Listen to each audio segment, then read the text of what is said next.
Chapter 1. The Annihilation of the Time Hunter Squad. The observer has detected fluctuations in the sacred timeline, the fated timeline, resulting in the emergence of branch timelines. Associated events are transpiring. Personnel, please respond promptly. Immediately activate the armory. Open the time portal. A cacophony of alarms resonated within the TVA Time Variance Authority Bureau of Temporal Anomalies. Flashing red lights illuminated the scene, as the vintage television screens in the hall displayed a flowing timeline branching outward like a tree. Individuals, each attending to their designated roles, floundered like startled fish in water. D29 glanced up at the screen, his brow furrowing slightly. Before setting aside the comic magazine in his hands, he donned a black helmet emblazoned with the grayish-white inscription D29, adjusted his black combat uniform, and rose to join his similarly attired colleagues as they proceeded towards the hall's exit in the corridor. Their commander, Miss D15, had already prepared their weaponry. Once the five-member team assembled, they each retrieved a black temporal pruning stick, one end glowing while the other tapered to a sharp point. Any person or object touched by the glowing end would vanish in a burst of light. She nodded, producing a device the size of a mobile phone, the time travel controller capable of opening time portals. With precision, she navigated through the timeline and spatial coordinates to open the door. After a few deft maneuvers on the screen, a crystalline time portal, radiating a warm orange-yellow light, rapidly materialized at the corridor's entrance. D29 frowned at the portal, lowering his helmet. As was customary during missions, he maintained an impassive expression while following Commander D15 through the portal, venturing into a specific moment of the sacred timeline, where an associated event was unfolding. 2013, XX Town. Stepping through the time portal, the six of them arrived in a long-abandoned town, engulfed by relentless winds and sands. Commander D15's gaze remained fixed on the screen of the time travel controller in her palm. The left side of the screen displayed a series of constantly shifting data, while the right featured a photograph of a dark-skinned woman, labeled beneath as Rena. The speed of the timeline's divergence is stable. Target identified. Time criminal Rena. Apprehend her. Commander D15 lifted her gaze, pointing towards a building in the town and issuing orders to her five subordinates. Understood. D29 responded loudly. Drawing the temporal pruning stick from his thigh, he cautiously positioned the glowing end against his left arm and advanced with measured steps towards the designated building.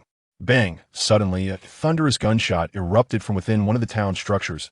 D29 swiftly pivoted, executing a roll to the ground and taking cover behind a nearby wooden cabin, warily aiming his black stick in the direction of the sound.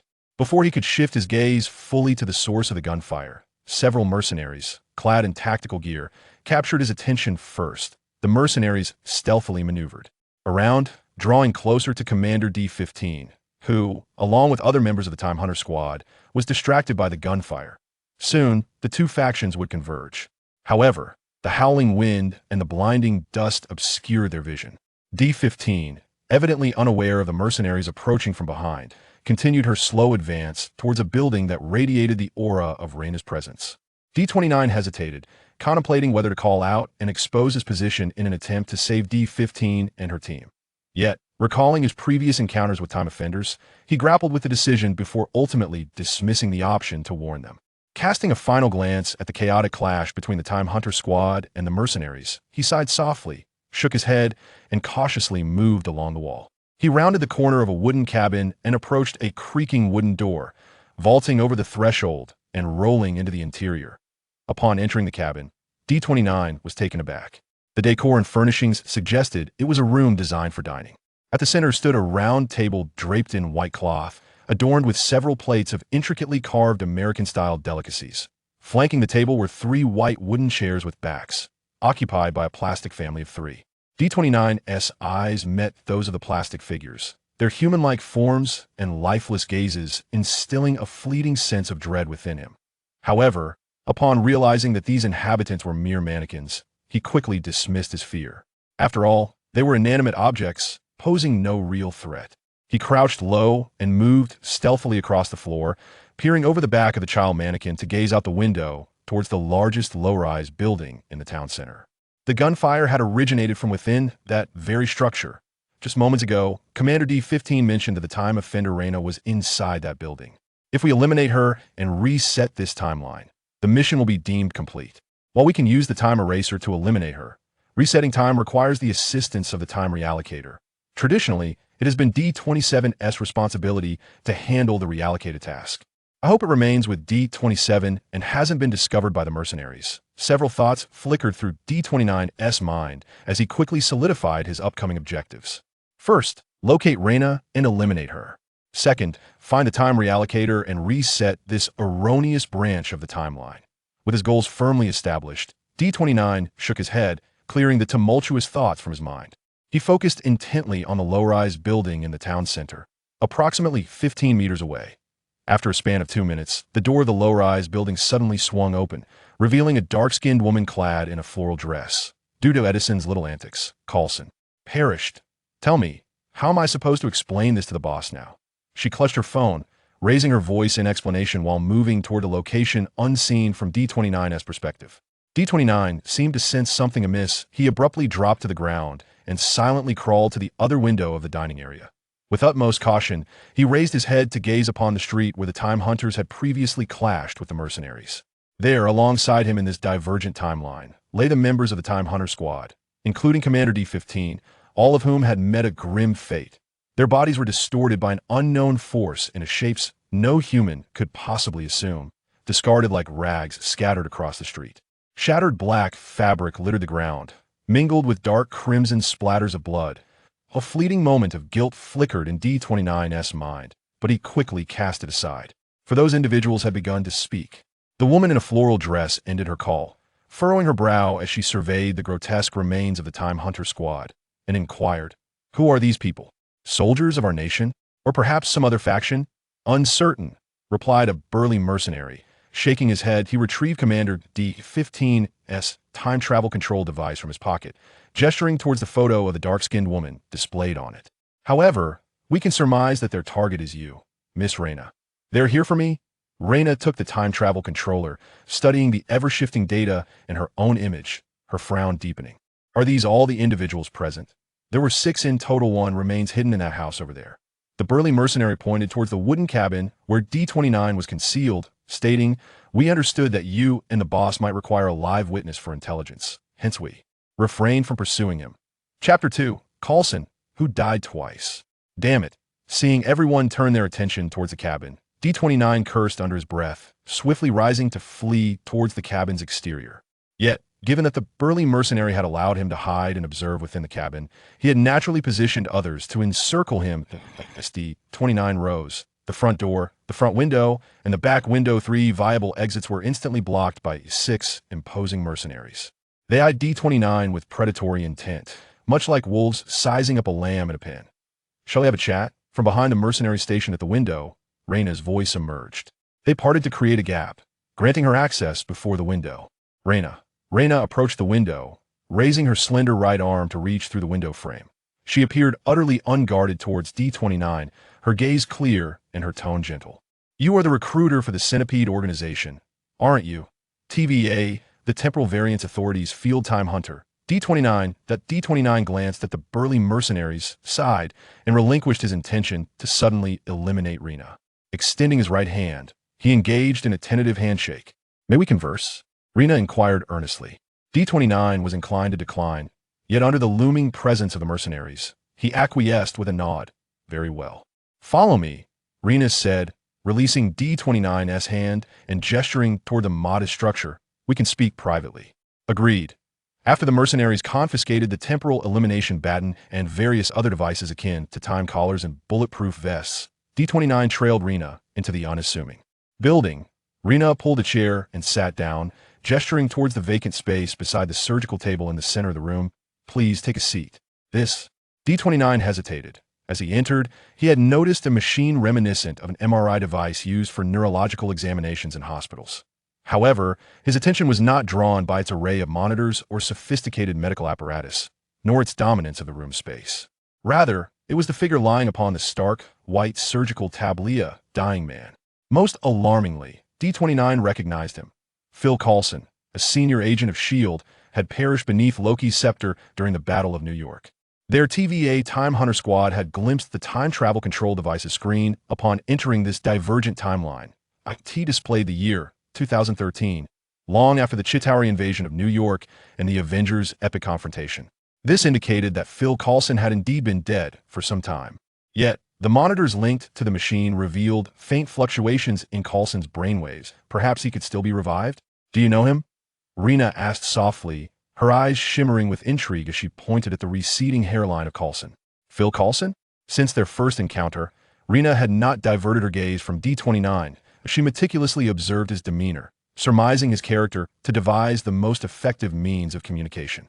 This was Rena's innate talent, and the reason she was designated as a recruiter by the organization. D29, frowning and pointing at the increasingly feeble Coulson upon the surgical table, asked, "Did he not die after the Battle of New York?" "He has been resurrected by an unknown means," Rena explained softly, indicating the surgical table. "That I brought him here to utilize this machine to awaken the buried secrets of his resurrection within his subconscious. However, his will was even stronger than I had anticipated. And, during the operation of the machine, a man made an error. Thus, Coulson was soon to face his second demise. Poor Coulson, I thought, this must be a most harrowing experience." A second death? D29 furrowed his brow, now grasping why the temporal displacement controller had designated Rena as a time offender. Coulson, on this timeline, should not have perished again due to Rena. The occurrence of this related event had caused a disturbance in the sacred timeline, giving rise to a branch that ought not to exist. Nevertheless, D29 was not particularly concerned about whether Coulson would truly die a second time. What truly preoccupied him was the initial statement made by Rena. He glanced at the operating table and then turned to meet Rena's gaze. His expression solemn, he asked in a low voice, "Do you mean that this machine can help someone recall memories buried deep within their mind?" "Indeed." Rena nodded. After several minutes of observation, she had formed a rough profile of D29. D29's existence was profoundly fragmented. He resembled a lost lamb, aimlessly following the lead sheep, mimicking the surrounding flock as they engaged in meaningless actions. Yet, he also embodied a restless black goat, ever prepared to leap from the pen and race towards freedom. The constraints of the lead sheep and the pen were one and the same. A prison of memory. By unlocking this confinement, D29 would break free from the flock, emerge from the pen, and reclaim his identity, transforming from fragmentation to unity. In doing so, a greater secret would undoubtedly be unveiled.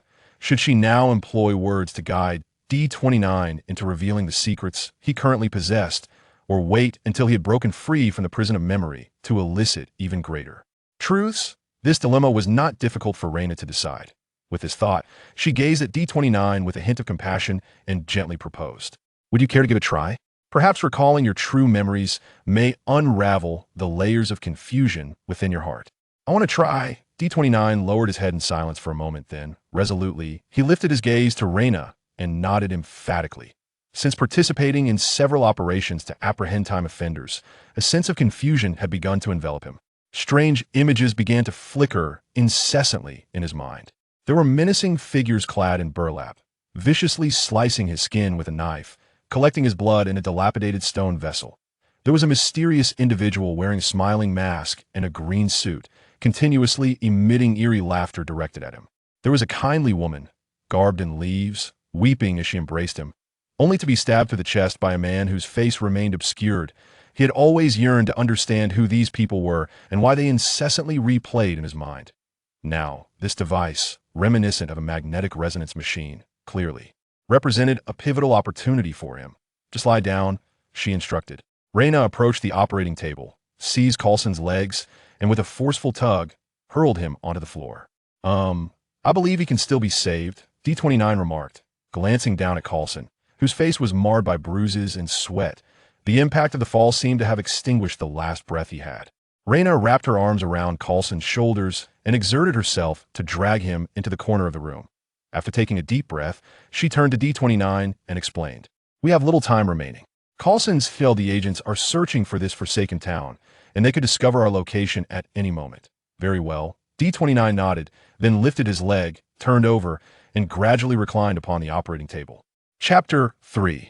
Conqueror of the Temple of Lies. "Are you ready?" Rena approached the control panel of the machine. "Let's proceed." D29 squinted against the glaring ring of lights encircling his head, closing his eyes to respond solemnly to Rena's inquiry. Reina pressed the activation button, scanned the various data displayed on the monitor, and once she confirmed that all indicators were functioning normally, she confidently initiated the machine. She returned to her seat by the door, her gaze fixed intently on the screen beside the operating table. This machine can stimulate brainwaves, altering their frequencies to unearth secrets deeply buried in the subconscious. If you cooperate, the prison of your memories can be easily unlocked, and the accompanying pain will be significantly alleviated. However, should you resist, the prison of your memories will ensnare your consciousness as well. It will subject you to unimaginable agony, akin to being engulfed in flames or having countless sandworms gnawing at your flesh. Ultimately, when you can no longer endure, it will drag your memories into the depths of darkness. Carlson lost his life due to his resistance to confronting the past. Thus, I implore you to face your memories without resistance.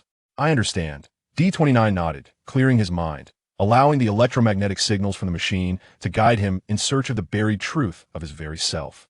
D29 gradually opened his eyes, revealing a dim, cavernous abyss. His consciousness began to reconnect with his body, and as the synchronization approached completion, he was overwhelmed by an indescribable stench that pressed in from all directions. That D29 instinctively attempted to raise his hand to cover his mouth and nose, hoping to shield his senses from the foul odor. However, upon lifting his arm, he discovered it had become slender, caked with mud and pus. The mud was a byproduct of the wretched environment surrounding him, while the pus emanated from a multitude of festering wounds on his arm, some so deep that bone was visible. Upon witnessing this chilling scene, D29's consciousness and body became entirely synchronized. In an instant, pain surged through his mind, and he let out a heart-wrenching scream, his body convulsing as if besieged by 1,000 biting ants. Calm yourself. Calm yourself. That is merely a fragment of your memory. You are not reliving that sorrowful past. Relax. Relax. Bypass that painful recollection and seek the true essence of what you wish to uncover. Suddenly, the gentle voice of Reina graced his ears, akin to a smooth velvet caress, softly sweeping across D29's trembling nerves and mind, soothing the indescribable agony embedded in his memories. Gradually, D29 found his composure as he heeded Reina's guiding voice, traversing beyond the realm of pain, moving forward, ever forward. When D29 opened his eyes once more, he discovered himself no longer in that cramped cave, but rather in an arena reminiscent of the ancient Roman Colosseum. He stood at the center of the stage like a monkey in a circus, exposed for the amusement of thousands. The audience in the arena was completely packed, and, at a glance, it seemed an infinite sea of spectators. Yet, what sent shivers down his spine was that every single spectator possessed identical physiques, donned identical green suits, wore identical green smiling masks, and sported identical green cylindrical hats. IT appeared as though they were mere products of cheap special effects, copy-pasted into existence. They swayed in unison, a verdant ocean undulating in the stands. Fang, ha ha ha ha ha. Congratulations on completing all my trials. Now, ha ha ha ha, I shall grant you a chance to fulfill a wish. Please articulate your desire. Ha ha ha ha ha. Any wish will suffice. The entire audience erupted into boisterous laughter, a bizarre and comical cacophony, interspersed with phrases that D29 could comprehend. D29 longed to respond, to articulate his current wish. Yet he suddenly realized that this body was beyond his control. He answered the enigmatic figure in the green suit. I wish to leave this place. As the words escaped his lips, D29 was struck by the revelation that this was, in fact, his memory. He was merely revisiting a past experience from a third-person perspective. And his name, indeed, was not a mere number from an assembly line. He was not the nonsensical D29, that he was Fang. He was named Fang. Ha ha ha ha. Your wish has been granted. In the midst of his astonishment, a metallic door emerged from the ground, growing upwards like a plant, fully forming within seconds. Adorning the metallic door was a vibrant green tree, its canopy inscribed with the grand letters Loki. Fang had undergone linguistic training during his time at TVA, or rather, it was a fabricated memory implanted within his mind by TVA, but he possessed the ability to fluently articulate any language spoken by any race that existed between 4000 BC and 3000 AD. He comprehended the implications of this revelation. Loki. The grand door slowly creaked open, exuding a dense, verdant mist. Ha ha ha. Step inside, and your wishes shall be fulfilled. Enveloped in the depths of his memories, Fang followed the path laid before him, making the same choice as his past self. He stepped through the threshold. After a dizzying whirl, Fang Zhu opened his eyes once more. He no longer found himself in the arena, but rather amidst the desolate expanse of the Mongolian desert, surrounded by several inquisitive Mongolian women gazing at him. Rubbing his eyes, which had been clouded by the swirling sands, he attempted to rise by pressing his hands against the ground. However, before he could fully stand, familiar orange-yellow time travel portals materialized before him. A group of TVA time hunters, clad in black combat attire, emerged from the temporal gateways, fastening a collar around his neck and restraining his arms, escorting him back to the TVA headquarters where he had resided for several years. Fang Zhu chose not to revisit the memories that followed, for over the years, he had repeated that sequence nearly 100 times, albeit for other time offenders. Fully awakening, he gazed vacantly at the dazzling ring of fluorescent lights, his eyes devoid of focus, as if he had just undergone a profound spiritual demise. He stared unblinkingly at the luminous ring, indifferent even to the piercing brightness that caused him discomfort. Throughout these many years, Fang Zhu had never fathomed that his faith and reverence for the Time Guardians stemmed from a mere fabrication. He was not, in fact, a creation of the Time Guardians. He was, in truth, a time offender traversing worlds. This revelation struck Fang Zhu with tremendous force, akin to Truman discovering that his life was merely a reality show. After a brief moment, the physical pain in his eyes ultimately triumphed over the turmoil within his mind. His focus returned. Yet, upon rubbing his weary eyes, he suddenly noticed a green light before him. That green light appeared to be composed of words. "You seem to be in a rather dire state."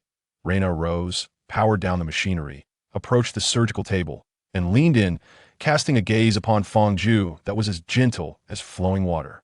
"Have you recalled some painful memories?" Her slender fingers brushed against his forehead, wiping away a cascade of cold sweat. "If it burdens you too greatly, feel free to express it often.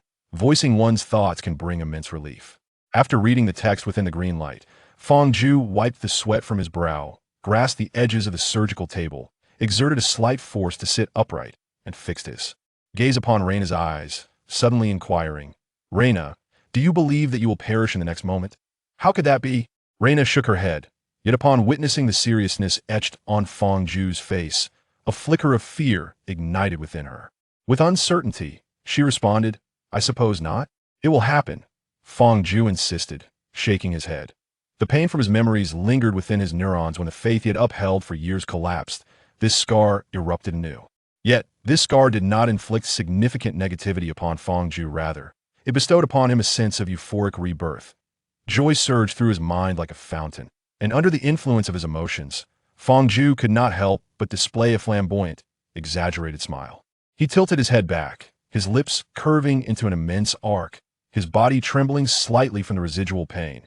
Resembling a convulsing epileptic, he uttered that madman's mutter. Lies of lies, in this instant, can invert truth and falsehood. You, Reina, wished to inquire what Fang Zhu had done and the meaning behind his incantation, but as she opened her mouth, the word "you" lingered in her throat, and suddenly her heart ceased to beat. Thud.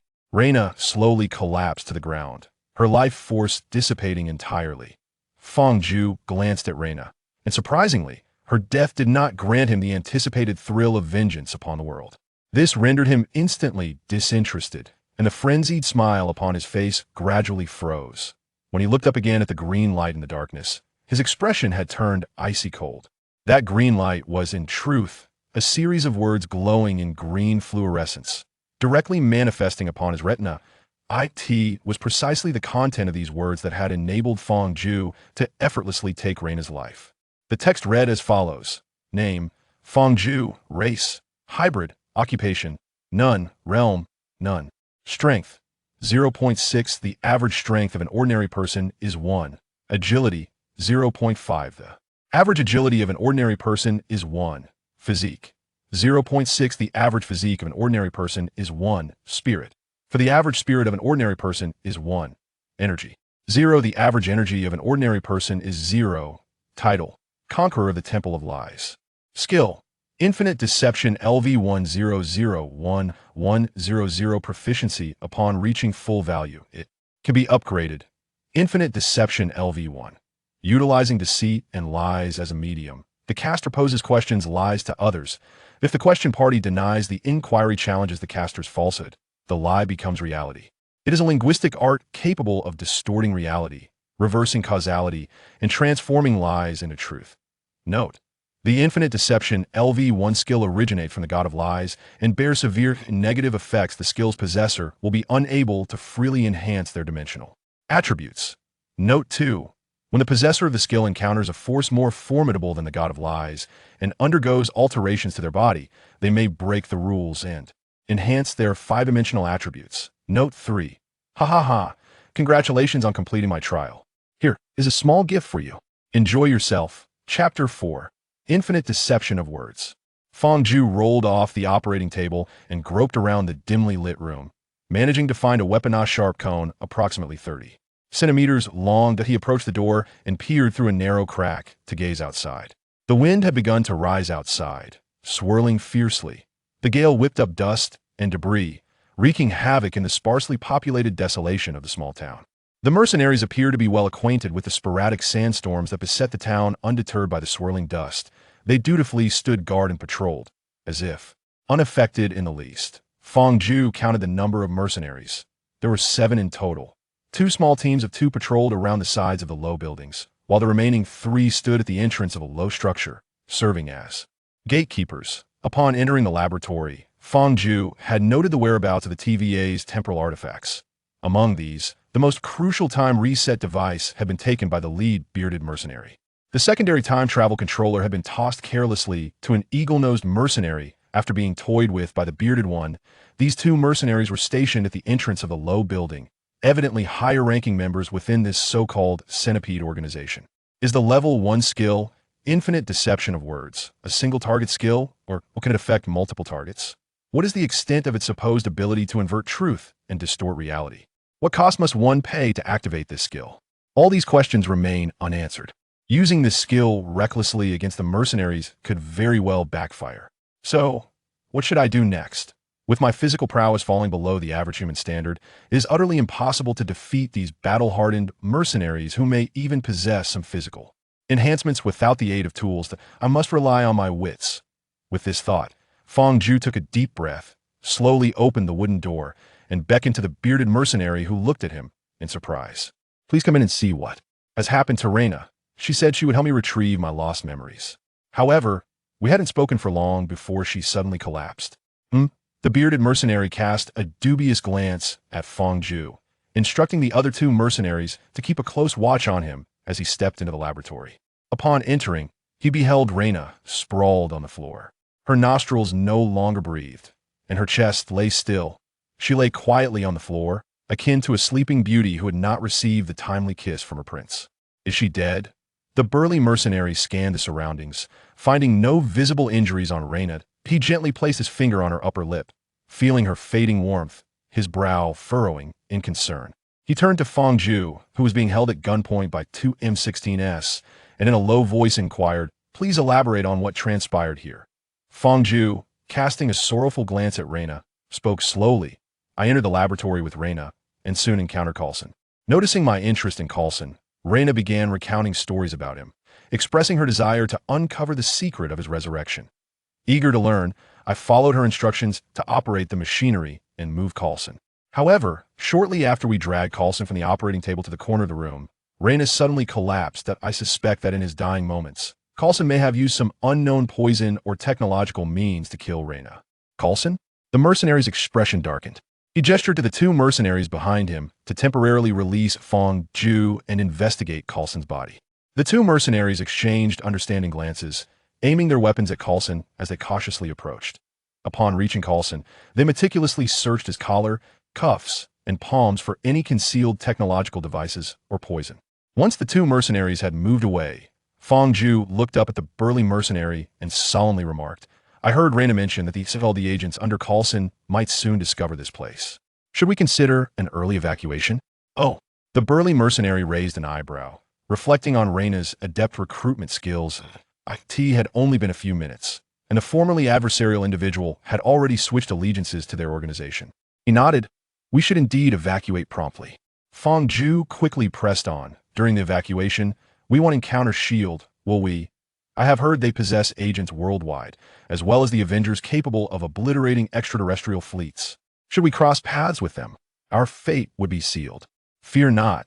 The burly mercenary chuckled lightly, exuding confidence. We can foresee the future. The future? Fang Ju inwardly scoffed, thinking that their so-called future was merely the sacred timeline controlled by the TVA. Yet, he maintained an expression of admiration, posing the same question he had initially asked Reina. So, do you know that you will die in the next second? How could I possibly die? The burly mercenary waved his hand dismissively, entirely disbelieving the notion of dying in the next moment. However, in the very next second, his pupils dilated, his breath ceased, and his heart no longer beat. With the sound of Fang Ju snapping his fingers to activate his skill, the burly mercenary stumbled and slowly collapsed onto the floor, following the demise of Reina, the bearded mercenary became the second casualty under the auspices of Fang Ju's infinite deception of words. While the other two mercenaries cautiously searched for concealed traps on Coulson's person, Fang Ju deftly extracted a temporal reset device and a handgun from the bearded mercenary's pocket. The temporal reset device resembled a metallic bottle straight out of a Golden Age science fiction narrative, filled with a peculiar, clear orange liquid that appeared quite bizarre. Fang Ju placed the temporal reset device on the floor, then half-kneeled to disengage the safety of the handgun, aiming it at the head of the mercenary merely 2 meters away. Bang, bang, bang, bang, bang, bang. In rapid succession, all 6 shots found their mark. 3 bullets struck the necks of the 2 mercenaries, while the remaining 3 pierced the backs of their heads. Perhaps I am a concealed sharpshooter, Fang Ju quipped to himself. Twisting his neck before rising swiftly, he approached the mercenary who had received the temporal traversal controller, disregarding the crimson hue of his bulging eyes, and swiftly searched him for the temporal traversal controller. The screen indicated that the associated events had reached their peak, with less than a moment remaining to successfully sever this branch of the timeline, teetering on the edge of the critical threshold. Phew, just in time. Fang Ju exhaled deeply, tapping the screen to select TVA headquarters as the destination for his temporal journey, thereby opening a portal leading to the TVA headquarters. The gunfire must have alerted the remaining 4 mercenaries. I should hasten to reset this timeline. He jogged back to the bearded mercenary, pressing the button atop the temporal reset device. A wisp of deep purple smoke emanated from the device's base, diffusing like ink within the bottle, gradually staining the orange-yellow liquid a rich purple. From the center of the temporal reset device, a radiant wave of light radiated outward, dissolving everything in its path, reconstructing reality itself. Fang Ju glanced at the screen of the temporal traversal controller, noting that the impact of the associated events was waning. Nodding, he turned and stepped into the temporal portal. Chapter 5. Bias returning to the Temporal Anomaly Management Bureau, Fang Ju first reported to the Chief Justice, Laurel, regarding the completion of his recent assignment and the casualty count. The Chief Justice appeared indifferent to the loss of life. Her primary concern was whether the mission had been accomplished if the sacred timeline remained unscathed by the associated events, and whether the timekeepers would be satisfied. Once it was confirmed that the divergent timeline had been pruned and the sacred timeline restored to tranquility, she dismissed Fang Ju, resuming her duties in the ongoing trials of temporal offenders. Upon leaving the court, Fang Ju returned to his workstation. He picked up a well-thumbed comic magazine, its pages yellowed and wrinkled from repeated handling. While feigning an interest in the publication, his peripheral vision scanned the various personnel around him, monitors, receptionists, analysts, judges, and time hunters alike.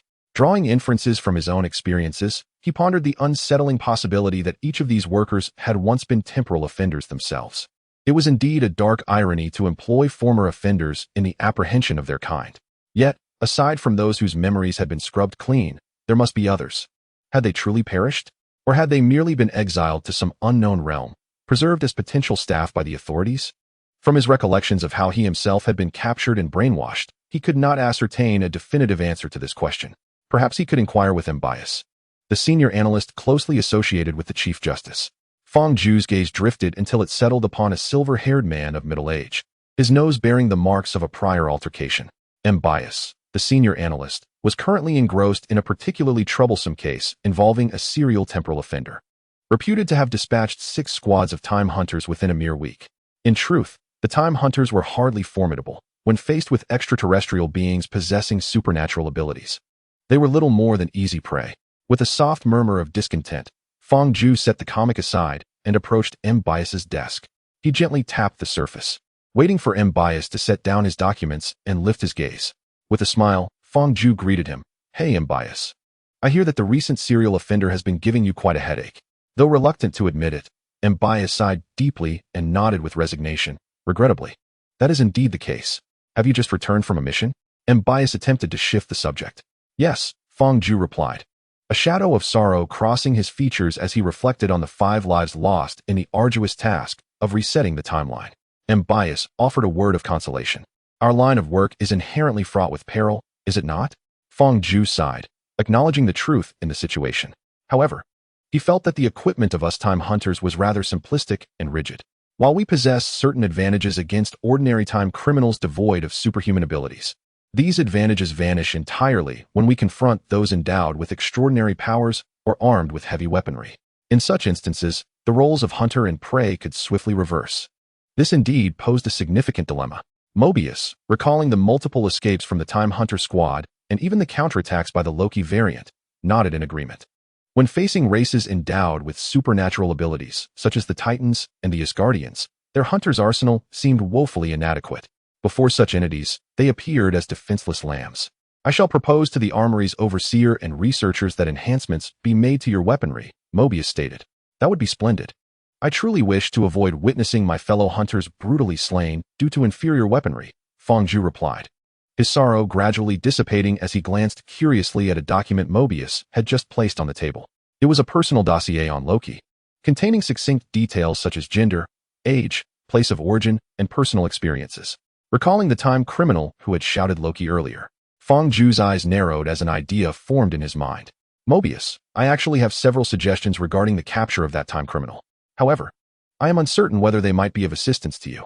Please share, Mobius responded, sitting up straight, adopting a serious demeanor and listening intently. Fang Ju pulled a chair closer and sat across from Mobius. He began to speak slowly, according to the rules established by the timekeepers. Whenever these time criminals appear, the sacred timeline reacts, triggering associated events, thus creating a branch timeline that should not exist. Yet, why is it that we cannot locate the hiding place of this cunning time criminal? Mobius, have you ever contemplated the reason behind this? Why? Mobius asked, puzzled. Fang Ju replied solemnly, I suspect that this time criminal may be concealing herself on a non-existent timeline. Or rather, she could be hidden within a temporal realm destined for annihilation.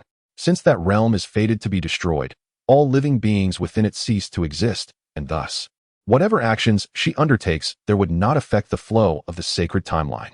Mobius furrowed his brow slightly. No one had ever verified this notion. Perhaps it was feasible, or perhaps it was not. My suggestion is that you consider leading a team to explore those apocalyptic timelines destined for destruction. Perhaps we might uncover something novel and distinct.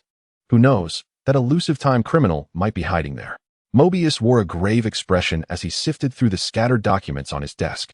From beneath the table, he unearthed a volume titled Chronicles of the Apocalypse. Flipping open to a certain page, he identified a specific apocalyptic timeline before raising his gaze to Fang Ju. Let us not trouble others. It shall be just the two of us conducting the experiment. If successful, it will indicate that the fugitive time criminal is concealed within those apocalyptic realms. Very well, Fang Ju nodded, a faint smile curving his lips. He had approached Mobius with an array of inquiries, yet within their circle, such questions could not be overtly posed. Moreover, his abilities were currently curtailed, rendering him unable to employ deceit to elicit the answers he sought.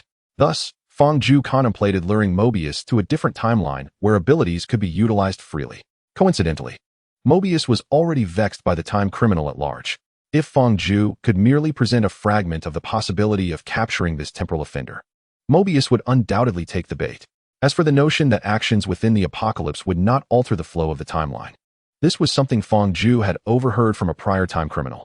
At that time, the offender, while being escorted to the tribunal by Fang Ju, had shouted, Loki. I understand now. This is Loki. Damn it. Had I known, I would have hidden in the apocalypse. Then you wretched natives would never have discovered me.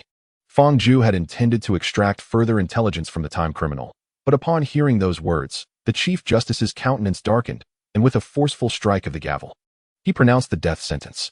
Ultimately, it was Fang Ju who delivered the lethal blow, witnessing as the time criminal transformed into a dazzling array of sparks, slowly dissipating into nothingness.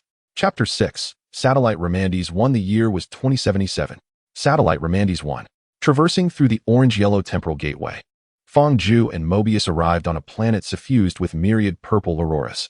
A vibrant rain of fiery meteorites cascaded from the sky, leaving scorched remnants upon the ground. Everywhere they looked, there was a haunting silence. Is this what the apocalypse looks like? Mobius skillfully dodged a fragment of a falling meteor, turning his gaze towards the shattered gray-blue planet hovering above. This is utterly insane, Fang remarked, his eyes briefly resting on a dark crimson crater created by the meteorite impact, his brow furrowing slightly. According to the records in Chronicles of the Apocalypse, satellite Romandes 1 will collide with that planet above within 12 hours, leading to its ultimate destruction. All inhabitants will perish, and Romandes 1 will vanish from the annals of time. We are, after all, beings who do not belong to Romandes 1. Now, we find ourselves here without any associated events. According to the rules established by the Guardians of Time, the sacred timeline should exhibit fluctuations that directly correlate with branching events. Mobius, could you please examine the screen of the time travel controller? Are there any branches appearing on the sacred timeline? Upon hearing Fang words, Mobius swiftly retrieved the time travel controller, activated the screen, and scrutinized the development slope of the correlated events and time branches. Mobius's pupils constricted sharply. The scene before him seemed to exceed the bounds of his imagination, rendering him momentarily speechless. Remarkably, there were no issues on the sacred timeline, no correlated events, no branching timelines. They were utterly unaffected by the impending destruction of the Romandes I due to the planet's fall. This was truly unbelievable. After a long pause, Mobius finally exhaled in astonishment. Fang dodged a miniature meteor trailing a long fiery tail and exclaimed, "Mobius, there is actually something else I wish to share with you." "What is it?" Mobius inquired, puzzled as he looked up at Fang Fang began slowly. "During my last mission, I was captured by an organization called Centipede. They intended to extract my memories, but inadvertently, they triggered recollections of my past. Memories from before I joined the Time Variance Authority." "What do you mean by that?" Mobius's expression grew grave. Fang explained solemnly, "I was not created by the Guardians of Time as a time hunter. I was once human, a time offender. After I was captured, rather than erasing my existence, they chose to seal my memories and brainwash me into becoming a staff member." "You mean to say that we are not creations of the Guardians of Time, but rather all-time offenders?" Mobius deduced swiftly from Fang brief revelation. "Indeed." Fang confirmed with a nod. He continued, "Moreover, there is more to it. A while back, I personally apprehended a time offender. Before I erased him," he shouted, "This is Loki. If I had known this was the place, I would have hidden in the apocalypse." It was from his words that I inferred that time offenders hiding in the apocalypse might not influence the sacred timeline. Mobius furrowed his brow, intently gazing at Fang and asked gravely, "What is your purpose in sharing this?" Fang earnestly replied, "I wish for you to join my side.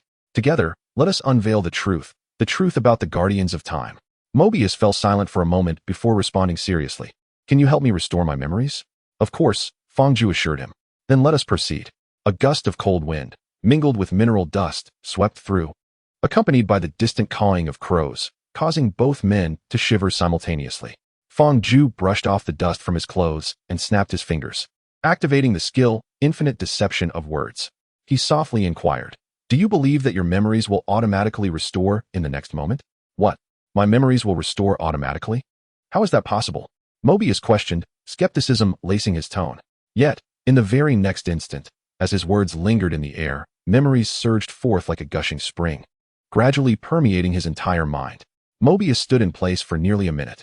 When all the memories returned to their rightful order within the synapses of his neurons, Mobius slowly opened his eyes as if awakening from a profound dream. He fixed his gaze on Fang his voice brimming with ire towards the Temporal Anomaly Management Bureau. "You are right. I am indeed a temporal offender, and my memories have been altered." "How could they do this?" Fang asked. "Now that your memories have been restored, are you willing to join me in uncovering the truth?" "Of course. I am more than willing," Mobius nodded, his emotions still somewhat unstable from the recent restoration. He exclaimed, "We must not only seek the truth, but also share it with everyone." Noticing Mobius's fervor, which revealed his dissatisfaction with the situation, Fang raised an eyebrow and smiled with satisfaction. He pressed on, "Mobius, your rank is significantly higher than mine. Do you have any leads regarding those temporal offenders who were erased? Are they truly dead, or are they, like us, merely imprisoned elsewhere?" "I am uncertain," Mobius replied, shaking his head, "but I believe I know someone who may have the answer." Fang instantly deduced whom Mobius was referring to. He frowned and asked, "Are you speaking of Chief Justice Rosler?"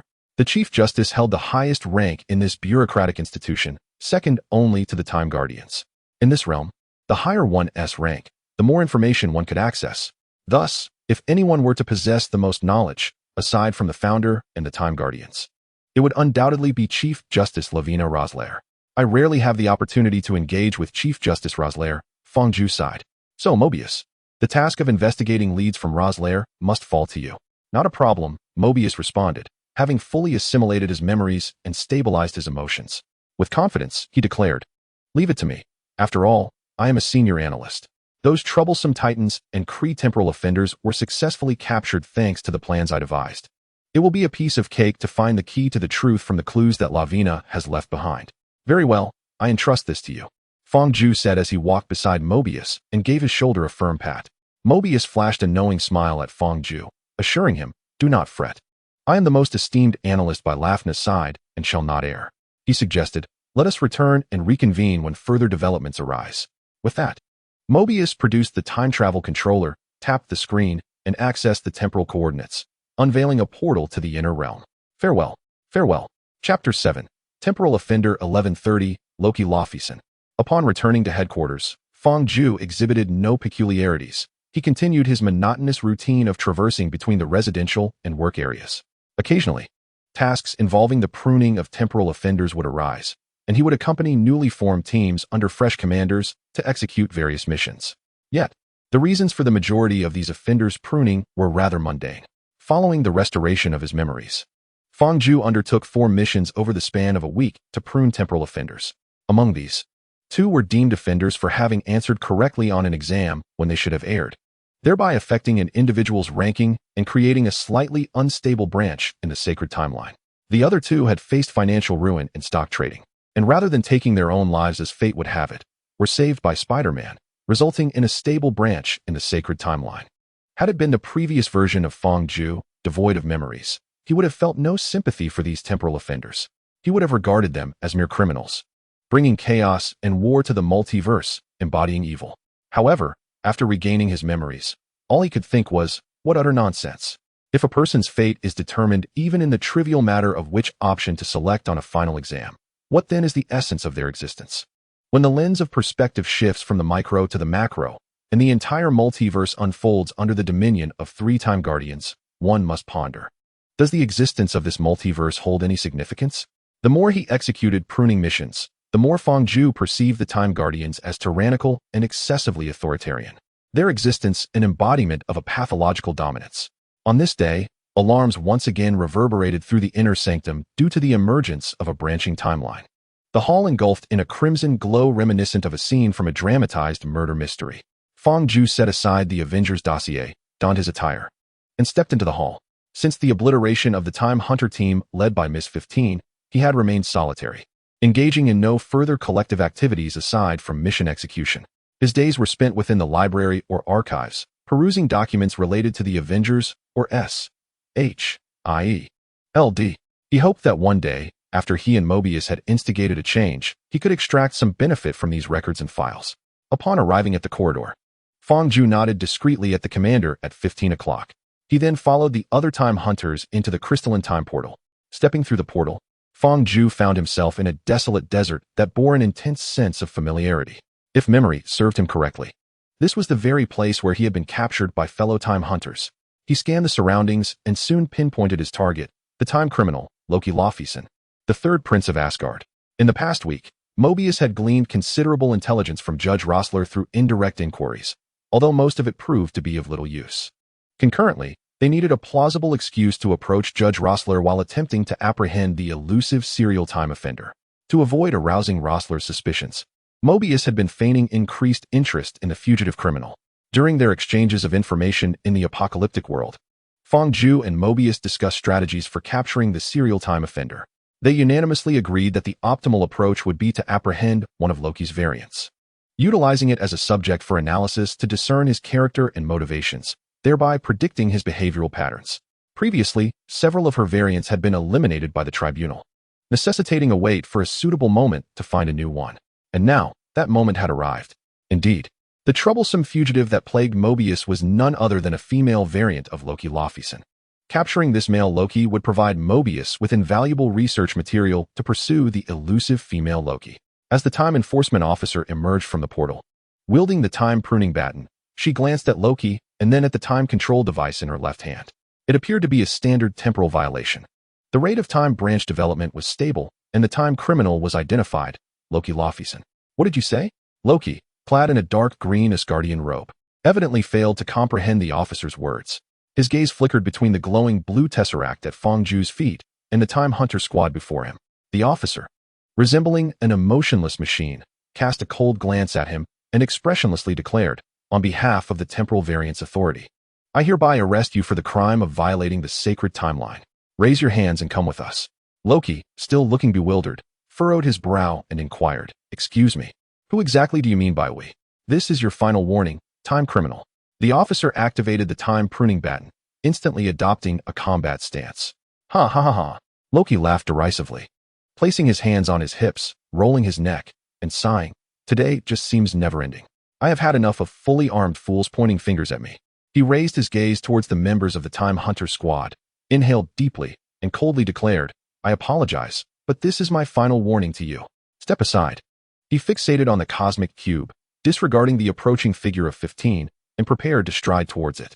However, as a seasoned Time Hunter, 15 took decisive action after his final warning proved futile. She lifted the temporal pruning black rod and struck Loki forcefully across the face. Loki, suspended in the air, exhibited an exaggerated comic effect, his visage shaking from the corner of his mouth to his ear in a painfully slow motion. You are currently moving at the speed of 116. 15 chuckled softly as she fastened the time collar around Loki's neck, and after setting the parameters, she elucidated, however, the sensation of pain corresponds to the actual duration of time. As her words fell, Loki's time scale normalized, and he plummeted heavily onto the sandy ground. Take him away. 2 Time Hunters advanced, seizing Loki by the arms and escorting him towards the newly opened time travel portal. Reset the timeline. 15 picked up the cosmic cube that had fallen onto the sand, displaying a look of disdain as the command to reset time was issued.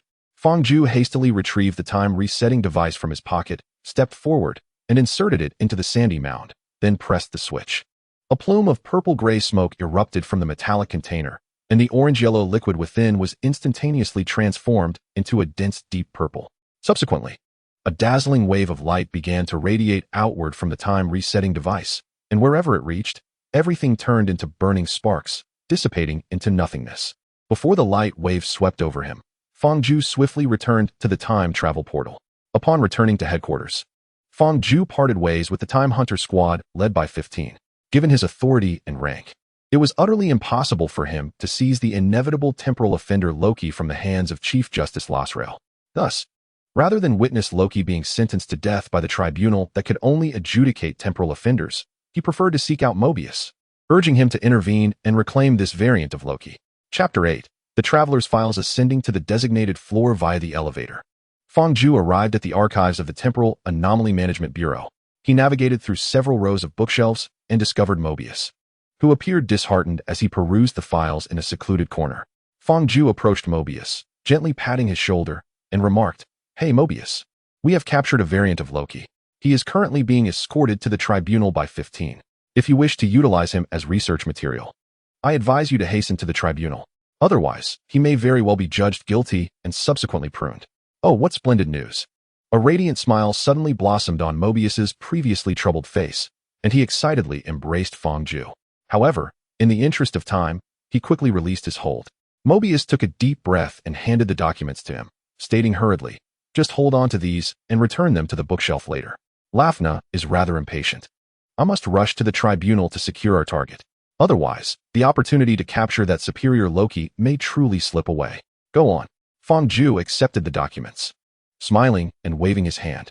I shall see you shortly. As he watched Mobius jog away from the archive, he noticed the reprimand from the administrator for running within the premises, which brought a wry smile to Fang Zhu's face. His gaze then shifted to the documents Mobius had entrusted to him.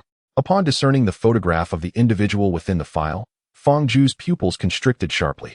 This was a personal dossier. The owner of the file was Cheng Yuanji. Cheng Yuanji was none other than the individual who had proclaimed, This is Loki, while simultaneously declaring, Had I known, I would have hidden in the apocalypse, a temporal offender. Fang Zhu's brow furrowed as he swiftly opened the file, and the initial table of contents elicited a frown. Name, Cheng Yuanji. Gender, male species, human date of birth, undisclosed date of death, undisclosed place of birth, undisclosed place of death, undisclosed personal history, appeared near Stark Tower on July 16, 2010, at 13:28:32. Captured by Commander 15's team of temporal hunters at the entrance of Stark Tower, and the timeline was reset. Judged by the tribunal, he was erased by 29 for the crime of infringing upon the sacred timeline. Remarks: this temporal offender is suspected to be a traveler from another world. Please handle with caution. Flipping through the rest of the dossier, Fang discovered that aside from the initial page, the remainder was blank. Astonishingly, there was only one page of written content within the entire file. Moreover, much of the information on that page was marked as undisclosed, which piqued Fang's curiosity. The additional remark sent a chill down his spine, causing him to shudder involuntarily. This individual must be a traveler from another realm. Fang inhaled deeply, concluding internally that if Cheng Yuanji were indeed a traveler from an alternate world, it would elucidate why he exhibited no signs of activity in this world, why he was aware of their Temporal Anomaly Management Bureau, and why he could engage in minor disruptions during the apocalypse without causing anomalies in the sacred timeline. Mobius's examination of Cheng Yuanji's file was likely an endeavor to locate him and uncover further truths. However, Cheng Yuanji had already been excised by my temporal erasure black rod. Where could one possibly seek him now? Contemplating the slightly plump visage of Cheng Yuanji captured in the personal dossier, Fang fell into deep thought. Perhaps, he mused. As myriad thoughts swirled within him, his gaze slowly shifted to the side of his left leg, where a temporal erasure black rod was secured. Did you consider cutting yourself with the black rod? Fang furrowed his brow, a fleeting impulse rising within him. Yet after a moment of silence, he ultimately relinquished the thought. The risks were far too great. Should he be reduced to mere ashes, it would be a loss not worth incurring. A more prudent approach would be to proceed gradually, using the time criminal, the female Loki, as a stepping stone to inch closer to the truth. Taking a deep breath, Fang meticulously organized Cheng Yuanji's personal file, returning it to the bookshelf before departing the archives. He intended to make a round in the monitoring room. The monitoring room is where the observers vigilantly oversee the sacred timeline. Typically, the stolen items taken by time criminals along the timeline are also collected by them as toys. Fang's purpose in visiting was to investigate the cosmic cube that had recently been seized from Loki Laufeyson. Earlier, while perusing records concerning the Avengers, he had stumbled upon something intriguing: the Infinity Stones. The records indicated that the Infinity Stones are coveted treasures relentlessly pursued by numerous cosmic sovereigns, with many significant events along the sacred timeline intricately linked to them. There are 6 in total: the Time Stone, Space Stone, Power Stone, Soul Stone, Reality Stone, and Mind Stone. Notably, the Space Stone was once contained within the vessel known as the Cosmic Cube. The monitoring room is a modestly sized circular chamber. Within its confines, over 10 observers diligently sit behind their desks, meticulously documenting every subtle change along the sacred timeline, while simultaneously processing various documents submitted from different divisions.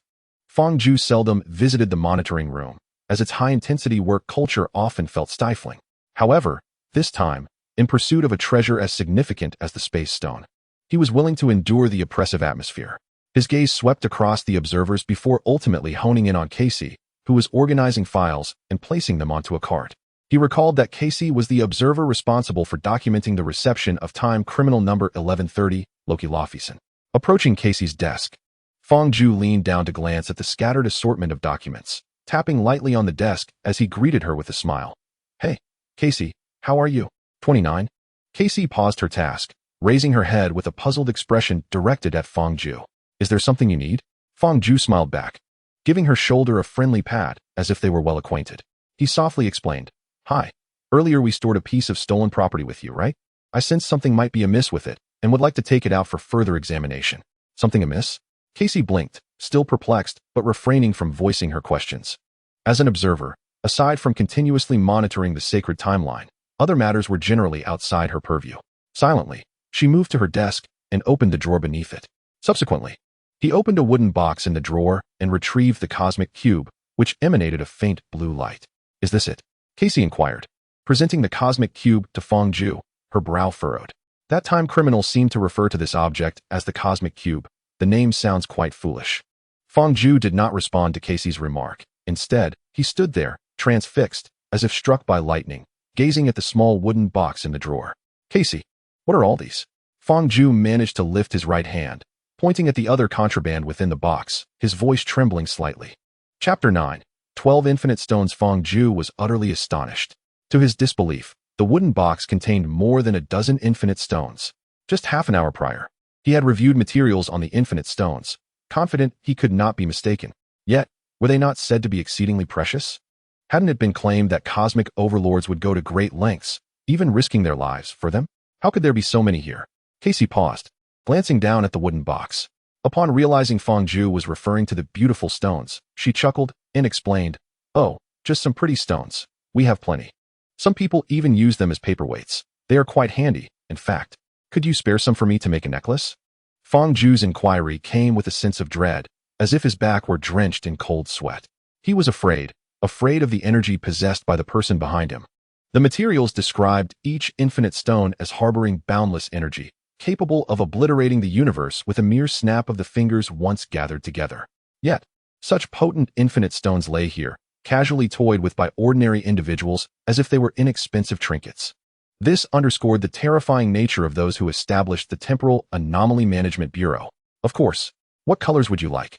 Casey, oblivious to the underlying fear in Fang Zhu's words, picked up several infinite stones, cradling them in her palm as she compared their shapes and colors. How about 2 of each color? That way, the necklace will be both attractive and versatile with different accessories. Yes, let's go with 2 of each color, Fang Zhu replied, taking a deep breath and nodding with difficulty. He was unsure how he had summoned the courage to voice such a request. However, upon seeing the vibrant infinite stones, his greed surged, becoming uncontrollable. Even knowing it might provoke the individual lurking in the shadows, Fang Zhu still yearned for those seemingly unremarkable gems. Casey gathered 2 of each type of stone, counting and realizing she was short 4 additional colors. With an apologetic smile directed at Fang Zhu, she continued, "I'm sorry, but my assortment is a bit lacking. Please wait a moment while I request a few more to complete the 12 stones. I'll bring them to you once I've gathered them all. It's all right, I'm not in a hurry."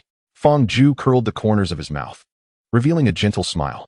"Please wait for me here for a moment," Casey said, straightening up, circumventing the desk, and making his way towards the other monitors. Fang Zhu watched Casey depart. His legs weakened, causing him to collapse onto the floor.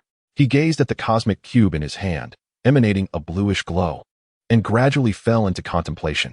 12 infinity stones. What an astonishing treasure they represented.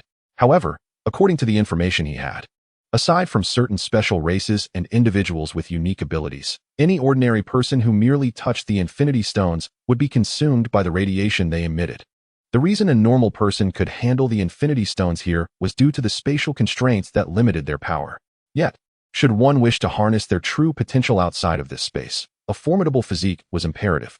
Unfortunately, under the influence of infinite deception, conventional methods were utterly ineffective in enhancing my physical capabilities. In that case, were the infinity stones merely beautiful yet potent poisons to me? How could I wield their power? Perhaps by employing infinite deception to manipulate the thoughts of beings like Hulk or Thanos, who could wield the infinity stones, compelling them to use the infinity stones and grant me wishes to enhance my physical prowess? That could be a solution. Yet could a level 1 infinite deception truly control Hulk and Thanos? Moreover, monitoring every segment of the sacred timeline, save for the apocalypse, wherever I went would inevitably trigger associated events. The moment an associated event occurred, time hunters would pursue me. Although time hunters appeared relatively weak, easily defeated by ordinary individuals, they were backed by the timekeepers.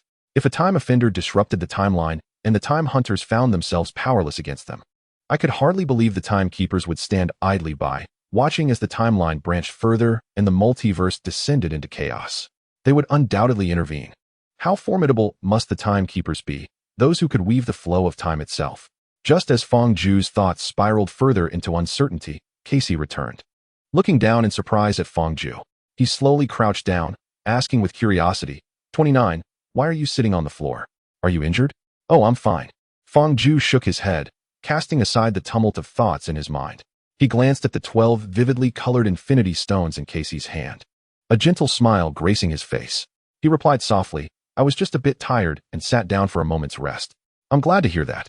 Casey nodded, not overly questioning Fang Zhu's words. He extended his hand, offering the infinity stones to Fang Zhu. Here, I got 4 from Bessie for you. So now you have a total of 6 pairs. Thank you so much. Fang Zhu smiled back at Casey.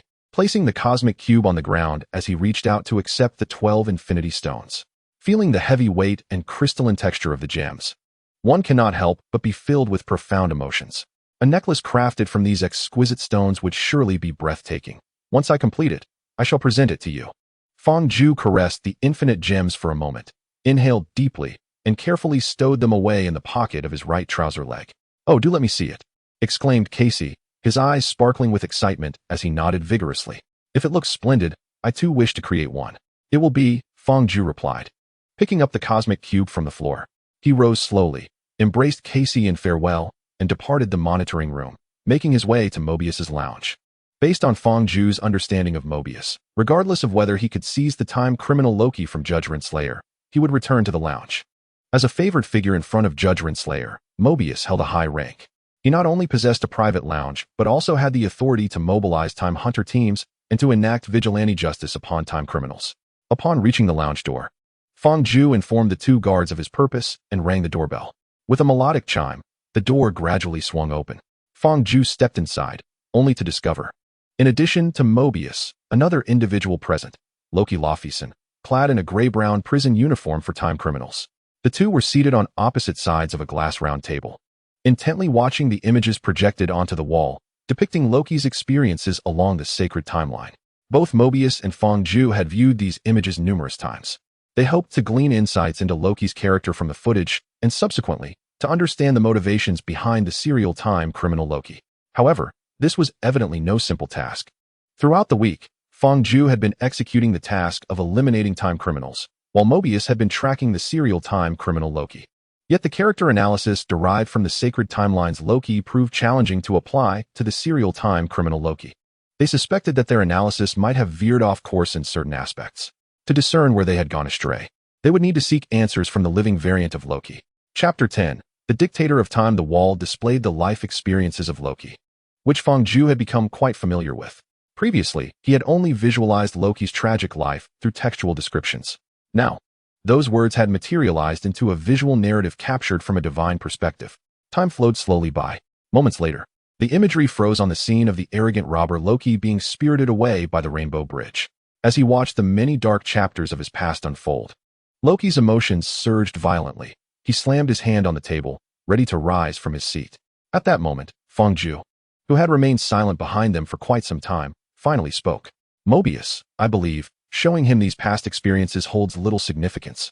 Mobius turned to Fang Zhu and smiled. "Ah, 29, you have arrived." 29? Loki glanced at Fang Zhu, quickly recognizing him as one of the time hunters sent to apprehend him. Loki's expression darkened instantly. He pressed his hands against the glass table and stood up abruptly. Striding towards Fang Zhu, he glared at him, seething. You are the one who brought me here." "Hold on. Take it easy," Fang Zhu said, his left hand gesturing downwards in a calming motion while his right hand, which had been resting behind him, slowly extended outward. In his palm, a gleaming azure cube radiated with brilliance. "We are not adversaries. Rather, we are, or soon shall be, comrades united on the same front." "The Tesseract?" Loki swiftly snatched the Tesseract, scrutinizing it closely, confirming it was indeed the very one that had been stolen from him. He then looked back at Fang Zhu, his eyes filled with suspicion. "What do you mean by that?" "Allow me to elucidate," Mobius sighed, rising to approach the two, and began. "Years ago, a time criminal seized a time travel control device during a trial in the tribunal and escaped through a temporal gateway. For many years, we have been tracking the whereabouts of this criminal, but with little success. A few weeks ago, she grew dissatisfied with her life on the run and commenced a targeted counterattack against our time variance authority. 3 weeks ago, 3 teams of time hunters were annihilated. 2 weeks ago, 4 teams met the same fate. Just last week, 6 teams were wiped out. Her actions have become increasingly frequent and intense, leading us to suspect she is secretly preparing a grand scheme. Therefore, to prevent the potential catastrophic impact of this scheme, we must apprehend her before it commences." "But what does this have to do with me?" Loki shrugged, perplexed. He had little interest in the dull discourse of these 2 individuals. However, he had attempted to use the Tesseract to escape the room, only to find its power was also constrained in this place. With no avenue for escape, Loki was left to endure their incessant chatter. "The fugitive time criminal is your variant, Loki," Fang Zhu remarked, perceiving Loki's desire to use the Tesseract to flee. Yet, he was indifferent, even somewhat amused by the thought. After all, within these confines, All magic and supernatural forces disallowed by the time keepers were effectively sealed. Otherwise, Fang would not have so generously offered a space stone. Are you implying that this person is another version of me from an alternate timeline? Loki suddenly froze. Taken aback, Mobius smirked mischievously, deliberately provoking Loki. Indeed, another you. And a superior version at that. After all, she was quite young, still playing with Barbie dolls at the time of her arrest. Yet, in stark contrast to your abysmal failure, Loki, she has proven to be remarkably adept. At the very least, she managed to escape, and for all these years, no one has succeeded in capturing her. Mobius's provocation proved effective. Upon hearing his words, Loki erupted like a firecracker, exclaiming, "You lie!" He bellowed, "I am the superior Loki." As he proclaimed this, he elevated himself further, insisting, "I am the ultimate Loki." Fang let out a sardonic laugh, joining in the effort to provoke Loki. He waved his hand and chuckled, "No need for slogans. Let the facts speak for themselves." Loki clenched the tesseract in his hands, exerting so much force that his slender knuckles turned pale. "I can escape right now," he declared, and with that, he dashed towards the door. Unfortunately, the temporal collar around his neck remained, and with a mere flick of his fingers, Mobius reversed time, bringing him back to his original position in an instant. "Ah!" Loki shouted in an anguished roar, consumed by impotent fury. He glared at the two who were laughing, seething. "You brought me here just to humiliate me?" Mobius's smile gradually faded, and he shook his head, saying, "No, we wish to enlist your assistance. We want you to consider, from Loki's perspective, what grand scheme you would devise if you had sufficient time travel devices and temporal resetters." Loki took a deep breath, understanding that fury would not resolve his predicament. To extricate himself from this dire situation, he would have to temporarily acquiesce to their desires. Time and again, after finding himself in peril, he had adopted this approach, ultimately emerging unscathed. He spoke slowly. "I have already stated that I am a liberator. The actions taken against the entire universe are sheer tyranny, absolute despotism, confining the fates and freedoms of all. If I were to wield sufficient power, I would undoubtedly overthrow and dismantle the shackles imposed upon the universe and destiny, ushering in a world of freedom." Upon hearing Loki's declaration, Mobius sighed deeply. After regaining his memories, he often pondered the actions of the Time Variance Authority and the Timekeepers regarding the timeline and the universe, questioning their righteousness. Yet, the ultimate revelation was that, although their methods were authoritarian, their existence was, in fact, essential for the stability and order of the cosmos. He looked up at Loki and softly remarked, "Before the judge pronounced your sentence, Miss Minutes must have explained to you the origins of the sacred timeline and the necessity of the Time Variance Authority, correct?" Loki nodded. "Indeed. She mentioned that if time anomalies are left unchecked, the timeline would spawn countless divergences. These divergences would intertwine, ultimately culminating in a chaotic conflict transcending time and universes. To avert a cataclysmic war of multiversal proportions, the Timekeepers harnessed their omniscient and omnipotent prowess to meticulously orchestrate the proper flow of time, which they deemed the sacred timeline. They established the Time Variance Authority, appointing its agents to monitor and prune those temporal offenders and erroneous branching timelines that ought not to exist, ensuring the correct progression of the sacred timeline." Upon concluding his statement, Loki suddenly broke into a sardonic laugh. "Yet, no matter how grandiose their claims may be, have they not ultimately become tyrants? Have they not, driven by their own whims, seized control over time and the very fate of the cosmos? The emergence of these temporal offenders within the universe is a manifestation of its intrinsic yearning for freedom, chaos, and disorder. To forcibly distort the essence of the universe and dictate its future and destiny according to personal desires. Can such arrogance truly be justified as an act for the greater good of the cosmos? It is nothing short of nauseating. Chapter 11. The Liberation of the Timeline? Mobius raised his hand to halt Loki's potential tirade. In a grave tone, he interjected, "Let us refrain from disparaging the Timekeepers and the Time Variance Authority for the moment. I wish to inquire. You claim to aspire to be a liberator. How do you intend to free the universe from the shackles of time?" Loki regarded Mobius, a hint of disdain flickering in his gaze. "Are you all as dim-witted as my brethren in Asgard, or am I merely too clever for you? Is this plan so simple that it eludes your grasp?" "A simple plan?" Mobius, undeterred by Loki's mockery, perked up, eagerly inquiring, "What sort of plan do you propose?" Loki appeared amused by Mobius's apparent lack of intellect, a self-deprecating smile gracing his lips as he slowly began to articulate his scheme. "Of course, it involves utilizing the time travel control device to open portals to divergent timelines, enabling the deployment of various time resetters. Once these resetters are activated, the sacred timeline will explode into a myriad of branches like a burst of fireworks. To maintain the stability of the sacred timeline and prune these branching timelines, a substantial workforce will be required. Consequently, chaos and a shortage of personnel will ensue within. That lesser version of myself will then breach the portals and infiltrate. Thereafter, she may very well storm the offices of the timekeepers, launching a suicidal assault. Of course, this suicide hinges on the veracity of the timekeepers' existence. They are not mere space lizards. As Miss Minutes professes, they are indeed three omniscient and omnipotent deities. Otherwise, that inferior version of myself might just slay them and dismantle their tyrannical regime over the timeline. It is truly a simple plan. Mobius sighed, reflecting. People often succumb to fear in the face of the unknown. The enigmatic time criminal, Loki, presents an unfathomable puzzle to them. They are aware of her desire for vengeance. Yet the methods she may employ remain shrouded in mystery. How has she eluded the vigilant watch of the timekeepers? To what extent will her retribution manifest? These questions linger unanswered, and it is precisely this uncertainty that ensnares them in a web of tragic circumstances. Although the Loki before them has never encountered the female variant, he is able to swiftly deduce conclusions they had never contemplated, drawing upon existing intelligence and his own character traits. It must be acknowledged that the brainwashing by the Time Variance Authority has indeed cultivated a devoted cadre of diligent agents akin to 007. Yet it has also resulted in a discernible depletion of their intellectual acuity. Suddenly, Fang interjected, "Mobius, did you not mention yesterday that you obtained a box of candies left by the female Loki from a young girl in a branching timeline? Considering our recent theories regarding Loki's potential hiding place in an apocalyptic world, wouldn't cross-referencing the production date and location of these candies lead us directly to her timeline and area of residence? Should we not seek her out and assist her in executing this audacious plan?" At Fang Zhu's suggestion, Loki turned abruptly to gaze at him, his expression rife with astonishment. Even more shocking was Mobius's unexpected lack of rebuttal. Instead, he continued in the vein of Fang Zhu's discourse. "Do you find this plan feasible?" Mobius inquired, taking a sip from the can of beer resting upon the glass table, his tone contemplative. "Certainly, this plan is not feasible," Fang Zhu countered, shaking his head as he stepped forward to occupy the seat Loki had previously vacated. His eyes sparkled with fervor, and his tone grew animated. "But Mobius, consider this. If we embark upon such a monumental endeavor, regardless of its outcome, would we not have the opportunity to encounter the legendary timekeepers? Do you not wish to meet the very beings who have wrought such chaos upon your life? Then shall we seek her out?"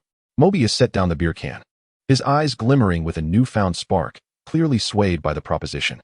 "We must go, and not only that, we should bring additional time travel controllers and time resetters." Fang Zhu nodded in agreement, rising to grasp Mobius's hands with palpable excitement. "Mobius, on that meticulously charted sacred timeline, we are but insignificant figures gasping for breath beneath the weight of existence, easily trampled by anyone. Yet it is precisely because we have endured various forms of oppression and disdain that we can truly appreciate the beauty and rarity of freedom. We can empathize with the universe's own cries for help. Now, we must shatter the shackles of fate for all beings, all planets, and all dimensions within the multiverse, bringing forth the fragrance of freedom. Do you not feel exhilarated? This is a revolution." "You are indeed correct." Mobius inhaled deeply, aligning with Fang Zhu's perspective. "Let us search for her. Have you both lost your minds?" Loki, who had been observing their dialogue, felt his recently constructed worldview shatter once more.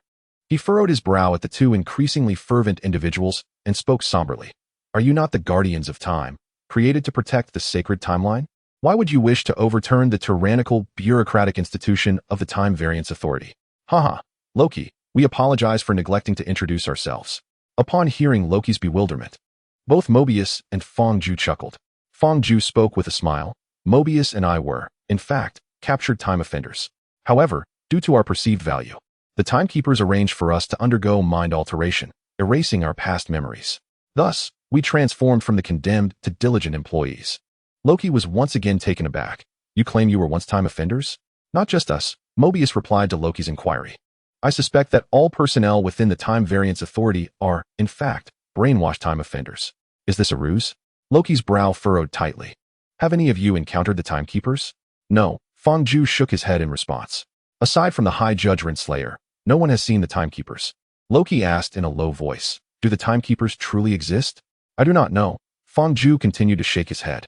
"However, I surmise that the timekeepers should exist. Or rather, they once did. Yet, Contrary to what Miss Minutes has stated about their planning of the sacred timeline, they may have long since withdrawn from worldly affairs, residing in some hidden place. Of course, there is another possibility. They may have perished. Loki opposed this second possibility, believing that the notion of death insulted the divine. Perished? Did not Miss Minutes assert that the timekeepers are omniscient and omnipotent deities? Could such gods, who toy with time at will, also succumb to death? Mobius shrugged and added, Loki, in truth, based on the machines you have encountered, anyone could impersonate a timekeeper, could they not? Chapter 12. The timekeepers are the greatest time offenders. The moment Mobius uttered this statement, not only did Loki furrow his brow deeply, but Fang did as well. Moments ago, in the monitoring room, Fang had theorized that the timekeepers might be an extraordinarily formidable entity, a deity of exceptional power. Yet, this hypothesis was fraught with complications. Today, Fang perused materials related to the Avengers of Earth, which clearly documented that the Avengers traversed time through quantum technology, acquiring the Infinity Stones at various points in time. Utilizing these 6 extraordinary gems from disparate eras, along with the Infinity Gauntlet crafted by Iron Man, they resurrected half of the universe's life. In fact, for any staff member, replicating the Avengers' operations would be a trivial endeavor. Thus, within the grasp of time travel and resetting techniques, the Infinity Stones, treasures capable of directly influencing the existence of the universe, appear to be mere exquisite gems within easy reach. Mobius continued, pondering. Moreover, if the timekeeper were truly omniscient and omnipotent, why would he employ us, mere time offenders subjected to his brainwashing, as subordinates? As if he crafted our backgrounds, we are akin to his creations. Surely, it would be far simpler and more perfect for him to create beings that would never betray him, akin to robots with high obedience. It is worth noting that merely in the worlds we traversed post-2000, numerous alien species possess advanced technologies such as cloning, genetic manipulation, and the creation of mechanical life and androids. Such technologies are neither difficult to acquire nor to utilize. After a prolonged silence, Loki suddenly spoke. What if he is not unwilling to use them, but rather unable? Unable? Both Mobius and Fang simultaneously looked at Loki, their expressions reflecting confusion. Loki gradually elucidated. Did not Miss Time mention that if the sacred timeline experiences even the slightest deviation, it could infinitely proliferate like cancer cells, ultimately resulting in an unending war across the multiverse? The female judge also stated that the timekeeper's task is to design and maintain the correct flow of time. Therefore, let us contemplate the significance of the timekeeper's existence. A spark of realization flashed in Fang mind, as if he had grasped something profound. Are you suggesting that it is to prevent the outbreak of war between the multiverses? Loki snapped his fingers, raising an eyebrow as he continued. The timekeeper's arrangement of trimming time offenders and resetting timelines is all aimed at averting that war, which would engulf various timelines across the multiverse. Thus, as the greatest time offender within the multiverse, capable of altering numerous timelines with a mere thought, the restrictions placed upon the timekeeper must exceed those of anyone else. Although he has perceived the history of the multiverse over countless years, in order to prevent that war, he is, in truth, unable to alter the universe according to his own desires.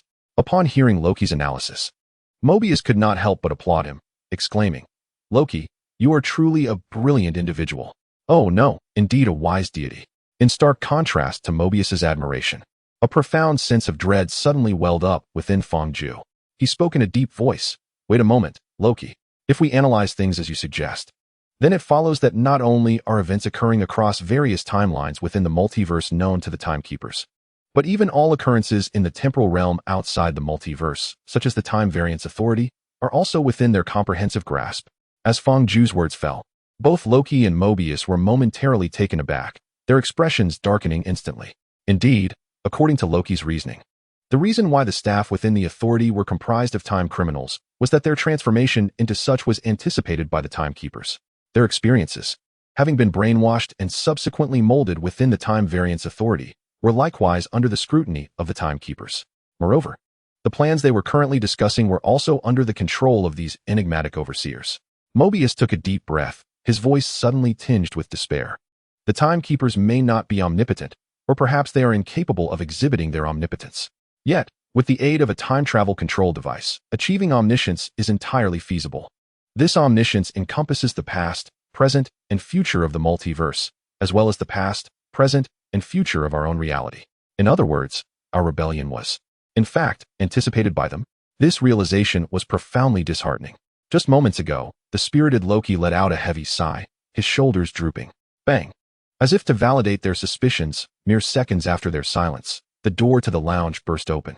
A procession of more than 10 time hunters clad in black combat uniforms entered. Upon entering, they spontaneously divided into 2 teams, brandishing time pruning sticks with the glowing end aimed directly at the 3 of them. Following this group of time hunters, the last to enter was Chief Justice Ravonna Renslayer. Dressed in a coffee-colored suit, she emanated an icy demeanor, exuding an air of superiority that deterred any approach. With measured steps, Renslayer walked slowly to the center of the 2 squads of time hunters, the sound of her high heels echoing on the floor. Her cold gaze swept across the 3 individuals in the room, and she declared in a grave tone, "The timekeepers have ordered. Prune them on the spot." "No, Ravonna. Please don't," Mobius exclaimed, rising hastily. He looked at Renslayer, his arms flailing in a futile attempt to explain. "I can clarify everything to you." However, the time hunters, having received their orders from Chief Justice Renslayer, moved mechanically towards Mobius, as if they were cold machines programmed to follow commands. Among them, a commander without a helmet cast a silent glance at Mobius, his eyes filled with desolation and rage, the gaze reserved for those condemned to the pruning sentence. He slowly raised his pruning stick and forcefully struck it against the utterly defenseless Mobius. In an instant, Mobius resembled a firework ignited, flames cascading along his body, bursting forth in radiant splendor amidst the air. The ephemeral dance of man and firelight was fleeting. "Your Honor, may I pose a question before the impending judgment?" Fang watched in astonishment as Mobius vanished before him. Yet curiously, his heart harbored little fear or panic. Perhaps he had grown accustomed to such scenes. Or perhaps he felt no dread regarding the fate of being severed. "Eliminate them." Losrael did not respond to Fang inquiry, merely darkening his countenance as he solemnly reiterated the earlier command. The time hunters advanced slowly towards Fang and Loki. Resigned, Fang raised his arm, adopting a posture of surrender. In stark contrast, Loki struggled in vain, attempting to employ the combat techniques he had learned in Asgard to escape the time hunters. Yet the outcome remained unchanged. The luminous end of the black staff descended upon them, igniting a fleeting yet brilliant display of human-shaped fireworks in the air. To be candid, when the black staff struck him, Fang felt neither pain nor discomfort. He observed as his body gradually faded in tandem with the fireworks, yet experienced no anguish, despair, or sorrow. None of the negative emotions arose from this occurrence. It was as though he were not enduring a punishment that would erase him from the timeline, but rather witnessing a poorly executed magic trick. "I understand now." Just as the fireworks threatened to engulf his head, nearly consuming his face, Fang suddenly broke into hearty laughter. He fixed his gaze upon Losrael's face, which bore the weight of premature aging, and laughed. "Your Honor, wait for me. I shall return, and soon, I will be no more." As his voice faded, he too vanished amidst the flames in that lounge. "Your Honor," the commander, devoid of a hat, pointed at the spot where Fang had disappeared. For the first time, his expression shifted. Losrael glanced down at his time travel controller, and upon seeing the message from the Time Guardians, his demeanor softened slightly, and he sighed, "Fear not, for the place to which they have gone. No soul has ever returned." Chapter 13. Fang slowly opened his eyes to a sky shrouded in ominous, dark clouds. He awoke amidst the ruins, the howling wind echoing like the wails of hellish demons. Was this the prison for time offenders? Rising to his feet, he brushed the dust from his clothes and surveyed the desolation around him. Strangely, many remnants in this ruin evoked a strong sense of déjà vu, as if he had encountered them before. A chilling thought crossed Fang mind. He hastened to ascend a dilapidated 3-story building, peering towards the structure to his 1 o'clock position, which stirred the most intense sense of familiarity. Stark Tower. Although the emblem atop the towering edifice was not the familiar Stark Industries insignia, the uniquely designed building was indeed one he had encountered numerous times before. The interdimensional traveler, known for his tumultuous escapades in the realm of Loki, was apprehended at the entrance of Stark Tower. Not only Stark Tower, but the surrounding area also featured other recognizable structures and armaments. For instance, to the 6 o'clock position stood a spire resembling Asgardian architecture, while at 3 o'clock loomed the ominous, shadowy helicarrier of S-H-I-E-L-D. I surmise correctly. The temporal scythe did not possess the ability to erase individuals directly from the timeline. Even the time reset device was, in truth, merely a colossal spatio-temporal transference apparatus. This place was essentially a vast prison, or perhaps a refuse dump. Cheng Yuanji surveyed his surroundings, his demeanor growing increasingly grave. If this were indeed a prison, there would certainly be a warden. If it were a garbage dump, then a janitor must be present. Where, then, could this warden or janitor be? Suddenly, a chilling roar reverberated through the air. He stiffened and raised his gaze towards the oppressive, purplish-gray clouds towering above. It was then that he realized the cloud, vaguely resembling a dog's head, was not merely a cloud but a living, sentient monstrosity. Goodness, could it be the infernal warden? Consumed by rage, Cheng Yuanji cursed and fled in the opposite direction, lacking even the courage to glance back. In recent days, within this extraordinary repository of knowledge, he had perused ample information on monsters and extraterrestrials. Historically documented beings possessed at least a semblance of humanity, yet this colossal, nebulous canine was the very embodiment of calamity. Cheng Yuanji exerted every ounce of strength to escape, but alas, his physical attributes were woefully inadequate. Having run less than 2,000 meters, fatigue surged through his muscles, rendering his legs as heavy as lead, preventing him from continuing. He collapsed onto a shard of glass curtain wall, his right hand pressed against his racing heart, struggling to swallow. Surely, I won't meet my demise here due to sheer exhaustion? He gasped for air, his left hand rhythmically striking his aching legs. Filled with an overwhelming sense of futility, he lifted his gaze to the sky, resolved to confront the pursuing cloud monstrosity, thinking that even in death, he would do so with grandeur. However, to his astonishment, the crimson-eyed cloud beast, after soaring a distance toward him, abruptly veered off in another direction as if enticed by a more alluring quarry elsewhere. Cheng Yuanji erupted in laughter, exhilarated. I, Cheng Yuanji, am not destined to perish. Do you truly believe that? As Fang Zhu's laughter had yet to fully escape his throat, a cold voice from behind him abruptly interrupted. At the sound, Fang Zhu froze, as if he had just swallowed a dead fly, and his smile vanished in an instant. Bracing himself with both hands against the ground, he struggled to rise and turned to face the source of the voice. Their eyes met. Fang Zhu recognized the newcomer, Cheng Yuanji. True to the photograph archived in his file, he bore a slightly plump round face, disheveled hair, and was clad in a prison uniform, draped with a dark red cloak. Utilizing some unknown ability, he seemed to defy gravity, floating in midair. Cheng Yuanji. Fang Zhu's expression turned complex. He had not anticipated encountering the very person he both longed and dreaded to see so soon after entering this temporal prison. Was it a stroke of luck or misfortune? Cheng Yuanji loomed above, glaring down at Fang Zhu, his eyes brimming with hatred. With a cold chuckle, he declared, "You never thought we would meet again, did you?"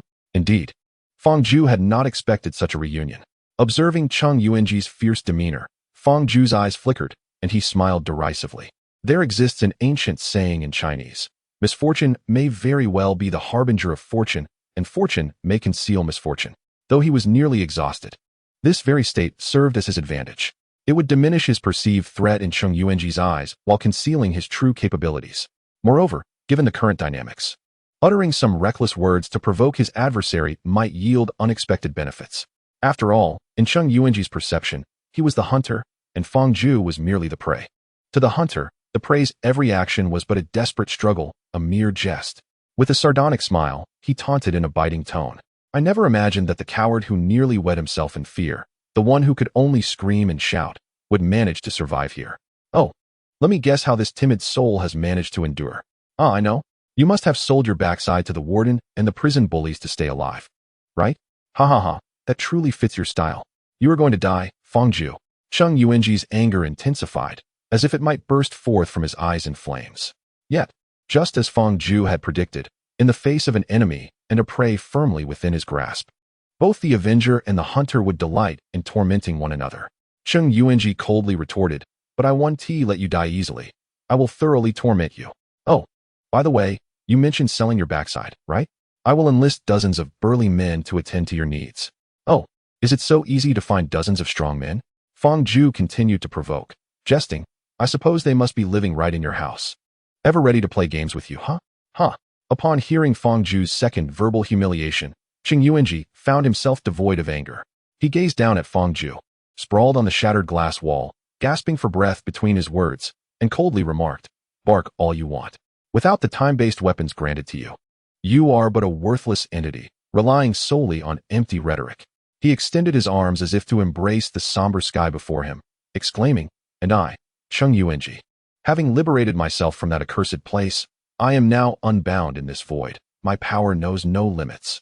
It is a strength you could never begin to fathom. However, Fang Ju interrupted Cheng Yuanji's self-aggrandizement, blinking innocently and softly inquired, "Then why didn't you use it when we captured you?" Cheng Yuanji seemed to be struck at his vulnerable point, stubbornly retorting, "I was still in a recovery phase.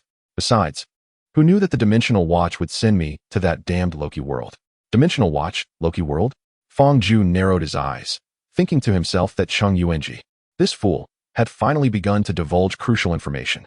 It was not in vain that he had employed provocation so many times. He frowned and asked, "What do you mean by the Loki world? How do you know it can remain undetected amidst the apocalypse?" "Want to know?" Cheng Yuanji made an infuriating face, piquing Fang Ju's interest, only to abruptly decline.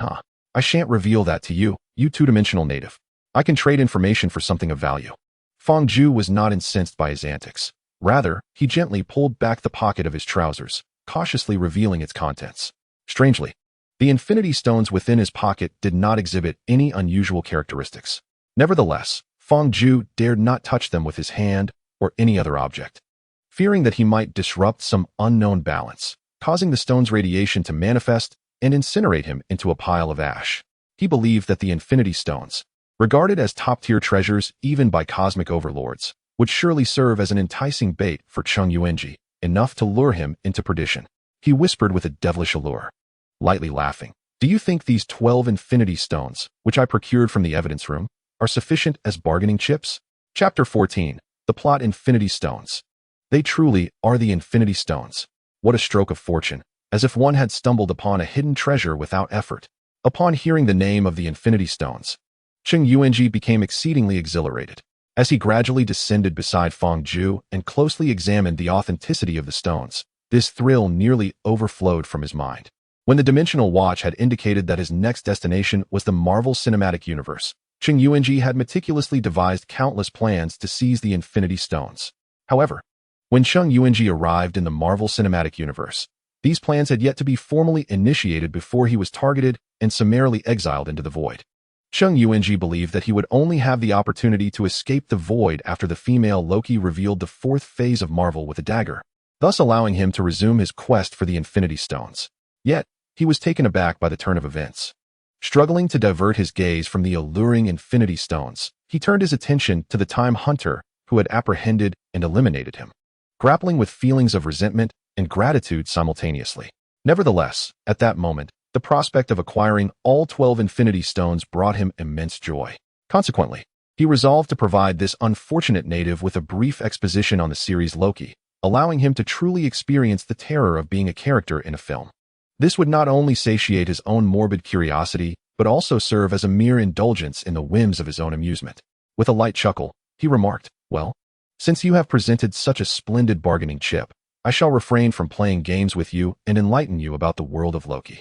Fang Ju nodded slightly, discreetly zipping up his right leg pocket. Cheng Yuanji observed this, but remained indifferent, for the roles of hunter and prey had now reversed, and he was the one wielding power. He slowly began, "In fact, Loki is the title of a television series. Within this series, there are three principal characters: Loki, Lady Loki, and Mobius. At the outset of the series, Lady Loki is pursued for having systematically eliminated several teams of Time Hunters. However, due to her ability to transfer her consciousness by touch and inhabit others, the Time Hunters faced repeated setbacks, losing 6 or 7 teams without ever managing to capture her. Subsequently, analyst Mobius devised a plan to enlist a variant of Loki's aid, employing the strategy of using one Loki to capture another. Yet, while the ideal scenario appeared promising, reality proved to be quite stark. The variant of Loki did indeed provide them with a lead in their pursuit. He speculated that Lady Loki had not disrupted the sacred timeline because she concealed herself within apocalyptic realms, places destined to return to dust. Mobius confirmed that any actions taken in these apocalyptic worlds would not trigger consequential events, subsequently reporting this information to Judge Ravana Renslayer. Later, through various clues, they pinpointed the apocalyptic world where Lady Loki was hiding and initiated another capture operation. However, they once again failed, as Loki and Lady Loki escaped together, leading Commander 15 to partially awaken some of his former memories.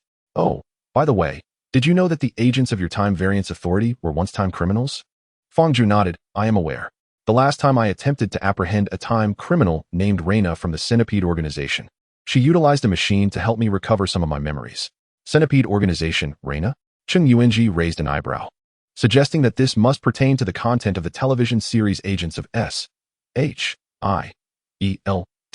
He shook his head and continued, well, that is of little consequence. The plot of Loki is where things become truly captivating. Loki has fallen in love with Lady Loki. This narcissistic fellow, in his self-absorption, has ended up enamored with his own variant. How exceedingly self-indulgent. Of course, this may also be attributed to the bridge effect. After all, they had just escaped to the Ramon-Disi satellite when the time travel device conveniently ran out of power. It is plausible that two strangers, who are most familiar with each other, could develop a certain fondness amid the cataclysmic collision of stars. Fang Ju, however, was uninterested in the romance between Loki and Lady Loki. He merely wished to ascertain the conclusion of this series entitled Loki. He inquired in a low voice.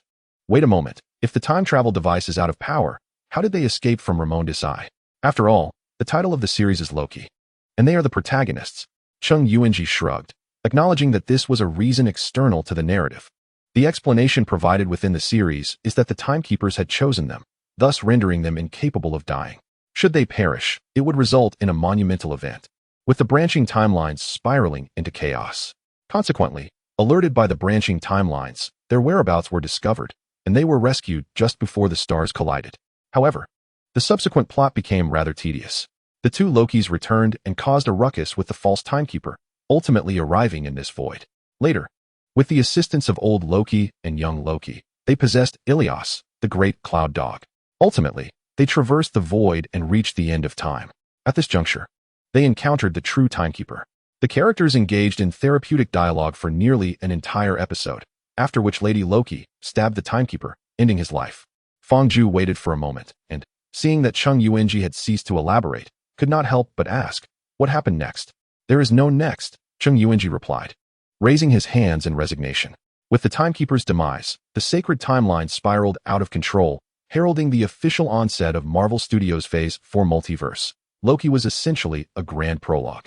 Once these events were recounted, it naturally concluded. So, Lady Loki ultimately kills the timekeeper? Fang Ju furrowed his brow, sensing an incongruity. Cheng Yuanji clarified. The timekeeper had lived for far too long and was weary, so he offered Loki and Lady Loki two choices. The first, to succeed him as the new timekeeper. The second, to kill him and liberate the sacred timeline. The male and female Lokis held differing views on these choices. However, the director had long since determined that the timekeeper must meet his end. Thus, the final outcome is that the timekeeper perishes, the sacred timeline is liberated, and the universe returns to chaos and disorder. Fang Ju mentally sorted out the plot of Loki and spoke solemnly. According to your account, both male and female Lokis can transcend the Ilios and reach the end of time only through their magical abilities. Do you possess similar capabilities? If not, are you not destined to remain in this void prison until death? Cheng Yuanji cast an incredulous glance at Fang Ju. Are you foolish? Once they embody Ilios, they will control it to open the gateway to the end of time. At that moment, seizing the opportunity to rush in will suffice. What need is there for any embodiment abilities? So that is how it is. Fang Ju nodded, taking a deep breath, and with his sore body, he sat up. He lifted his gaze towards Cheng Yuanji, who stood by his right leg. Cheng Yuanji, having finished recounting the tale, unabashedly fixed his gaze on the pocket of Fang Ju that contained the infinity stones, akin to a hungry wolf eyeing its prey, nearly drooling. Fang Ju sighed softly, murmuring, Cheng Yuanji, I actually feel quite sorrowful for you. Sorrowful? Why? Cheng Yuanji was taken aback, not quite grasping the meaning behind Fang Ju's words. Because you have perished at my hands twice. Chapter 15. Rebound, what do you mean by that? Lying on the ground for too long has dulled your intellect to the point of merging with the underworld? Cheng Yuanji stared at Fang Ju, uncertain whether he was struggling to accept that he was merely a character in a film, leading to a mental breakdown, or if the repeated time travels had caused some mutation in his nervous system. Fang Ju laughed. Do you believe it? From now on, everything you possess shall belong to me. You cannot possibly be serious. Cheng Yuanji's expression grew increasingly peculiar, his tone laced with a hint of concern for Fang Ju's mental state. How can one utter such nonsense? Fang Ju raised an eyebrow, his smile deepening. So, you do not believe me? Damn it. Cheng Yuanji was already filled with fury towards Fang Ju, but upon seeing the 12 infinity stones within reach, his emotions somewhat calmed. However, this tranquility was limited. Amidst Fang Ju's increasingly deranged laughter and words, the calm was swiftly eroded.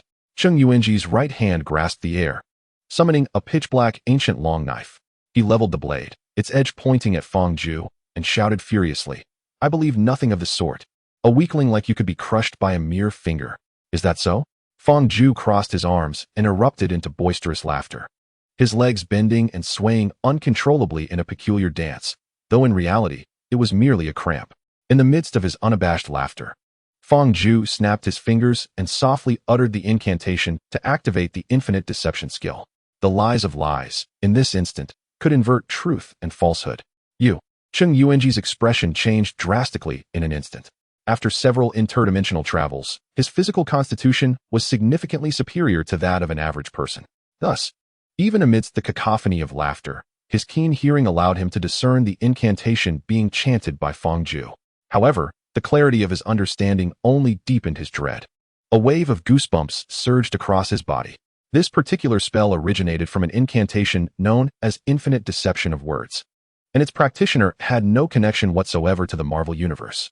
Yet, its manifestation here signified something profound, a truth that Cheng Yuanji grasped with alarming clarity. He pointed at Fang Zhu, his pupils trembling violently. "You are also a traveler. I'm afraid I must take everything from you." Fang Zhu's smile gradually faded. He offered a sincere bow to Cheng Yuanji, his demeanor shifting to one of solemnity. "Mr. Cheng, may you have a safe journey." Cheng Yuanji, seething with rage, swung the obsidian blade in his hand, intent on ending the life of this deceitful scoundrel who stood merely 3 feet away. Yet, ultimately, it remained but a fleeting thought. As Fang Zhu completed the incantation, the spell known as Infinite Deception of Words had already taken effect. Under an imperceptible set of rules, and within the reversal of lies, everything Cheng Yuanji possessed was forcibly transferred to Fang Zhu. His attire and possessions were stripped away, and his soul dissipated in an instant. Following the departure of his soul, both his memories and corporeal form began to crumble like a sandcastle under a relentless tide. The fate of Cheng Yuanji was tragically grim. However, Fang Zhu was not spared from substantial losses either. At that moment, a series of lines glimmering with a green hue appeared before him. "You have forcibly utilized a skill beyond the level of Infinite Deception of Words 1. Target locking initiated. An error occurred due to the target possessing high-tier authority artifacts. You have acquired part of the target's items, but have also suffered a backlash from the skill, resulting in the following consequences. 1. Skill Infinite Deception of Words 1 enters a 24-hour cooldown period, during which the skill cannot be utilized. 2. Each of your 5-dimensional attributes is reduced by a value of 0. 1. Note, your energy attribute has been reduced to a negative value. Please find a way to quickly raise your energy value to restore it above 0. Otherwise, due to the long-term interdependence of your 5-dimensional attributes, your other attributes will also gradually decline. Should all attributes reach 0, or 3 of them fall below 0, you shall perish." Upon reading these penalties, Fang Zhu couldn't help but gasp in shock. Initially, his 5-dimensional attributes were already hindered by the adverse effects of Infinite Deception of Words, rendering him incapable of enhancing them through conventional means. Now, they had been further diminished. Most alarmingly, this phenomenon could even lead to a negative value. Moreover, the negative attributes seem to impede the progress of other attributes, dragging them down as well. It feels as though one is caught in a web of influence, akin to the adage that one is colored by their associations. Fang Zhu let out a sigh and focused his thoughts to access his personal panel. Name, Fang Zhu. Race, half-blood. Occupation, none. Realm, none. Strength, 0605. The average strength of an ordinary person is 1. Agility, 0504. The average agility of an ordinary person is 1. Physique, 0605. The average physique of an ordinary person is 1. Spirit, 4039. The average spirit of an ordinary person is 1. Energy, 001. The average energy of an ordinary person is 0. Title, Conqueror of the Temple of Lies. Skill, Infinite Deception of Words, 015100. Proficiency, can be upgraded upon reaching maximum value. Cooldown, 2359, 15. Items, Dimensional Watch, bound, energy depletion status, Floating Cloak, imitation, bound, Tang Dao, bound. Cheng Yuanji's body, in a state of collapse. Dimensional Watch possesses numerous functionalities, the primary of which is to absorb energy, allowing one to traverse dimensions and explore the myriad realms. Floating Cloak, imitation, capable of resisting feeble physical and magical attacks, enabling brief moments of levitation. Tang Dao, an ancient blade from the Tang dynasty, renowned for its unparalleled sharpness. Chung Yuanji's body, the corporeal form of Chung Yuanji, adversely affected by unknown factors. Missing a crucial soul component and poorly preserved, it has now largely disintegrated and continues to deteriorate. After reviewing the contents of his personal panel, Fang Zhu sighed once more, feeling a profound sense of loss. Not merely a slight loss, but a significant one. He had anticipated that Chung Yuanji, as a traveler traversing various worlds, would possess a wealth of valuable items. Yet, this was all that remained. Such a meager collection had cost him 5 attribute points. This paltry bounty had cast a shadow of death over him. Damn it. He resolved not to engage in such folly again. Fang Zhu cursed under his breath and lifted his gaze towards the spot where Chung Yuanji had recently stood. Since the activation of infinite deception of words, scarcely a minute had passed, and Chung Yuanji had completely lost his human form. His soul had vanished, and his body had disintegrated into a heap of ashen sand. Fang Zhu looked down at the pile of sand, and suddenly, a few lines of text flashed before his eyes. Notice, Chung Yuanji's body has completely collapsed. This item has been automatically removed from the inventory. Damn it, I hadn't even had the chance to examine it. Fang Zhu was left utterly speechless. Among all the possessions belonging to Chung Yuanji, he coveted 2 items above all. The first was the tool that facilitated Chung Yuanji's interdimensional travels. The second was Chung Yuanji's knowledge and experiences from the various worlds he had encountered. The first item, the dimensional watch, had already indicated that it was bound to Fang Zhu as its master. The second item, Chung Yuanji's memories, had initially led Fang Zhu to believe he could preserve the body for some time in hopes of extracting relevant memories. However, due to the absence of suitable storage means and the disappearance of the soul, he could only watch helplessly as it faded from his inventory. As he observed the green luminescent text gradually dissipate, he sighed deeply and murmured a self-reassuring thought. It is what it is. Gaining it was my fortune. Losing it my fate. Ultimately, the experiences from other worlds were merely embellishments. Compared to the dimensional watch, which could facilitate interdimensional travel, its loss was inconsequential. Chapter 16. Near death. Reflecting on the dimensional watch, Fang Zhu lowered his head, disdainfully gazing at the mound of yellow sand concealed beneath clothing. After witnessing Chung Yuanji's body vanish from his inventory, Fang Zhu understood the reality. The so-called inventory was merely a list of items. It possessed no storage capabilities and could only provide a simple marking and status analysis for certain special items he owned. Thus, even though the dimensional watch appeared as bound in the inventory, Fang Zhu still needed to detach it from Chung Yuanji's corpse. Only then could the watch truly belong to him. Taking a deep breath, he held his breath, bent down, lifted the red cloak and garments, and sifted through the grayish sand to retrieve a dusty smartwatch. Uncertain if it was indeed the dimensional watch, he shook off the dust and wiped its screen with his sleeve. While cleansing the display, he inadvertently pressed a button, and the screen illuminated instantly, revealing a line of red text. Dimensional watch energy insufficient. Please recharge. Moments later, the red text vanished, and the screen dimmed again. After thoroughly cleaning the dimensional watch, he examined it closely, noticing that apart from a knob on the right side of the dial, there were no additional buttons or openings. Grasping the strap, he raised the watch, gazing at his reflection on its ebony surface, and frowned. Recharge? How can I do that when you lack a charging port? It seemed the dimensional watch had heard his confusion, as the screen once more illuminated, displaying a line of orange text. Infinity gems can be used for recharging. Infinity gems for charging? Fang Zhu glanced at the dial, and then at the pocket of his right leg. He hesitated to touch the infinity gems, fearing that extracting them from his pocket might disrupt some balance and unleash their energy.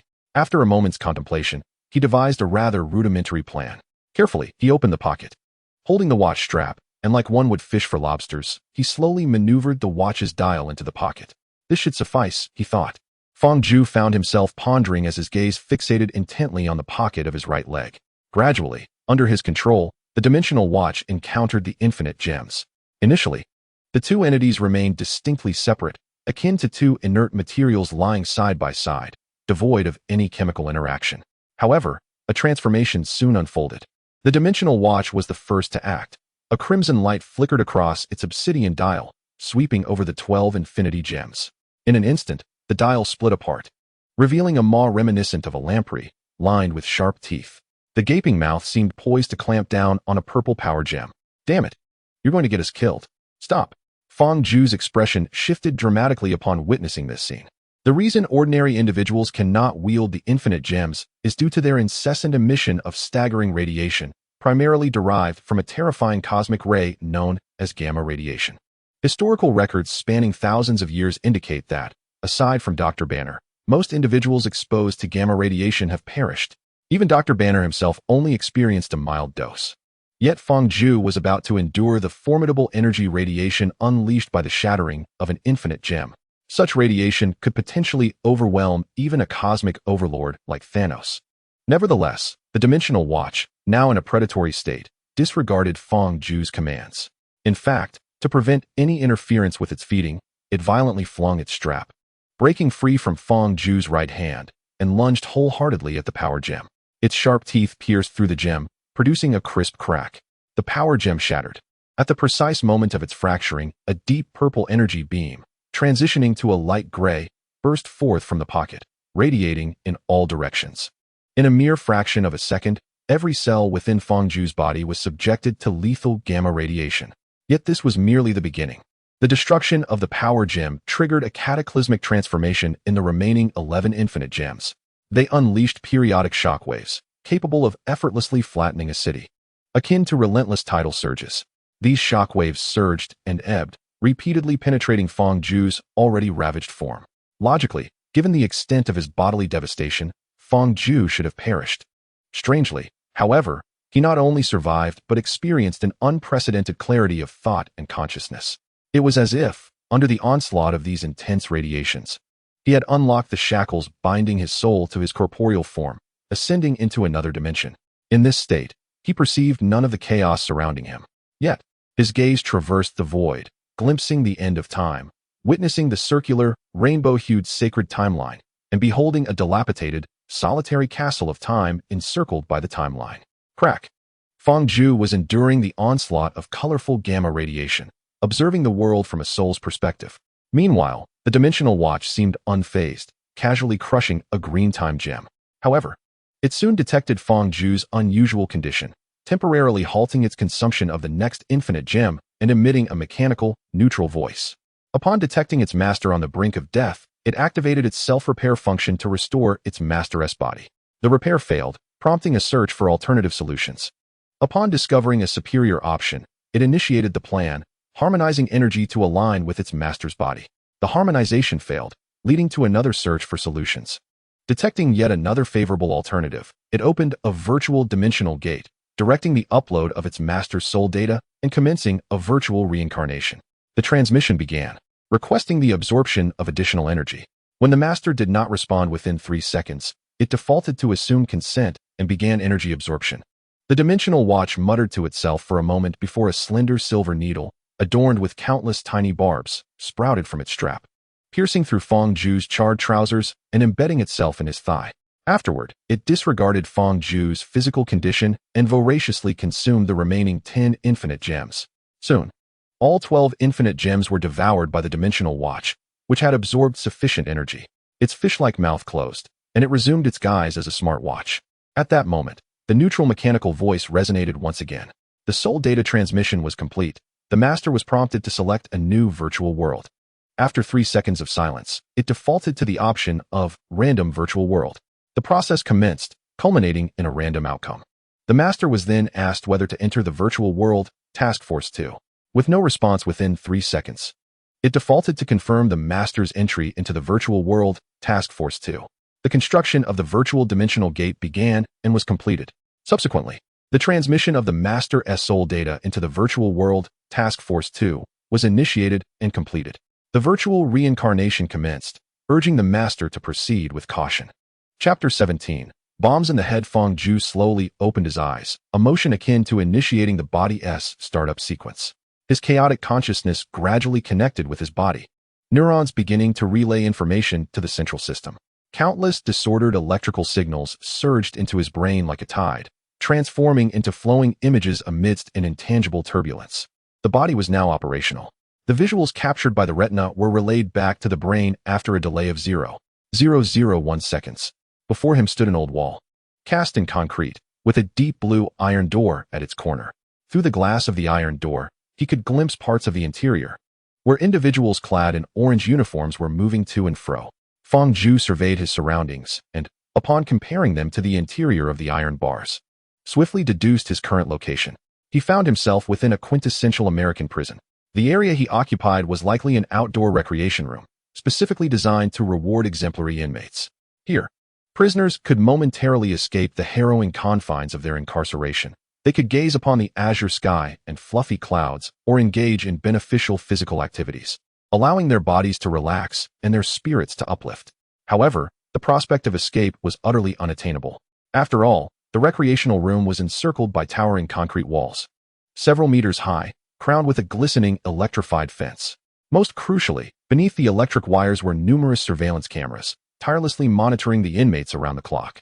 With such vigilant oversight, unless an inmate possessed superhuman abilities, every movement would inevitably be detected by the guards. Fang Ju's recognition of this being an American prison was, in fact, a result of a prior mission to apprehend a time criminal. At that time, in pursuit of the time offender, his team of time hunters traversed much of the prison, thus acquiring a wealth of knowledge about its structure. However, he pondered, why was he in prison? A slight frown creased his brow. He recalled the cataclysmic energy surge triggered by the shattering of the infinity gem, which had inadvertently thrust him into a peculiar state of astral vision. In that state, his gaze transcended the void, revealing the desolate time fortress at the end of time. He had been but a breath away from glimpsing the true visage of the enigmatic time guardian within the fortress. Yet, in that fleeting moment, darkness engulfed him, akin to a game suddenly disconnecting, plunging his consciousness into a profound chaos. He had believed this to be death. Yet now, it appeared that this notion was subject to reconsideration. Fang Ju stroked his chin, attempting to sift through the sea of memories for any insights that might illuminate his predicament. However, his brain, unlike a computer, could not freely retrieve stored information. Despite exerting every effort to recall, he could only conjure fragmented images of the time's end. If he could not remember, then perhaps it was best to first access his personal panel and assess his physical condition. Habitually, he summoned the personal panel with his thoughts, yet it seemed to have malfunctioned, responding not at all to his call. What the hell? He exclaimed in disbelief. Before he could utter further exclamations, the deep blue iron door was abruptly swung open from the outside. Fang Ju hastily quelled his chaotic thoughts and turned his gaze toward the figure entering. It was a robust woman with dark skin, her muscular physique reminiscent of a powerful bear. Clad in an ensemble of pink attire, she moved with a waddle, resembling a fur-clad black bear. She regarded Fang Ju with a cold and disdainful glare, commanding in a frigid tone, "Step out." Fang Ju furrowed his brow, contemplating whether to speak, but ultimately swallowed his words and approached the woman. She cast a sidelong glance at him, her silence suggesting that uttering another word would tarnish her lips. With a gesture, she signaled for him to follow. Together, they exited the activity room, traversing the dining area and the western zone where inmates engaged in physical exercise. During this time, the woman uttered a phrase that Fang Ju could not comprehend. "You understand the rules. Complete the task successfully, and your sentence will be reduced by 10 years. After that, she sealed her lips, offering no opportunity for inquiry or clarification. This suited Fang Ju perfectly, as his mind was preoccupied. He was solely intent on deciphering the issue with his personal panel, which had inexplicably become inaccessible. Suddenly, the woman halted. Fang Ju, who had been attempting various methods to summon his personal panel, also came to a stop behind her. He glanced up at the sign above the door that read medical room. Was this their ultimate destination? What was the purpose of their visit? Without providing any answers, the woman pointed at the surgical table in the center of the medical room, indicating for him to lie down. Fang Ju surveyed the woman and then the row of prison guards clad in black combat uniforms, armed and menacing. Taking a deep breath, he chose to obey her command and reclined upon the surgical table. As soon as he lay down, a rough-skinned female doctor swiftly seized his arms, securing them with restraints to the metal rails of the table. Once she had bound his arms, another male doctor, bespectacled and standing behind him, took action. He retrieved a metallic syringe from the instrument rack, twisting the metal tube atop it to open the passage connecting it to the syringe's piston. With a steady hand, he inserted the slender needle into Fang Ju's neck, pushing the piston to inject both liquid and a bomb into his brain. Once the procedure to implant the microbomb was completed, the female doctor released the restraints on Fang Ju's arms, and the stout woman finally parted her lips again. She pointed to the real-time image displayed on the screen beside the surgical table and coldly declared, "Should you defy orders in any manner, I will detonate the bomb beneath your head." A bomb. Fang Ju glanced at the screen, and upon seeing the small dot marked by a red circle beneath the brainstem, along with the accompanying explanation outside the circle, he was momentarily taken aback. Turning to the stout woman, A look of confusion crossed his features, and he inquired, "You implanted a bomb in my head." With a stoic expression, the woman replied, "This is a necessary measure to prevent a dangerous criminal like you from fleeing during the mission." She continued icily, "Moreover, remember, we are a covert operation unit. Everything you witness here has never transpired." "Oh," Fang Zhu replied nonchalantly, neither angered nor perturbed. "A mere bomb. Once the cooldown period of infinite deception passes, it becomes merely a matter of a single utterance, nothing of great consequence. However, this audacious woman is bound to meet her demise sooner or later." Chapter 18. The primary mission is to eliminate the starfish. Fang Zhu flipped off the operating table and followed the stout woman as they slowly exited the infirmary. Upon reaching the corridor, the stout woman gestured towards a man approaching them. "Your commander, Colonel Rick Flag." The wise one, Colonel Flag, clad in a sharp black military uniform, greeted Fang Zhu with a surprisingly amiable smile upon noticing him. He approached Fang Zhu, who was still contemplating why his personal panel had yet to respond, extended his hand, and said with a grin, "Why so silent? Would you prefer I call you Doran? Call me whatever you like. I shall exert every effort to depart from this place." Fang Zhu grasped Flag's right hand, his expression remaining cold. Until this moment, he had only just realized that within this prison, he was no longer referred to as Fang Zhu. Was his name so unappealing? Perhaps being called the Wise One would suffice. Flag led the way, gesturing for Fang Zhu to follow. He guided him into a leather combat suit and selected several practical firearms from the armory. Subsequently, the two boarded a windowless black armored vehicle, arriving at a small airport adorned with a massive stars and stripes banner. Flag opened the vehicle door and leaped out first, attaching various weapons to his person as he smiled back at Fang Zhu, still inside the vehicle. "Wise One, welcome to the place where you shall give your utmost effort." It was evident that Flag intended this phrase to lighten the atmosphere and foster a closer bond between them.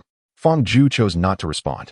However, reflecting on the seemingly sunny disposition of Colonel Flag, who would soon be his commanding officer and one of his future comrades, he inhaled deeply, controlling his facial muscles to form a stiff, artificial smile.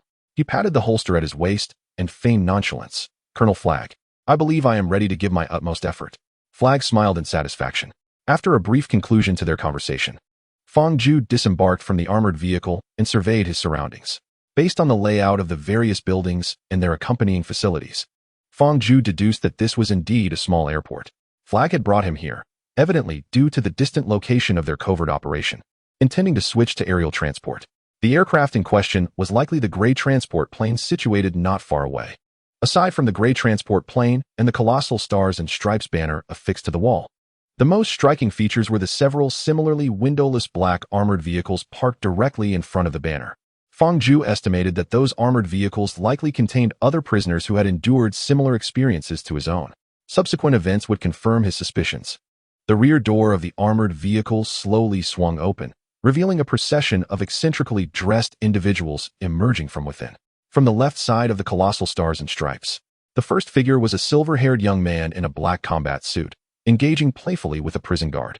Following him was a slightly overweight man clad in a black trench coat, meticulously cleaning yellow grime off a boomerang. While these two appeared somewhat ordinary, the subsequent companions left Fang feeling utterly speechless. One was a humanoid yellow weasel, standing at the edge of the vehicle and producing astonishingly loud noises. Another resembled an alien, its skin a muddy hue, bearing some peculiar fleshy protrusions on its face, as if it had just rolled around in a muck pit. There was also a man in a sleeveless blue leather outfit, donning a blue half-mask, earnestly instructing the prison guards on safety protocols. Lastly, a blond man dressed in a yellow bodysuit and sporting yellow goggles was casually leaning against the armored vehicle, idly twirling a golden javelin. After observing these bizarre individuals, Fang sighed and furrowed his brow. Flag noticed the peculiar expression in Fang's eyes, secured his weapon, and humorously gestured towards the oddly dressed prisoners, saying, "In truth, they are just like you, selected by Amanda to partake in this mission." "What mission? A suicide mission?" Fang pondered, as his limited understanding led him to believe that the only circumstance under which prisoners would find themselves on the battlefield was as expendable pawns in a war. "Not at all," Flag replied, his tone exaggeratedly drawn out as he shook his head in denial of Fang's words. "This mission is, shall we say, a delicate task that the authorities cannot publicly address. Although it is daunting, if each of you harnesses your abilities, it can be accomplished with relative ease. Moreover, the term Suicide Squad has been deemed somewhat derogatory, and you shall be referred to instead as the task force. Task force? Fang grimaced, thinking it would be better to stick with Suicide Squad, which at least suggested a semblance of free will. Yet, the moment he heard the term task force, a neutral mechanical voice suddenly resonated in his mind. In an exceedingly indifferent tone, it slowly articulated, keyword detected. Individual identified as Fang Ju has adapted to the parameters of the virtual world, Task Force 2. Initiating transmission of foundational information regarding this virtual realm. Transmission initiated. Members of the task force imprisoned in Dreamland Prison are presented with a new mission that may alleviate their sentences: to travel to the small island of Cotomatus off the coast of South America and dismantle the remnants of the Jotunheim prison and laboratory from World War II. During the execution of this mission, the task force will encounter the colossal alien entity known as Starfish Starro and engage in conflict with it. Transmission completed. Commencing evaluation of the difficulty rating for the virtual world, Task Force 2. Evaluation in progress. Evaluation concluded. The difficulty rating for Task Force 2 is: commence the distribution of primary missions according to difficulty levels. Primary mission: eliminate the colossal extraterrestrial creature, Starro the Starfish. Mission reward: a dream crystal. Mission penalty: death. Mission duration: 48 hours. Should an ordinary person learn that failure to complete an eccentric task within 48 hours would result in demise, their emotions would likely be tumultuous, perhaps even leading to a breakdown in tears. However, Fang Ju is not like the average individual. Upon listening to the announcement delivered by the electronic voice, rather than succumbing to increased tension and panic, he felt a peculiar sense of relief. The taut nerves that had gripped him since discovering his imprisonment began to loosen slightly. Fang Ju recalled having encountered a phrase somewhere: the most ancient and powerful of human emotions is fear, and the primal source of such fear lies in the unknown. Ever since he inexplicably found himself within this prison, from being coerced by a corpulent woman to have a bomb injected into his neck, to being thrust into this clandestine death mission, an inexplicable dread of the unknown had lingered in his heart. He was oblivious to his surroundings, unaware of the tasks that lay ahead, and uncertain whether compliance with orders would afford him an opportunity to escape this foreign realm. Chapter 19. 3 new skills. All of this is shrouded in uncertainty. Instinctively, Fang Ju felt a surge of panic regarding matters he did not comprehend or control. Yet now, the neutral mechanical voice, albeit cold in its delivery of a life-or-death task, appeared to him as a beacon in the darkness, illuminating a path forward. From the perspective of the primary mission, Fang Ju merely needed to locate the extraterrestrial starfish named Starro and devise a means to eliminate it. According to the information provided by the neutral electronic voice, their task force's destination was the Jotunheim prison, where the alien starfish resided. This revelation alleviated Fang Ju's concerns about how to reach the mission's objective. Naturally, much of this was a self-aggrandizing perspective from Fang Ju. The true reason for his relief was quite simple. The personal panel, which had remained unresponsive until now, finally responded to his summons and, with a sudden flourish, materialized before him.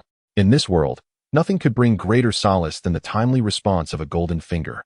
However, it was evident that this was not the optimal moment to peruse the personal panel.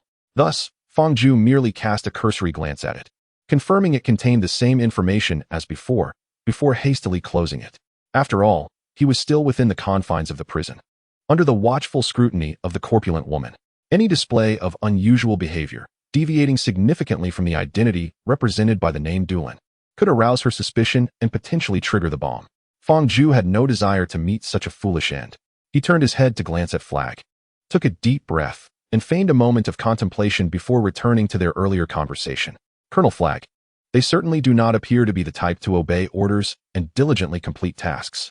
Are you certain that our team is indeed heading to Cotomatus with the intent of fulfilling our mission?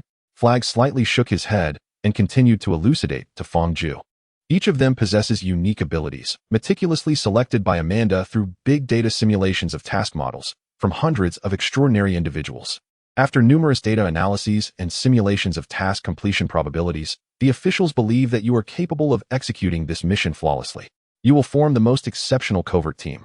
Therefore, wise one, whether you appreciate them or not, they shall be your siblings in the forthcoming days. Very well. Fang Ju raised an eyebrow, casting a glance at the so-called siblings, shrugged, and fell silent. As all members of the special operation were escorted to the airport, Flag refrained from further discussing the selection of prisoners with Fang Ju.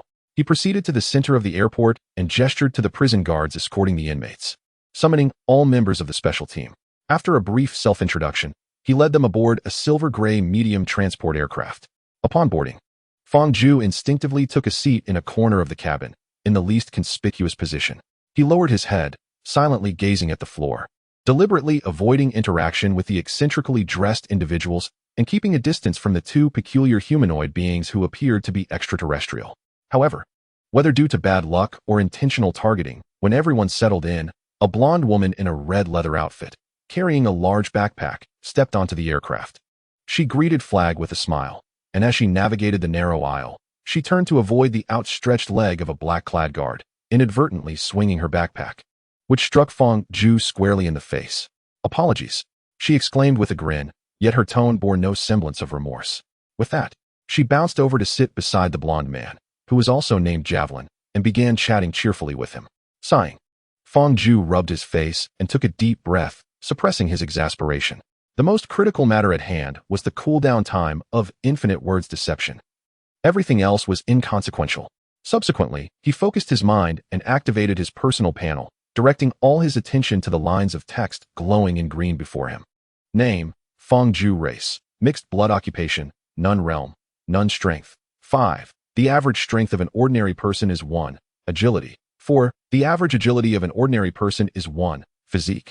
5. The average physique of an ordinary person is 1. Spirit. 39. The average spirit of an ordinary person is 1. Energy. 1. The average energy of an ordinary person is 0. Title. Conqueror of the Temple of Lies. Skills. Infinite deception of words 1015100. Proficiency. Can be upgraded upon reaching maximum. Inherent time control 10010. Proficiency. Can be upgraded upon reaching maximum. Lucky dice 10010. Proficiency. Can be upgraded upon reaching maximum. Multiplier 10010. Proficiency. Can be upgraded upon reaching maximum. Upon seeing this, Fang was momentarily taken aback. He remembered that on his personal panel, only infinite deception of words 1 had previously existed. How had it transformed into 4 skills? A surge of excitement coursed through him. He briefly glanced over the descriptions of the 3 new skills before swiftly directing his attention to the Items section below. Items. Dimensional Watch. Bound. New functions activated. Floating Cloak. Fake. Bound. Can be extracted. Tang Dao. Bound. Can be extracted. Dimensional Watch. A watch that, after absorbing sufficient energy, has unlocked additional exclusive functions. Function 1. Spatial Storage. After absorbing 2 spatial gems, the Dimensional Watch has opened up a nearly infinite storage space accessible across myriad worlds. However, due to the void pressure within the space, only items marked in the inventory can be safely stored there. Function 2. Time Acceleration. After absorbing 2 time gems, the Dimensional Watch provides the user with an auxiliary skill, Inherent Time Control 1, which accelerates the flow of time for the user across various realms. Function 3. Mental Barrier. After absorbing 2 mind gems, the Dimensional Watch establishes a barrier that shields the user from mental and psychic influences for 24 hours across myriad worlds. The strength of this barrier is determined by the user's spirit attribute of 10. Currently, Fang mental barrier strength is 39, which implies that any individual with a spirit attribute lower than 39 will find their psychic skills ineffective against him. Function 4. Probability Rewrite. After absorbing 2 reality gems, the Dimensional Watch grants the user an auxiliary skill, Lucky Dice 1, which alters their fortune and misfortune across various realms. Function 5. Soul Corridor. After absorbing 2 soul gems, the Dimensional Watch forms a soul-level bond with the user, materializing into a form that transcends its original watch shape. Furthermore, when the user employs the functions of the Dimensional Watch, they are no longer constrained by physical limitations and can control it merely through thought. Function 6. Power Amplification. After absorbing 2 power gems, the Dimensional Watch grants the user a skill, Multiplier 1, which can be employed across myriad realms to temporarily enhance one's power attributes. Note: infinite gems are typically limited to their originating universe. However, the Dimensional Watch has broadened their scope of use, albeit at a significant cost to their inherent capabilities. Current World. Task Force 2, Current Mission. Eliminate Starro. Remaining mission time, 47, 55, 36. Chapter 20. Conflict Indeed. These 3 new skills are derived from the 12 infinite gems. Fang excitedly waved his hand, his elation difficult to contain. He shifted his gaze back to the skill section and meticulously examined the descriptions. Intrinsic Time Manipulation 1. Upon activation, this skill envelopes the user in a layer that isolates them from the world's intrinsic barrier, allowing time within the barrier to accelerate. Note: the efficacy of this skill is influenced by the user's physique and energy. A stronger physique and energy yield a higher multiplicative enhancement of time and a longer duration. Note 2. A minimum of 1 in both basic physique and basic energy is required for activation. Upon successful activation, the user will experience a 1x increase in time flow, lasting up to 10 seconds. Fortunate Die 1. Upon activation, a virtual die materializes in the user's hand. Rolling it grants a corresponding value of luck. Note: this skill is affected by the user's mental acuity and energy. Greater mental and energy levels allow for multiple die rolls. Note 2. A minimum of 1 in both basic mental acuity and basic energy is required for activation. Upon successful activation, the user will randomly receive one of 6 levels of fortune. Multiplier 1. Upon activation, the user instantly gains a corresponding multiple of power amplification. Note: the effectiveness of this skill is contingent upon the user's physique and energy. A stronger physique and energy enable the stacking of greater amplification multiples and extend the duration. Note 2. A minimum of 1 in both basic physique and basic energy is required for activation. Upon successful activation, the user will experience a 1x enhancement of power attributes, lasting up to 10 seconds. Having perused the skill descriptions, Fang clenched his fist, his eyes brimming with uncontrollable joy. At this moment, he felt invincible. In reality, however, this was merely an illusion. With Fang Zhu's current physical attributes, he could not utilize any of the 3 skills. As all 9 members of the task force assembled, the pilot closed the cabin door, ignited the engines, and initiated the long-anticipated startup. The roar of the engines filled the air, propellers whirled at breakneck speed, and a tempest swept across the entire airfield. The transport aircraft gradually lifted off the ground. The transport aircraft gradually ascended to its anticipated altitude, and the previously quiet members of the task force began to stir restlessly. Flag paid little heed to this commotion. After all, he was the commander, not their caretaker. Moreover, the mere threat of implanted bombs had successfully coerced these notoriously unruly supercriminals into collaboration for the mission. To further strip them of their freedom of expression would likely incite an immediate uprising. The first to make a move was a man clad in a black trench coat, adorned with 2 boomerangs, known as the Boomerang Captain. He shook his head from side to side, scanning the cabin with a scrutinizing gaze, ultimately settling on Fang Zhu, who was staring intently at the floor and appeared quite susceptible to mockery. Fixating on Fang Zhu, he began to whistle a discordant tune. However, Fang Zhu's attention was wholly occupied by the glowing green interface before him, leaving him entirely indifferent to the provocation. This disregard irritated the Boomerang Captain, who shot a menacing glare at Fang Zhu and mockingly declared, "Hey, Harley, we're all in the Butcher-S cold storage now, surrounded by meat hanging from hooks. Yet some foolish pigs remain oblivious." Harley paused her discussion with the spear about American accents, glanced at Fang Zhu, and chuckled in reply, "Don't tease him, Boomerang." Indeed, how could foolish pigs possess human awareness? The Boomerang Captain nodded in agreement, punctuating his taunt with a few pig-like noises directed at Fang Zhu, his expression dripping with derision. Fang Zhu took a deep breath and slowly raised his head. He genuinely wished to avoid conflict and simply wanted to discreetly embark on this flight to Cotomatus to complete his mission. Yet, some individuals seemed utterly devoid of intelligence, spewing nonsense with their mouths. Observing the frivolous grin of the Boomerang Captain, he sighed softly, feeling a mix of helplessness and pity. Had this provocation occurred while he was still incarcerated, he might have endured it. However, aboard the aircraft, such behavior was tantamount to courting disaster. After all, upon the neutral chime echoing in his mind, Fang Zhu's personal interface had become accessible. To his delight, it displayed that the skill Infinite Words of Deceit had fully cooled down. If they wished for demise, they need only express it directly, without the need for such convoluted insinuations. "Oh," the Boomerang Captain raised an eyebrow, a cold smirk forming on his lips. "Are you implying that you wish to kill me? Just you, a yellow-skinned monkey? Huh, monkey, don't be ridiculous. Why not shake your hips at a hostess bar? You might actually generate some business. In this line of work, with your frail physique, you're simply asking for trouble."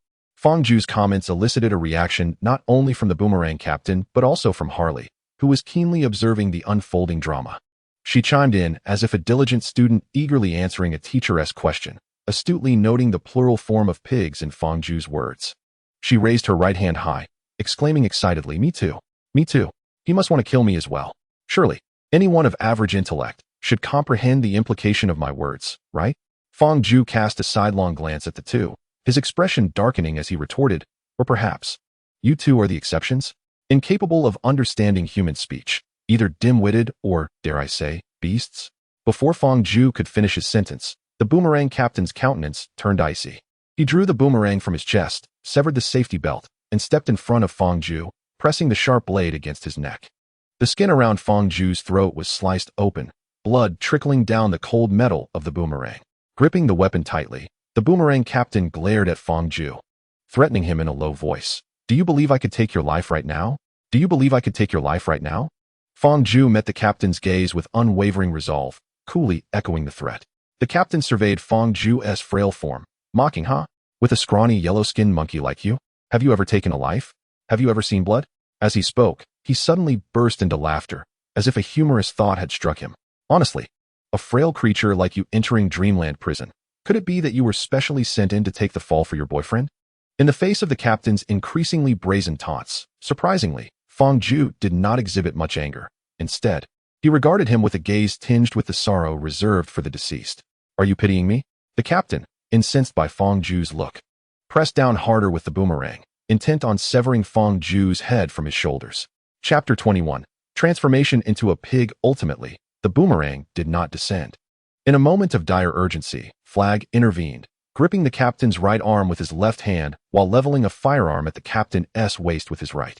Flag issued a stern warning, do not act foolishly, perhaps recalling the bomb lodged within his skull, or fearing that Flag might indeed pull the trigger. The boomerang captain refrained from opposing him this time. He scoffed, spat at Fang Ju's face, and retreated to his seat, continuing to whistle off-key at Fang Ju. Fang Ju wiped his face with his sleeve and suddenly broke into laughter. In previous encounters, the captain's sardonic remarks about him being a pig, coupled with the boomerang cutting his neck, had not provoked any ire. He merely regarded the man as a soon-to-die paratrooper. But this time, genuine anger coursed through him, even provoking a sardonic laugh. Fang Ju was determined not to allow this man to die easily. After all, that would be far too mundane, wouldn't he? He raised his right hand, letting his fingertips trace the wound on his neck, drawing forth a trickle of crimson blood. He licked his fingertips, savoring the sticky, sweet taste that spread across his tongue, and the smile on his face grew increasingly deranged, haunted by the painful memory of being bled from his wrist in childhood. Coupled with the lingering curse of the god of lies in a green suit, Fang Ju's laughter easily revealed the madness lurking within him. He did not shy away from this feeling of reason slightly unbridled. It allowed him to feel freer and more relaxed than in reality, as if all shackles were being gradually peeled away. He rubbed his cheeks, moderating his smile to an appropriate degree, and then remarked, Boomerang, that pig squeal you just learned is remarkably accurate. Do you truly wish for death? The captain of the Boomerang team, whose murderous intent towards Fang Ju had not subsided, felt his fury boil over upon witnessing Fang Ju's maniacal mockery. He awaited Fang Ju's next words, if they displeased him. Even at the cost of being shot twice by Flag, he would ensure this damned bastard met his end. Yet, how could Fang Ju acquiesce to the captain's wishes? Mimicking a pig rooting in the ground, he snorted derisively, learning to imitate so well. Do you not question your own species? Do you not realize you are, in fact, a pig? Flag's expression shifted as he quickly positioned himself between Fang Ju and the captain, admonishing, Wise one, do not provoke. You are the pig. Your whole family consists of pigs. You filthy, yellow-skinned wretch. The captain's rage erupted in an instant. He sprang to his feet, forcefully pushing Flag aside, drawing a boomerang, and hurling it towards Fang Ju's face. The captain's movement was rapid, capable of launching the lethal boomerang in less than a second. However, his actions could not outpace sound. As he stood and shoved Flag, Fang Ju had already whispered his mad incantation, the lie of lies, in this moment, can invert truth and falsehood. The captain, poised to throw the boomerang an instant before, was suddenly transformed, as if edited by an invisible hand, into a small wild boar with a dark mane. Oink! Oink!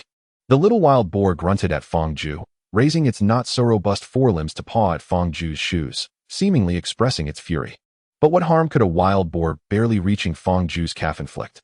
With nonchalance, Fang Ju withdrew a Glock pistol from his holster, disengaged the safety, and aimed it at the boar's snout. He turned to the members of the task force, particularly the one clad in red leather, Harley Quinn. He flashed a smile as warm as spring sunshine, capable of melting winter's snow, and gently inquired, Hey, brothers and sisters, it seems we can feast today. Who among you fancies roasted suckling pig? Everyone held their breath, afraid even to exhale. They hesitated to respond to Fang Ju's inquiry, or rather, they were at a loss as to how to answer. To affirm? To consume the little wild boar known as Captain Boomerang? To deny? To transform into a wild boar bearing one's own title, only to be devoured by another? Neither option seemed appealing. The wise one, Flag, was the first to react. As the commander of this task force and the first to engage with Fang Ju, he believed he still held a modicum of respect in Fang Ju's eyes. Please, no more jokes. Turn him back. Fang Ju innocently blinked his eyes and softly inquired, Colonel Flag, do you perceive any distinction between Captain Boomerang and a pig? Captain Boomerang is the firepower of our squad. He has his duties. Flag frowned as he gazed at the little wild boar, struggling under the barrel of the gun, yet easily subdued by Fang Ju. Though I am unaware of the ability you employed to transform him into a pig, wise one. This mission requires our squad to work in unison. We cannot afford to lose anyone. I truly implore you. Fang Ju shook his head, declining Flag's request. He pinched the flabby skin around the wild boar's neck and lifted it off the ground.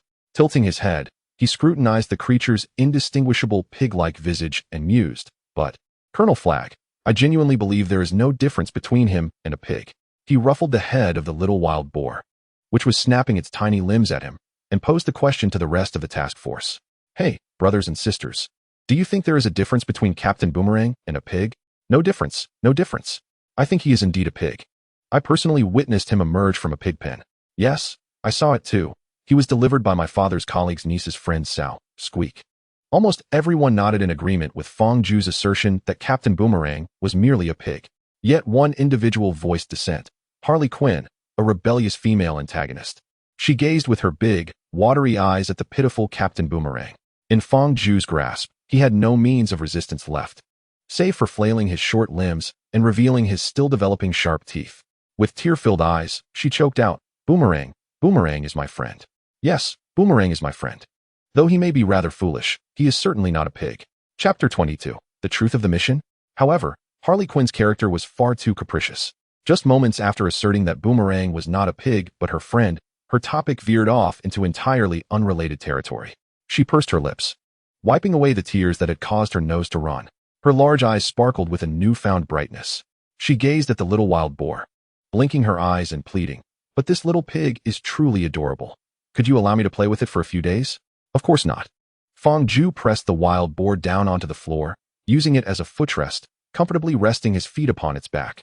He cradled his head with both hands, leaning against the red fabric netting of the cabin wall. He looked up at Colonel Flag, whose face bore an expression of displeasure, raising an eyebrow in mockery. Colonel Flag, it is widely acknowledged that America is a land of democracy and freedom.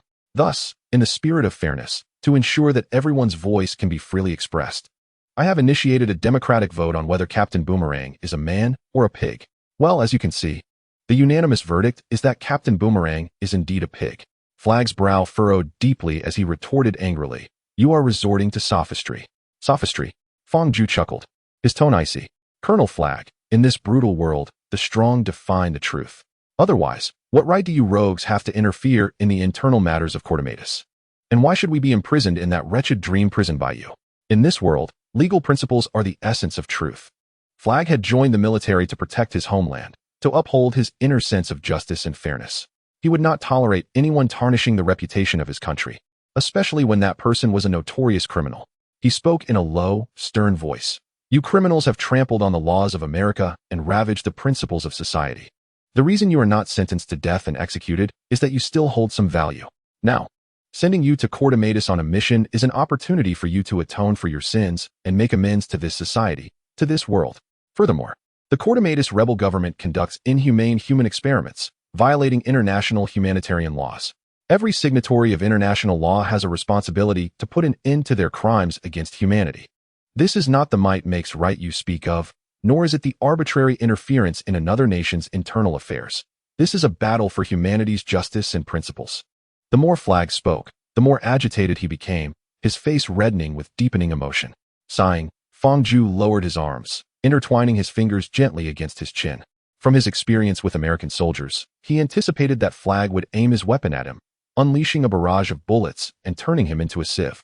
However, to his surprise, this man, who had risen to the rank of colonel in the American army, still harbored such naive loyalty and conviction toward his country.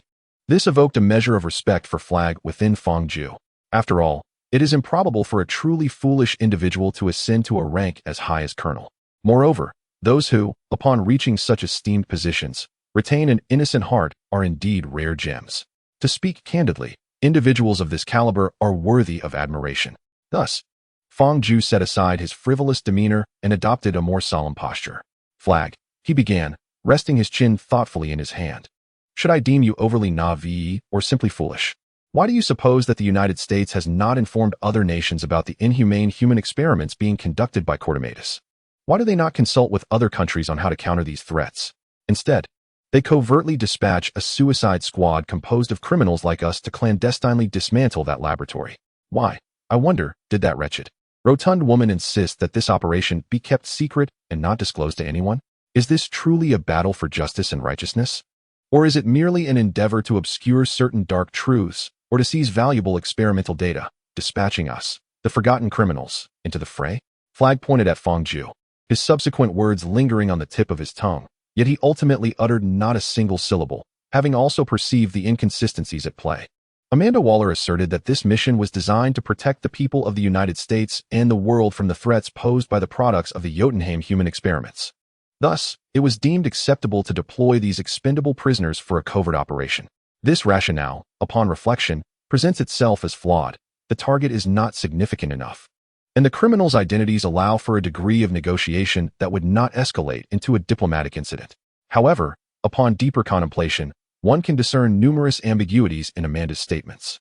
Firstly, she claimed that Jotunheim is a remnant structure from the Second World War, with experiments having persisted for decades. Given such an extensive timeline, it is inconceivable that the United States, having provided numerous scientific aids to Cordomatus, remains unaware of the activities occurring within Jotunheim. It is only after the pro-American regime was overthrown and an anti-American one rose to power that they were compelled to act and destroy that laboratory. This reasoning is inherently illogical.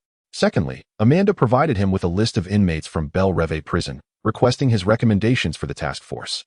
Based on the provided information and personal experience, he suggested several formidable individuals suited for executing clandestine military missions. At the time, Amanda promised to give serious consideration to his recommendations. Yet, in the task force he now leads, not a single one of those he had endorsed is present. Flag could hardly believe that such a gross miscalculation could arise from so-called big data analysis. Thus, he suspects that either Amanda Waller is lying, or that this cunning woman, positioned at such a height of power, has indeed orchestrated two separate task forces. Those with exceptional abilities, deemed suitable for task completion, were all assigned to the second team. In contrast, individuals like Huang Weasel, Mungo, Javelin, and the Sage, considered weaker, were relegated to the first team. Thus, this group truly embodied the literal meaning of a suicide squad, dispatched to draw fire away from the concealed second task force. Their mission was not to destroy the laboratory, but rather a death sentence. Ultimately, Amanda had appointed him as the commander of the first task force. Was it truly a ploy to send him to his demise? Upon grasping the intricacies of this situation, Flag seized his retorts with Fang. He pressed the tiny earpiece nestled in his cochlea and inquired in a solemn tone, "Waller, I require an explanation." He was aware that Amanda Waller had been covertly monitoring their every move. Amanda's voice emanated from the earpiece. "The task you have been assigned encompasses all truths. I have withheld nothing from you." Chapter 23. A dismal beginning. Flag's heart plummeted. He furrowed his brow and said, "So, the task we received is not to obliterate the vile experimental base, but to attract enemy fire, leading to our futile demise?" Amanda retorted, "Cordomatus is currently besieged by the forces of the rebel regime. Breaching the military blockade to reach the Jotunheim laboratory inherently entails significant casualties. I had conveyed this to you prior to the mission, and you consented to undertake it. Colonel Flag, are you now having second thoughts and wish to defy military orders?" "I will not defy military orders." Flag shook his head, his gaze growing resolute. "I shall fulfill the mission successfully. But should I uncover any scandals you wish to conceal during the operation, do not blame me for exposing them to the world." "That is your prerogative," Amanda replied coldly. "However, Colonel Flag, I must remind you of one thing. You are a soldier, and obeying orders is your duty. Do not forget your identity and mission, and do not allow the trivial words of some scoundrels to undermine your convictions and loyalty." Flag snorted disdainfully and frowned. "Waller, I have served in the military for many years. I do not require your instruction on these matters. As long as you are aware. Amanda responded in a low voice. In 5 minutes, you will reach the target waters. Prepare for landing. With that, Amanda unilaterally terminated the call, bringing their argument to an abrupt end. Flag took a deep breath, casting a meaningful glance at Fang Ju without uttering further words, then turned his attention to the other members of the task force. Everyone, prepare for descent. We are about to jump. Outside the aircraft, dark clouds obscured the moonlight, and the stars were hidden. Beneath the night sky, the severely industrially polluted sea resembled an endless expanse of dark rhino hide. It rippled with layers of creases stirred by the tempestuous winds created by the transport plane's propellers. The cabin door swung open abruptly.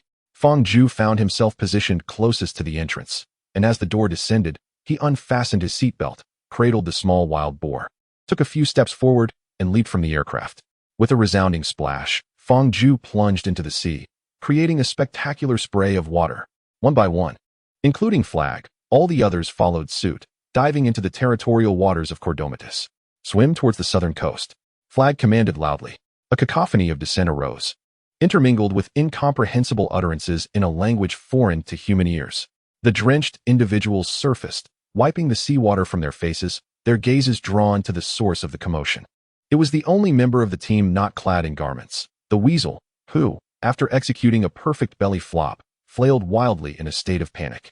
Initially, they assumed this peculiar creature's swimming style was simply unorthodox. However, it soon became apparent that it was indeed drowning. A chilling silence enveloped the air, and awkwardness seeped into the hearts of the onlookers. Only the weasel's piercing cries echoed, carried away by the sea breeze. As the weasel sank deeper into the ocean's embrace, Flag could no longer contain his fury. Doesn't anyone know that the weasel cannot swim? He bellowed. The earpiece remained ominously silent, as if the unseen figures behind the scenes were equally taken aback by the weasel's embarrassing demise. Moments later, Amanda's cold voice crackled through the earpiece. Temporarily abandon the weasel. Continue with your mission. Damn it. Flag cast a glance towards the weasel's submerged position, cursing inwardly. He struck the water with a fierce punch and turned to repeat the previous command. All members of the task force, land on the southern coast. The transport aircraft was merely 100 meters from the shoreline. For this band of super criminals, whose primary pursuit was heisting and secondary was outsmarting superheroes, it was hardly a daunting task, perhaps even less than a warm-up. However, for Fang Ju, it could very well cost him his life. Firstly, Fang Ju was not particularly adept at swimming. Secondly, his attributes in the void had diminished by 0.1, metaphorically akin to having a kidney removed. Lastly, in his eagerness to not miss the opportunity to torment the small wild boar, he had taken it along during the jump. The small boar, never forgetting the humiliation inflicted by Fang Ju, seized the moment to misbehave, tugging at his arms and gnawing at his pant legs while he attempted to swim. The culmination of these factors resulted in Fang Ju managing to swim approximately 25 meters before he was utterly exhausted. I should never have jumped from the plane, he lamented, pressing down on the boar's back to utilize its buoyancy, allowing his head to emerge above the surface for a few deep breaths. Brother Floating Cloak, I must rely on you now. He activated his personal panel with his mind, his gaze sweeping across the long line of text displayed. Ultimately, he selected the Floating Cloak, pseudo, from his inventory and extracted it. The floating cloak had long been bound to Fang Ju, signifying that it recognized him as its master. Although he had never utilized it before, when the cloak emerged from the void and settled upon him, he experienced an overwhelming sense of familiarity, as if it were not merely an article of clothing, but an extension of his very being. Indeed, it proved far more functional than a life preserver. Fang Ju's fingertips brushed the edges of the cloak, and with a satisfied nod, he declared, "Now, glide along the surface of the sea and carry me and this little pig to the shore." The floating cloak lightly touched his fingertips in apparent acknowledgement of his command. It enveloped him entirely, gently and slowly transporting him to the sandy beach. "Good child, you've performed splendidly," Fang Ju praised with a smile, setting down the small wild boar and pressing it into the sand. He then leaned on the soft back of the pig, cautiously peering toward the jungle at the end of the beach. A piglet makes for a decent cushion. Gradually, apart from the already drowned weasel, the entire task force concealed themselves at the edge of the beach. "Waller, we've reached the shore. For now, we are safe." Despite a heated argument between Frag and Amanda regarding the details of this mission, Frag did not cease his report. After all, he was a soldier, and at that moment, Amanda was still his superior. Upon concluding his report, Frag crouched behind a rock, monitoring the movements of the task force, a group of criminals. While quietly awaiting the latest intelligence, he observed Harley Quinn retrieving a single-person rocket launcher from the accompanying backpack, watched as Javelin wiped seawater from his spear, and noticed a silver-haired Guardian rising slowly to his feet. Wait, rising to his feet. Frag's alertness skyrocketed in an instant. Chapter 24. The Traitor Black Guardian, get down. He urged quietly, witnessing the Guardian climb over the rock and onto the beach while the figure in a sleeveless blue bodysuit, the armless hero, hastily warned him. The Black Guardian, however, did not heed the warning. Instead, he stood upright, arms raised, shouting towards the jungle across from him. Hey, brothers, hey. Uncertain of the Black Guardian's true intentions, Frag merely raised his voice slightly for a second admonition. There are soldiers everywhere. Get down. Yet the Black Guardian remained undeterred. Waving his arms and continuing to shout, you can come out now. It's me. What on earth is he doing? The other members of the task force were equally perplexed by the Black Guardian's actions. However, their confusion was short-lived. For the next moment, they received their answer. I'm the one who contacted you. This sentence perfectly elucidates the previous anomalous behavior of the Black Guardian. He has betrayed us. Flag furrowed his brow. However, recalling his prior suspicions aboard the aircraft, Flag suddenly experienced a moment of clarity. Amanda Waller has deceived him after all. He solemnly questioned Amanda Waller through the earpiece. Is this your plan?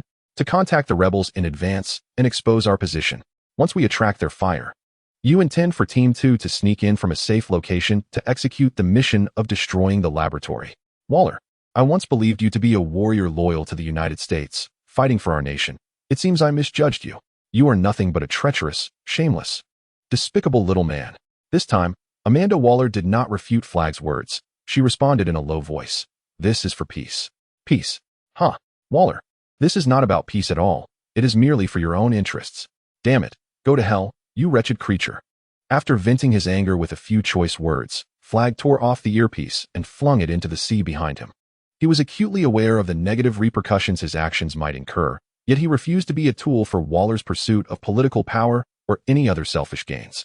He was a soldier who fought for his country and principles, steadfast in his beliefs. He was unwilling to aid in wickedness.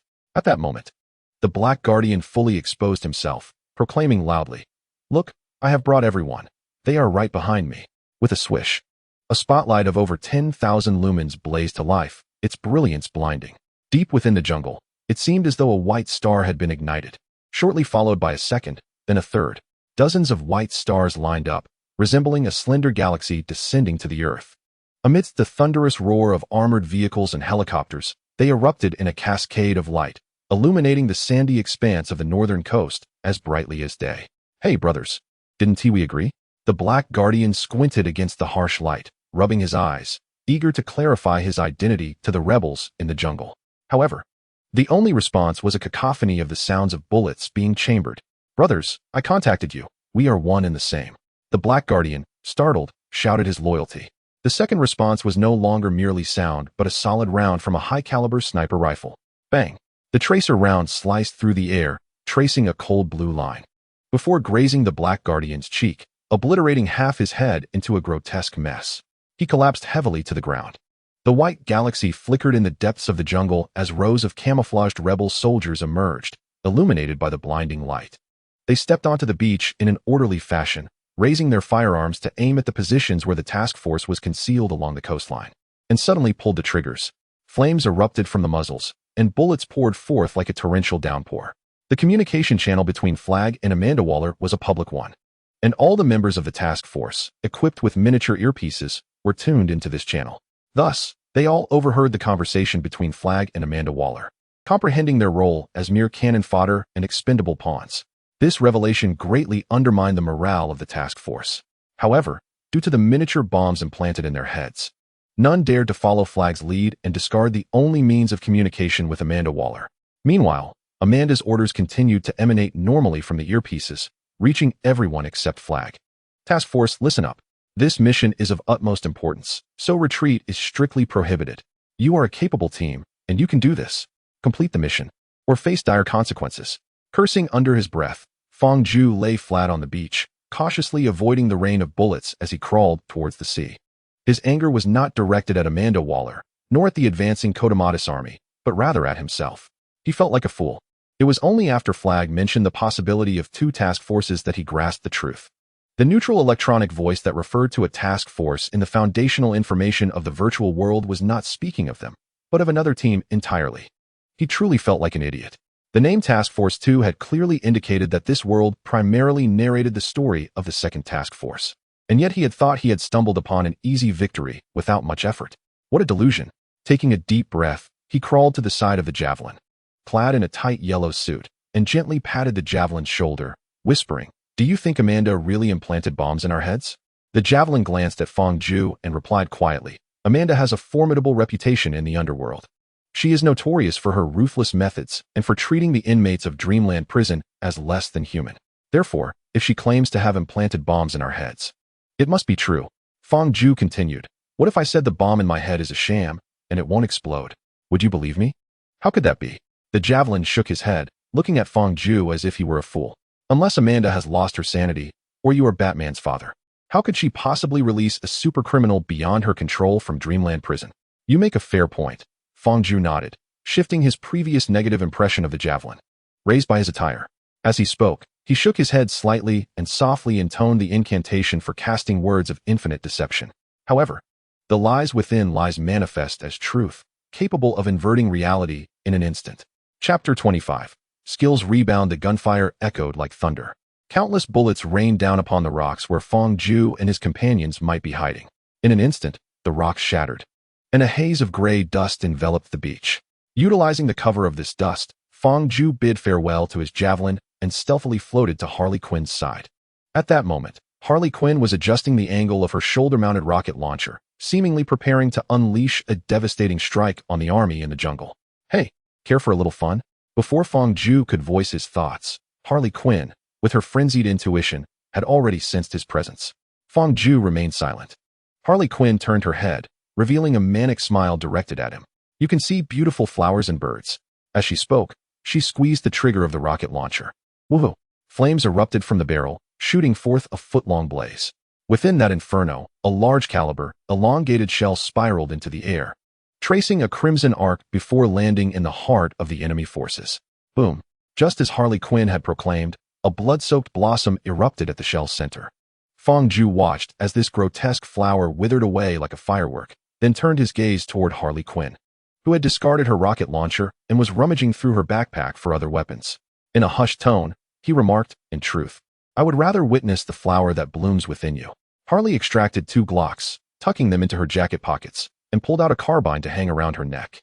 Upon hearing his words, she suddenly looked up, fingers pressed to her lips in feigned surprise, gazing at Fang Ju with astonishment. "Oh, wise one, do you wish to be my boyfriend?" "No, I merely intend to kill you." Fang Ju shook his head, raising his hand to expressionlessly draw a sleek, all-black tang knife from the void. "Why?" Harley's expression shifted faster than the turning of a page. One moment she appeared a pitiful maiden. The next her eyes were filled with sorrow and fury. The catalyst for her emotional turmoil was rather peculiar. She demanded, "Why is it that every man I encounter turns out to be such a wretched failure?" This caught Fang Ju off guard, causing him to momentarily forget to strike with the tang knife in hand. This woman is truly a madwoman. The initial inquiry she posed was, in fact, a rhetorical question. "So, just recently, after breaking up with the last dreadful man, I swore." As she spoke, Harley raised the carbine hanging from her chest, aiming it squarely at Fang Ju before unhesitatingly pulling the trigger. Bang, bang, bang. A whole magazine's worth of bullets poured forth, striking Fang Ju's chest in an erratic pattern as the gun trembled violently. Harley pressed her lips together, gazing sorrowfully at Fang Ju, who was being forced backward by the kinetic energy of the bullets. She continued, "I swear that the next time I enter a romantic relationship, I will be vigilant for any signs of something amiss. If I detect anything, I shall take matters into my own hands." Just as she was about to utter the final word, she was taken aback by the scene before her, her eyes widening in disbelief. There stood Fang Ju, who had been struck by an entire magazine, 40 bullets shot directly into his chest. Yet miraculously, he bore no wounds, not even a tear in his clothing. He brushed off the dust from his attire, looked up at Hallie, and offered a slight smile. "Miss Hallie," he remarked, "this is a world where supernatural abilities exist. Surely it is common knowledge that bullets do not harm those endowed with such powers?" Hallie furrowed her brow, her voice steady as she replied, "Indeed. There are many individuals with extraordinary abilities in this world, like Superman and Wonder Woman, who are impervious to ordinary bullets. However, wise one, you certainly do not belong among them. Her gaze swept over Fang Ju, ultimately resting on the vibrant red cloak that had suddenly appeared behind him. She recalled that he had not donned this cloak while on the plane, coupled with the earlier spectacle of him conjuring a black knife seemingly from thin air. Hallie was convinced that this red cloak had been cleverly concealed by Fang Ju using some form of misdirection. The bullets she had fired, failing to achieve their intended effect, were likely thwarted by that very illusion or the cloak itself. Perhaps Captain Boomerang had also been transformed into a mere pig by the same trickery. Suddenly, Fang Ju realized this could be an experiment, an opportunity to harness the doubts of others to augment his own skills or acquire new powers. He grinned broadly, adopting a playful expression as he queried, "How can you be so certain that I lack the same powers as Superman and Wonder Woman?" Hallie shook her head, resolutely dismissing his words. With a derisive smile, she retorted, "Huh? If you possessed the abilities of Superman and Wonder Woman, would you have been so easily captured and brought to Dreamland Prison? Truly absurd." Fang Ju merely smirked at Hallie's mockery, indifferent to her scorn. However, his anticipation for these previously unheard-of superheroes began to wane. After all, according to Hallie Quinn, the prowess of Superman and Wonder Woman merely prevented them from being apprehended by Dreamland Prison. What could be so formidable about that? He could achieve that himself. Thus, Fang Ju gained a clearer understanding of the fundamental strengths of Wonder Woman and Superman, deducing from his own capabilities that they likely would not invoke any backlash against his skills. He stroked his chin, pausing for a moment, then softly recited the incantation to activate infinite deception. In the realm of falsehoods, let the truth be inverted in an instant. The silent activation of skills commenced. Initially, Fang Ju felt no peculiar sensations, leading him to believe that superheroes like Superman and Wonder Woman were merely exaggerated myths concocted by the media or other organizations, incapable of providing him any substantial enhancement. However, in the next moment, an unprecedented transformation occurred. It was as if a volcano erupted within him. His blood, as scorching as molten lava, surged through his veins, coursing through his limbs and every part of his being within mere breaths. An overwhelming energy filled his entire body, causing his skin to glow a fiery red. Gradually, as this energy intensified, Fang Ju's physique began to swell like a balloon. Simultaneously, a crimson-tinged, blood-like emerald light suddenly illuminated his vision. It was a warning from the personal panel after the excessive use of infinite deception skill.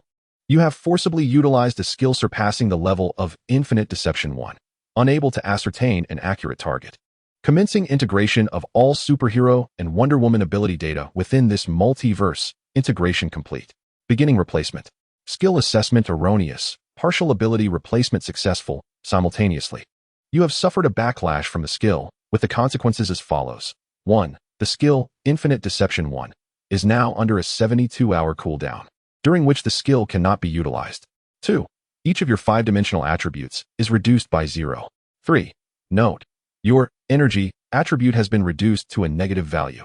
Please find a way to promptly elevate your energy value to restore it above 0. Otherwise, due to the long-term interrelation of your 5-dimensional attributes, your other attributes will gradually diminish. Should all attributes drop to 0 or 3 of them fall below 0, you shall meet immediate death. Fang Ju was momentarily stunned. But before he could access his personal panel to examine the changes within him, an immense wave of energy flooded into his brain, gradually submerging his consciousness. Damn, here it comes again. Chapter 26. Resurrection. Hey, you seem to have gained some weight, Harley quipped, blinking as she poked Fang Ju's reddened and swollen face. And you feel warmer too. Hey, with all this heat, you're not coming down with a fever, are you? Would you like some ice cubes, or maybe a bullet to cool you off? Harley raised her middle finger, waving it in front of Fang Ju. But upon noticing his complete lack of reaction, she arched an eyebrow. Crossing her arms, she drew her gun, pressing the muzzle against Fang Ju's eye socket, and without hesitation, pulled the trigger. Bang! The 2 gunshots sounded simultaneously, merging into one. The bullet shattered Fang Ju's eyeball, piercing into his brain, accompanied by 2 strands of viscous blood that soared into the night sky. Is the trick no longer effective? Harley mused as she withdrew her handgun, glancing down at the red and white splatter that adorned the muzzle with disdain. She tugged at the corner of Fang Ju's red cape to wipe the gun's tip, then looked back at Fang Ju, who was still expanding and heating up. At this moment, his size had swelled to 3 times its original volume. Wise one, are you about to explode? Suddenly, Hallie sensed something amiss. Fang Ju's demeanor bore no resemblance to that of someone suffering from a fever. Rather, he appeared to have transformed into a human bomb. Alas, I have yet to experience such a colossal explosive. May I utilize you as a bomb for a brief moment? Hallie tilted her head, gazing into Fang Ju's eyes, which now resembled two transparent, pitch-black voids, and posed her innocent query. Silence, it seems, equates to consent. Hallie blinked playfully and, with a mischievous grin, lifted the minimally heavier Fang Ju, gradually raising him higher. Subsequently, she hurled him toward the jungle with all her might. Hey, here is a big one for you. The sudden appearance of the gigantic Fang Ju bomb in midair instantly captured the attention of the Quatermatus army, causing them to halt, redirect their weapons, and fix their sights on Fang Ju. Destroy it, commanded the Quatermatus army's commander in Spanish. It was as if a tempest of reverse direction had descended upon the beach, with brass bullets raining down like droplets and dark gunmen forming ominous clouds, violently and ruthlessly pummeling Fang Ju. 3 seconds elapsed, and the army of hundreds simultaneously emptied their magazines, unleashing nearly 100 pounds of projectiles into Fang Ju's body. They sliced through his skin, tore apart his muscles, ruptured his organs, and shattered his bones. Fang Ju became a veritable mass of wounds, with not a single intact part remaining on his body. After casting Fang Ju as a bomb, Hallie took refuge behind a rock, covering her ears with her hands, eagerly awaiting a magnificent explosion. However, the unfolding events appeared to diverge drastically from her anticipated outcome. The Fang Ju bomb turned out to be a dud. This is rather disappointing. Hallie frowned, clicked her tongue, and ceased to regard the now lifeless Fang Ju, turning her attention instead to the other members of the task force. Each member of the task force possessed their own unique skill set for killing. Some were exceptionally agile, others wielded impressive weaponry, a few had mutated bodies, and some were even extraterrestrial beings. Logically, those who could vex superheroes should have also displayed remarkable prowess against an army of mere mortals. Yet, reality proved that the name task force was merely a pleasant moniker, for the essence of this team remained that of a suicide squad. Dressed in a yellow and blue bodysuit, a spear-wielding member, Javelin, charged towards the Quatermatus army, only to be turned into a sieve by a barrage of gunfire. Why charge ahead with a spear? An alien named Mongo, with earthy-toned skin and astounding strength, leapt to grasp the helicopter's landing gear. As she yanked it down, the helicopter swayed and plummeted, an alien and a helicopter meeting their fate in a fiery explosion. Surely, throwing a rock at the helicopter would have been more effective than hurling yourself at it. Meanwhile, another member clad in a sleeveless blue leather bodysuit shrugged his shoulders and detached his arms from his body. He controlled his arms and flew before the soldiers of Quatermatus, striking their helmets with a clenched fist. Wong Defa, so this is the armless hero? Before facing death, Harley's sarcastic remarks escaped her lips. Soon, the blue-clad figure and the one donned in yellow met a similar fate, riddled with bullets. Flag. Harley glanced around, ultimately fixing her gaze on another rock parallel to hers, where she spotted Flag, a look of surprise spreading across her face. Hey, Flag, are you still alive? Barely. Flag retorted grumpily. He quickly poked his head out, aimed his weapon, and fired at several Quatermatus soldiers. Once they became aware of his presence, he ducked down, pressed against the rock, and sprinted towards the next cover. Wow, cool, Harley exclaimed, turning back, ready to emulate Flag and engage in a stylish gunfight. However, at that moment, the Quatermatus troops had arrived at her rock. As she turned around, her gaze met with a dozen indifferent eyes. Oh, haha, hello there, Harley waved and greeted them with a smile. Take her away. The soldiers ignored her. Under the command of their bald, bearded leader, they produced a pair of handcuffs and a length of rope, approaching Harley. All right, I see. You want to interrogate me about my plans? How utterly boring. Harley sighed, offering no resistance as they cuffed her wrists and bound her arms. Dragged along behind the bald leader, she passed by the grim corpses of the suicide squad, just in time to see Flag leap into the sea amidst a hail of bullets. Oh, poor Flag, I hope you survive. No time for chatter, move. Oh. Fang Ju suddenly opened his eyes. He looked around and found himself lying on a beach near the sea, half his body submerged in the water. Above him was a golden sea of clouds. At the horizon of the clouds, an orange sun radiated boundless rays of light. I can't believe I'm still alive. Fang Ju twisted his neck and looked down at his swollen, pale arm, astonished. He recalled that last night. He had miscalculated and tapped into powers beyond the limits of infinite deception, attempting to invert reality and gain the abilities of Superman and Wonder Woman. As a result, the skill succeeded only partially, unleashing a tsunami of energy within him. Unable to control this force, he had succumbed to its impact and lost consciousness. Yet, He had collapsed on a battlefield where the disparity in strength was hundreds of times greater. Moreover, a madwoman like Harley, who would spare no mercy if given the chance to kill him, stood nearby. How had he managed to survive? Fang Zhu emerged from the sea. Reclining on a pockmarked rock, basking in the gentle embrace of the morning sun, and curiously accessed his personal panel. He understood that this panel could elucidate nearly all the questions he encountered. One could always place unwavering trust in the personal panel. Chapter 27. The Blessing of the Goddess and the Curse of the Kryptonite Name. Fang Zhu Race. Hybrid Occupation. None Realm. None Strength. 0-2. The average strength of an ordinary person is 1. Agility. 0-1. The average agility of an ordinary person is 1. Constitution. 0-2. The average constitution of an ordinary person is 1. Spirit. 36. The average spirit of an ordinary person is 1. Energy. 0-4. The average energy of an ordinary person is 0. Title. The Conqueror of the Temple of Lies. Skills. Infinite Deception 107-5100. Active skill. On cooldown time 65. 1032. Intrinsic time manipulation 10010. Active skill. Does not meet usage standards. Temporarily restricted. Lucky die 10010. Active skill. Does not meet usage standards. Temporarily restricted. Multiplication 10010. Active skill. Does not meet usage standards. Temporarily restricted. Blessing of the Huntress. Fragment. 10010. Passive skill. Blessing of the Goddess of Agriculture. Fragment. 10010. Passive skill. Rebirth of the Mudman. 0. Passive skill. One-time skill. This skill has been used. Curse of the Kryptonite 10010. Passive skill. Blessing of the Huntress Artemis. Fragment. 1. Passive skill. With which one can communicate with animals whose spirit value is below 36. Note. There is a 1 chance of automatic completion upon skill upgrade. Note 2. Skills can be completed through the same type of Blessing of the Goddess. Blessing of Demeter, Goddess of Agriculture. Fragment. 1. Passive skill. The user will possess a self-renewing ability akin to soil. They can swiftly regenerate their body, healing light to moderate injuries at an astonishing pace, and can alleviate pain and toxins through contact with the earth. Note. There is a 1 chance of automatic completion upon skill upgrade. Note 2. Skills can be completed through the same type of Blessing of the Goddess. Rebirth of the Mudman. Passive skill, one-time skill. Upon the physical death of the skill's owner, the soul can be transferred into a mud body, granting a new lease on life. Note. Once the soul is transferred into the special mud body, its essence will be influenced by the soul, gradually transforming into a flesh body that corresponds with the soul. Note 2.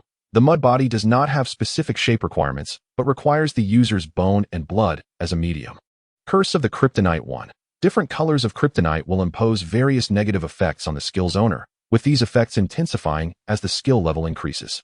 Items. Dimension Watch. Bound. New features activated. Floating Cloak Pseudo. Bound. Extractable.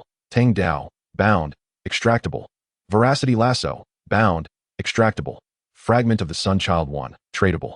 Total of 5 fragments. Veracity Lasso. A weapon forged by the fire god Hephaestus using the golden girdle of the earth goddess Gaia. It is unbreakable, and those ensnared can only speak the truth. Note. Upon use, this item will assess the mental attributes of both parties. When the disparity in mental attributes is less than 100, the ensnared individual has a 100 probability of uttering only the truth. When the disparity exceeds 100 but is less than 1,000, the probability diminishes to 10. When the disparity exceeds 1,000, the probability drops to 1. Fragment of the Sunchild 1. A fragment of the passive skill, Sunchild. Due to the holder Fang Zhu's physical attributes not meeting the requisite standards, the Sunchild skill disintegrated into 5 crystal shards during transmission, scattered throughout the virtual realms associated with the task force. Note. Until all fragments are collected, skills related to Sunchild cannot be obtained by any means. Current world. Task Force 2. Current mission. Eliminate Starlo. Remaining time. 40, 35, 21. The Blessing of the Goddess has granted the protagonist the physical prowess akin to a low-tier Wonder Woman. The Curse of the Kryptonite is currently ineffective against the protagonist, as the Infinite Words Lock has secured control over the modification of the protagonist's physical attributes. Unless one possesses a higher rank or level than it, otherwise, it is futile. After perusing the additional information on his personal panel, Fang Zhu indeed gleaned the answers from the dense text, yet he found no joy in it. In fact, he felt a surge of tears. After all, he had truly died once the previous night, wasting a perfect skill, Mudman Rebirth, which could be considered a second chance at life. If the disappearance of this skill had at least helped him preserve a life, it could be seen as a consolation. The remaining skill, however, was merely a troublesome burden. Cursed Kryptonite. Curse you, you wretched thing. Why does only misfortune come my way? This is infuriating. Fang Ju muttered a few curses, suddenly realizing that the emergence of this skill was, in fact, of his own making. He raised his hand and unexpectedly slapped himself. In a split-personality manner, he posed a rhetorical exchange with himself. Fang Ju, after saying so much, in the end, it's still my own doing. Greed, arrogance, and loose lips. Fang Ju, damn. That hurt. You hit yourself so hard.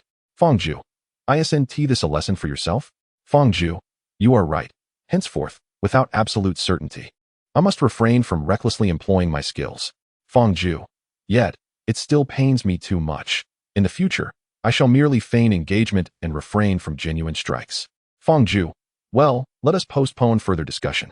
Our immediate priority is to seek out the prison known as Jotunheim. We are left with a mere 40 hours. Should we fail to accomplish our task in time, we shall undoubtedly face dire consequences.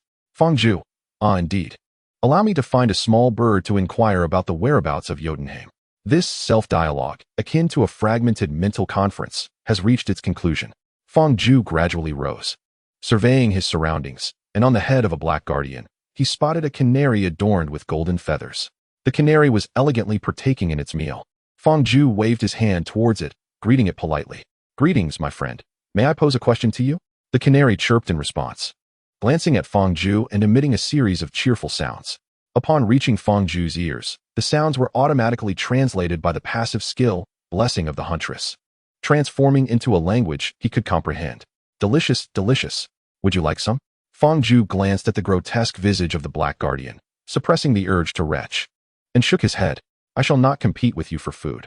Rather, I wish to ask if you are familiar with Jotunheim. The canary fluttered its wings and perched on a rock before Fang Ju, hopping excitedly as it pointed towards the direction from which it had flown. I may not know Jotunheim, but I do know where an abundance of such delectable food can be found. Delectable food? Fang Ju furrowed his brow slightly. Suddenly, as if struck by inspiration, he nodded and inquired with a smile, Might you lead me there? Certainly, certainly. The canary flapped its wings and took flight. Fang Ju retrieved a floating cloak from his inventory and donned it before following the canary into the depths of the rainforest. The so-called delectable food mentioned by the canary was, in fact, something indescribable. Its claim of a location teeming with such items indicated that a fierce conflict had transpired there, resulting in numerous casualties. Currently, Cordomatus was under the rule of a rebellious government, and large-scale skirmishes could arise under two circumstances. First, a clash between the Second Task Force and the Cordomatus army. Second, a confrontation between local anti-government factions and the Cordomatus army. Regardless of which scenario unfolded, both could provide Fang Ju with ample intelligence regarding Jotunheim. Chapter 28. Suicide Squad. Team 2 in the damp rainforest. Beneath the feeble morning light, a rescue operation was underway.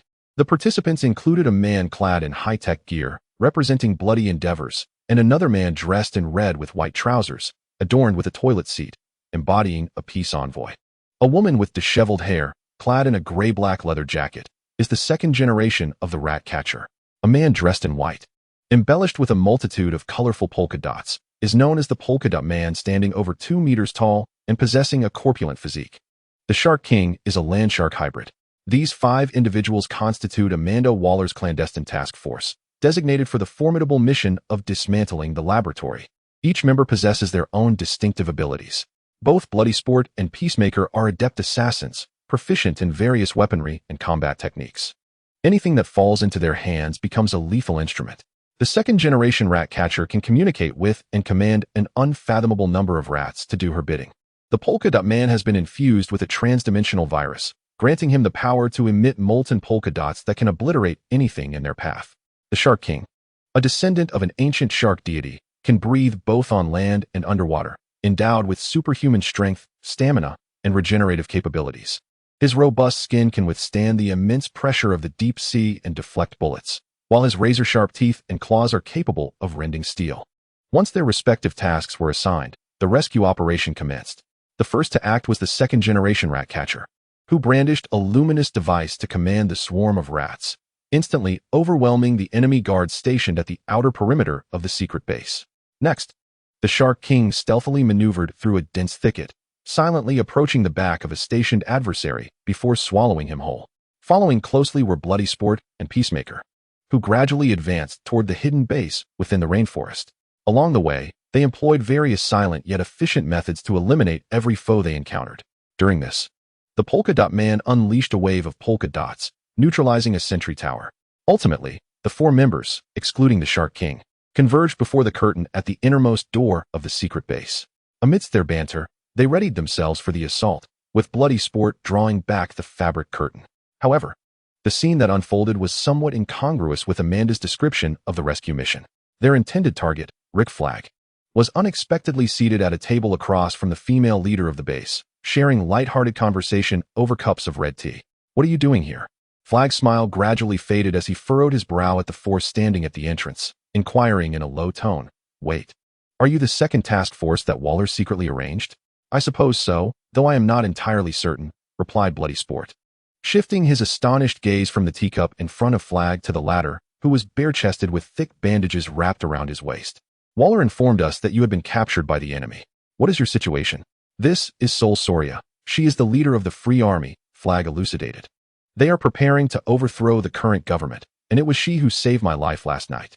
Wow. The expressions of the 4 individuals grew subtly charged as they exchanged glances, realizing their blunder and silently sheathing their weapons. At that moment, the tardy freedom fighter, Shark King, parted the curtain of the base's other entrance and poked his head inside. Soria cast a fleeting glance at Shark King, noting the blood at the corners of his mouth and the familiar strips of fabric clinging to his teeth, her brow furrowing in concern. "Why are you all here? Why hasn't my team sounded the alarm? We encountered no one on our way." Indeed, there was no one on the road, not even a shadow. They must all be asleep. By the time we arrived, they had already left. I mistook them for myself and killed them. The trio from the Bloody Sport were engaged in an exceedingly stiff performance, each trying to concoct a myriad of excuses for their silent arrival. However, before their reasoning could coalesce, the polka-dotted individual self-destructed. The air instantly thickened. The room plunged into an eerie silence, with the heartbeat of the gathered individuals ringing in their ears. Soria's expression darkened as she hurriedly rose, pushing past the polka-dotted figure and gazing outside the base. Everywhere lay corpses, not a single soul left alive. Moreover, the gruesome manner of their deaths. Soria sorrowfully covered her mouth, tears streaming uncontrollably down her face. "Excuse me, are there any survivors here?" As Soria prepared to turn and vociferously rebuke the bandits among them, a man's voice suddenly pierced the air. She looked up towards the source of the sound and beheld a man clad in a crimson cloak with a canary perched upon his shoulder, gracefully descending from above. "The sage? You're still alive?" Exiting the base, Flag had been contemplating how to console Soria, only to be taken aback by the sight of the sage, who should have been beyond the realm of the living. Just last night, he had witnessed Harley blow out the sage's eye with a pistol.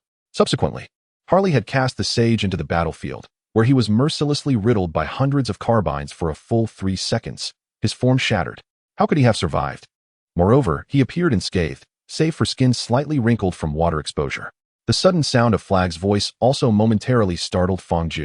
He had presumed that Flag, having severed ties with Amanda Waller, would perish utterly without her assistance. Yet, to his astonishment, Flag had survived. One might say, it is no wonder he had managed to climb to the rank of colonel. A multitude of thoughts flickered through Fang's mind. He drifted to Flag's side, chuckling as he patted the man's sturdy chest, explaining, "Oh, I employed a minor sleight of hand yesterday, deceiving the forces of Cordomatus into believing I had perished. Later, once the army withdrew, I took refuge in the rainforest for the night. Hearing gunfire just now, I thought I would come to investigate, and lo and behold, I found you." Fang inquired with a smile, "By the way, how about you? How did you manage to survive?" It is as follows." Flag gestured towards the tear-streaked face of Soria, the leader of the Free Army. "Soria is the one who saved me." Fang cast a glance at Soria and then pointed towards the gruesome corpses, asking, "Were they just ambushed by Cordomatus's men?" Flag awkwardly shook his head. Was it these people? Fang instantly comprehended the situation, his eyes widening as he turned to the 5 individuals behind Flag. Could they possibly be the second squad of the task force? "As you can see, indeed," Flag nodded. "It seems our first squad is merely a team of sacrificial pawns, while the second squad appears to be somewhat engaged in their mission." With a sigh of realization, Fang began to scrutinize the 5 members of the so-called Suicide Squad. Throughout his journey, He had utilized the passive skill, Blessing of the Huntress, to gather considerable information. Now, upon encountering them in person, he was able to connect the names and abilities he had heard from the animals to each individual.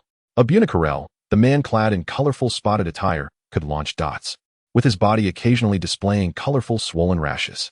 Robert Dubois, in black clothing, had the ability to transform the accessories on his attire into various weapons. Cleokaza, the young girl in black leather, could control mice and was friends with the Shark King. Christopher Smith, dressed in red and white, was proficient in various killing techniques, and animals held a disdain for him. Lastly, Nanawi, a man with a shark's head and a human body, was indomitable and immensely strong, also a friend of Cleokaza. Chapter 29. Allow me to assist you in finding someone upon observing the 5 members of the second squad.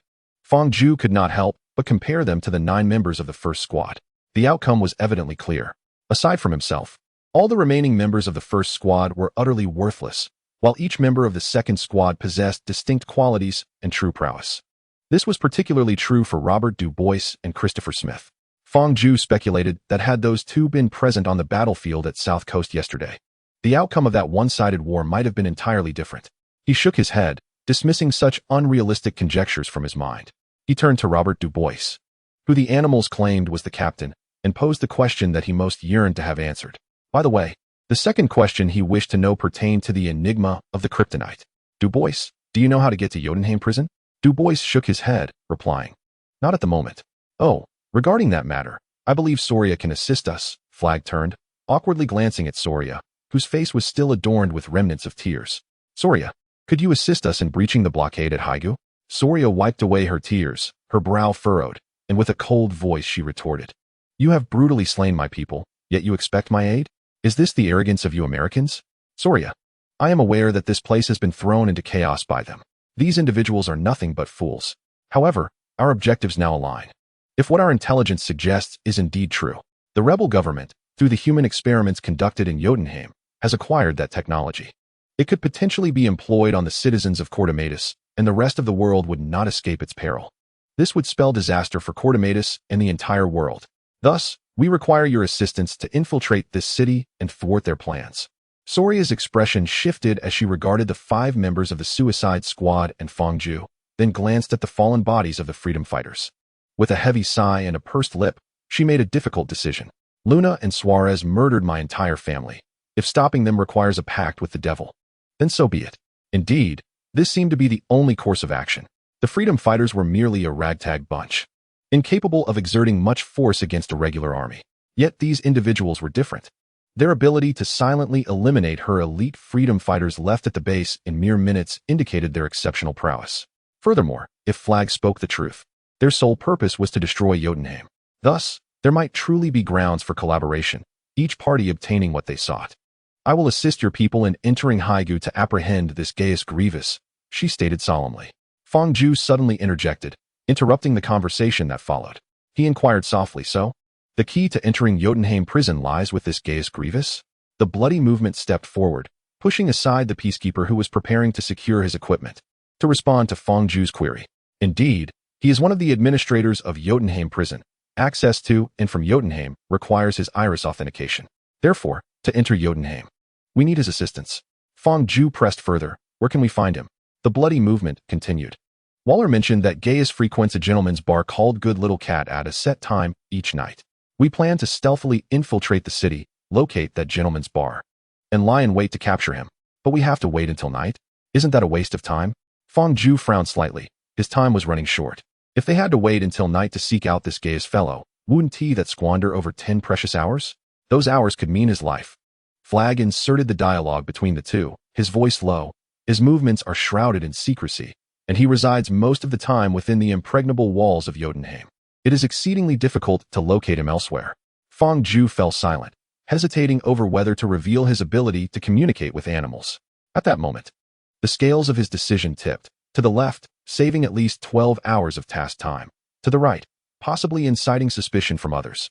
After a moment of inner turmoil, Fang Ju took a deep breath and ultimately chose the left path. It is said that hell is other people, at any time. There exists mutual suspicion among humans, varying only in degree. His ability to converse with animals posed no threat to anyone in the second squad of the task force. In circumstances where one's own interests are not endangered, human suspicion tends to diminish. In a soft voice, Fang Ju offered, "How about I help you find him?" "You?" All eyes turned towards Fang Ju, skepticism evident on their faces.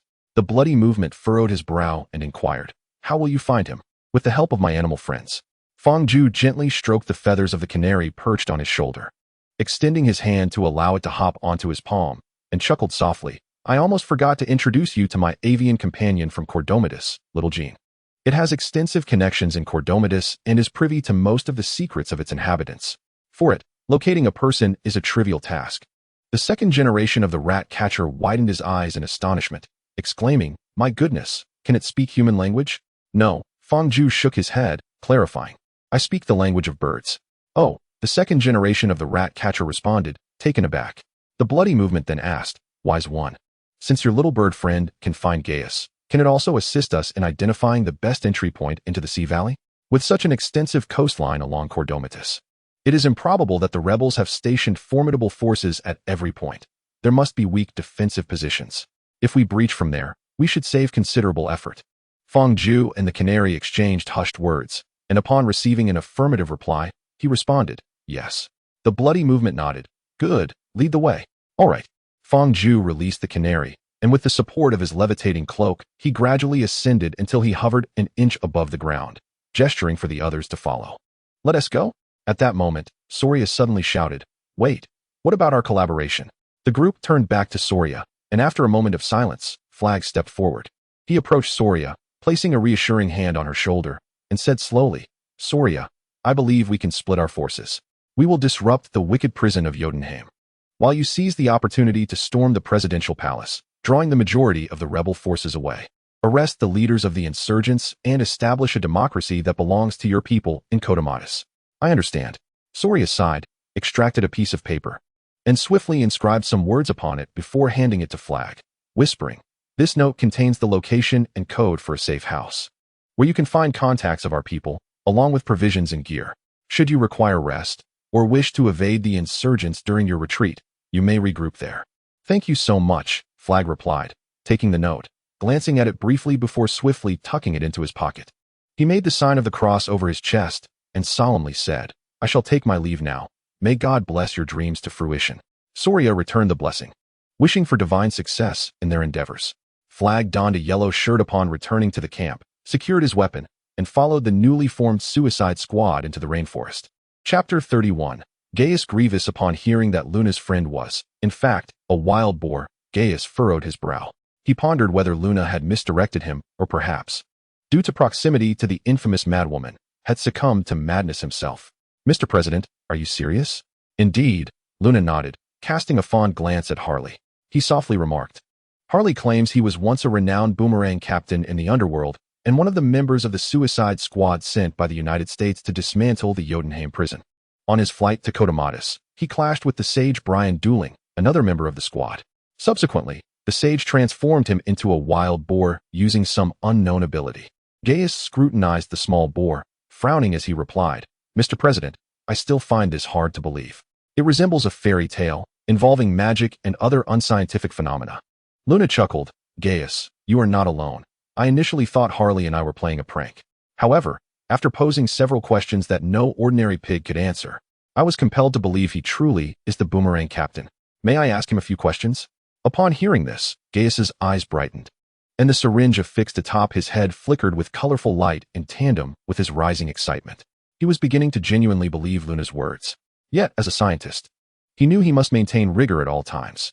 After all, there remained a significant probability that Luna and Harley had conspired to play a trick on him. However, if the wild boar could indeed answer his queries correctly, proving itself to be the boomerang captain, then this creature would become one of the most extraordinary discoveries in the scientific community since the 20th century. Even more captivating than that wretched starfish. Of course, Luna nodded.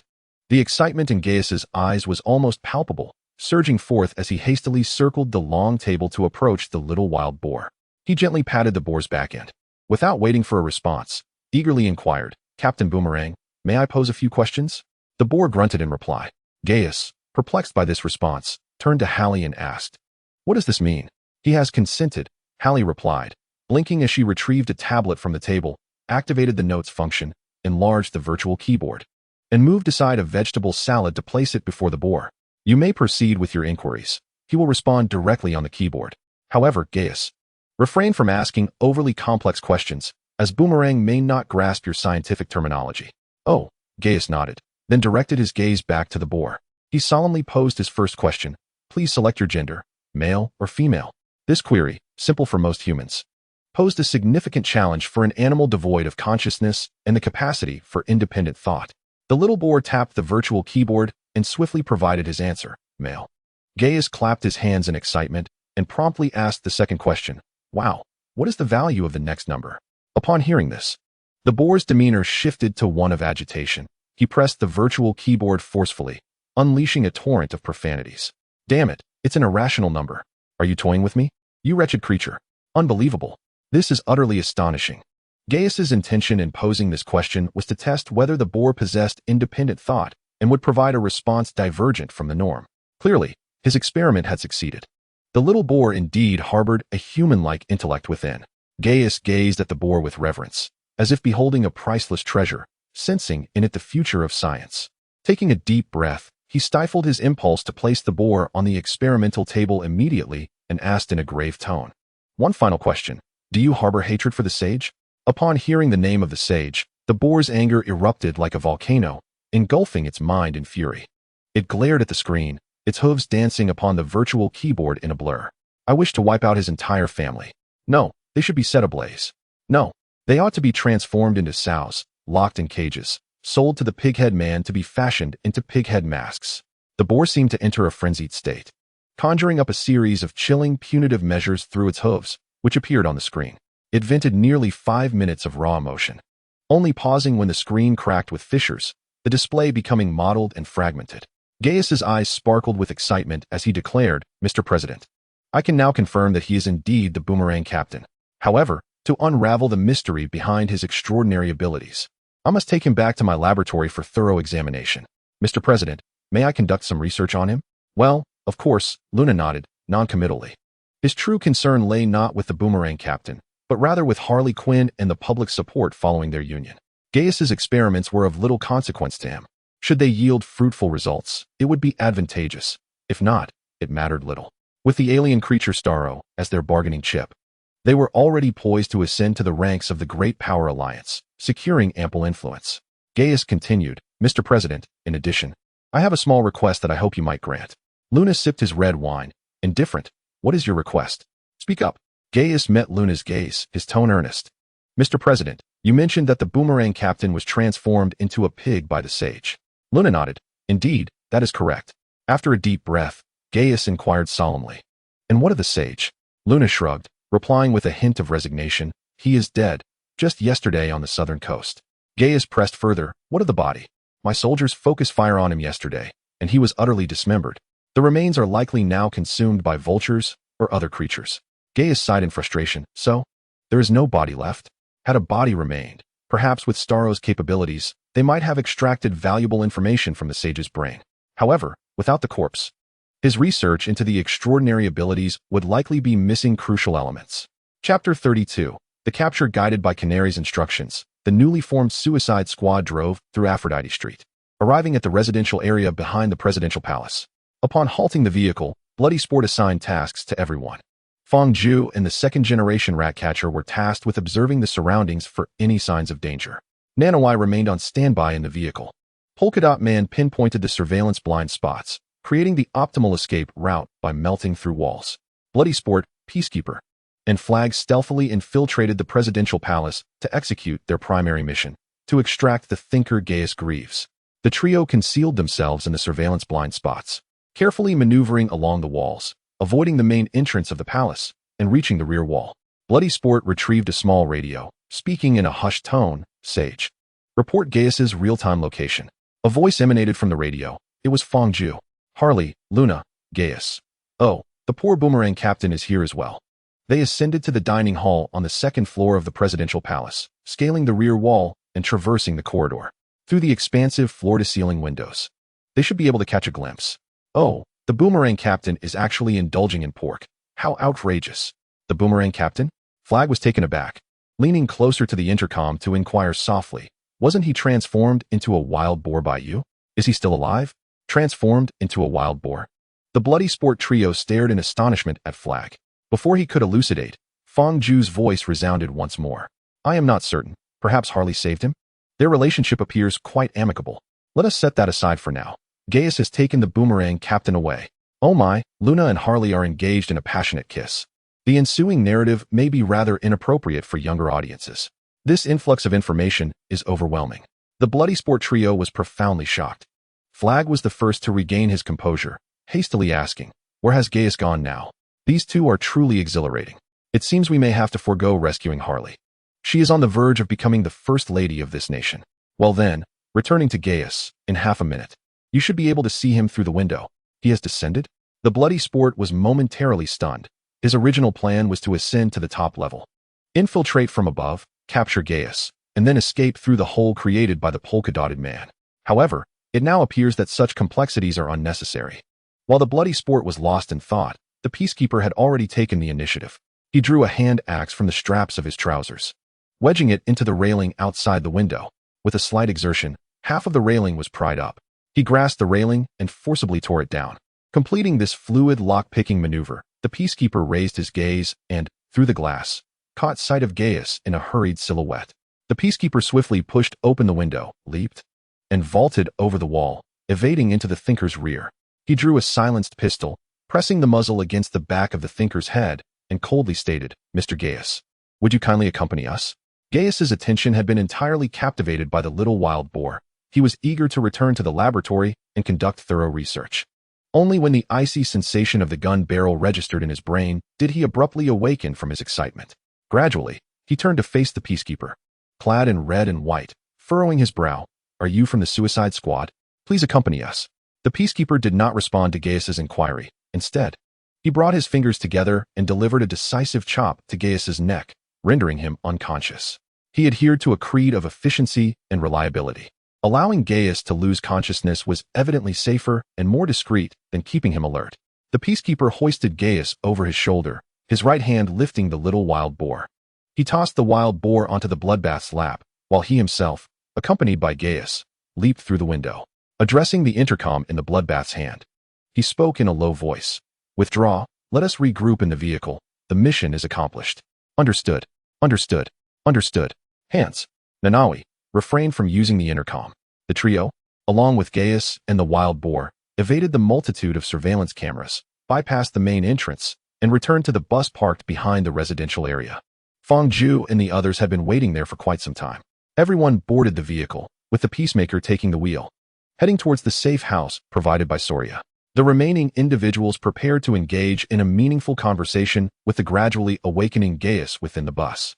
The bloodbath secured Gaius tightly to his seat, then delivered a sharp slap to his forehead, rousing him from his slumber. Gaius flashed a sinister smile and spoke in a grave tone. Mr. Gaius, might I request your assistance? Gaius scanned the interior of the bus and, upon noticing the wild boar lying at Fang Ju's feet, his expression soured. He glared at Fang Ju, exclaiming, Hey, you insolent brat, that is a precious scientific discovery. Not a footrest for you. A precious scientific discovery? Fang Ju blinked in surprise, pointing at the wild boar beneath him and inquiring, Are you truly certain that it is a valuable scientific finding? Gaius declared loudly, It has been endowed with a supernatural ability, transforming from a human into a pig. This reversal of species represents a rare and valuable study that countless scientists have pursued. Do you scoundrel, grasp its monumental significance? Not really. Fang Ju shook his head, gazing at him innocently, and murmured, However, it was I who turned him into a pig. Gaius was momentarily dumbfounded. He stared at Fang Ju, as if he had seen a ghost. His eyes widened like saucers, and his mouth gaped open, nearly large enough to fit a light bulb. You are the sage. You are alive. He shouted. How can you possibly be alive? Thousands of bullets struck you. You were shattered into pieces. How could you still be breathing? How tiresome. Why must I explain my survival to every person I encounter? Fang Ju scratched his head, feeling somewhat exasperated. He turned to the bloodbath and suddenly asked, Dibua, have you heard of the truth lasso? He did not wish to squander time. At this rate, they might find themselves in an awkward situation of finishing the mission with mere seconds to spare. The bloodbath nodded. Though puzzled by Fang Ju's sudden inquiry into such a commonplace matter, he answered earnestly, given that he had performed admirably in his recent assistance. Of course, I have heard of it. No one here is unaware of the truth lasso, as it is one of Wonder Woman's signature weapons. Those ensnared by it can only speak the truth. Fang Zhu observed that the explanation of the bloody movement was akin to that of the item bar. Nodding slowly, he remarked, "Well, last night I borrowed the lasso of truth from Wonder Woman. Shall we try it on Gaius?" Chapter 33, The Lasso of Truth. What? This revelation stunned not only Gaius, but everyone present, including the peacekeeper, who was intently focused on driving. The bloody movement felt an urge to curse, and indeed, he did. "What the hell did you just say? You borrowed Wonder Woman's lasso of truth last night." Fang Zhu spoke his fib without a hint of embarrassment. "Well, she heard about my undertaking a crucial mission for the world's survival and temporarily lent it to me." The bloody movement had been maintaining a private channel with Waller, but upon entering the city, the pervasive signal jammers disrupted their communication, rendering him unable to reach the outside world. Otherwise, he would have certainly inquired about the Sage's situation and questioned how Wonder Woman would assist such a third-rate villain. Sighing softly, the bloody movement conceded, "All right, go ahead and give it a try. If that is indeed the genuine lasso of truth, we need not exert ourselves to threaten Gaius." Fang Zhu nodded, reaching into the item bar with his right hand to retrieve the lasso. In its unused state, the lasso appeared as an ordinary woven leather whip, devoid of any distinct features. "Let us give it a shot." The attention of the members of Task Force X was captivated by the lasso, their breaths instinctively hushed.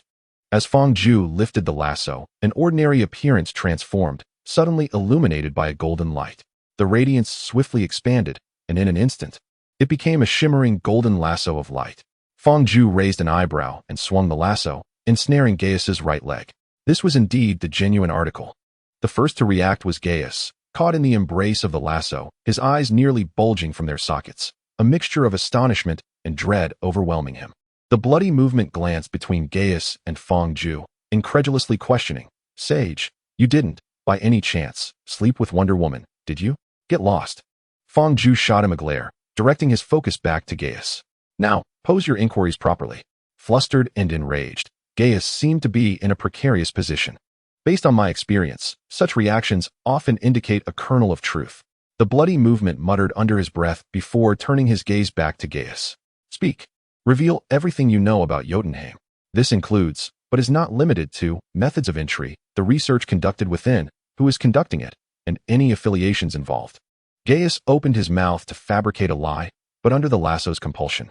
The deceitful words poised on his lips were forcibly twisted into the truths he was most reluctant to utter.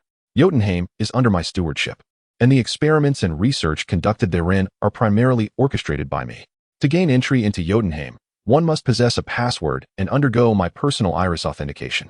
Initially, the research at Jotunheim focused on various experimental endeavors brought forth by German scientists who remained after the conclusion of World War II. Subsequently, the Adler family, in alliance with the United States, expelled and prosecuted all remnants of German personnel.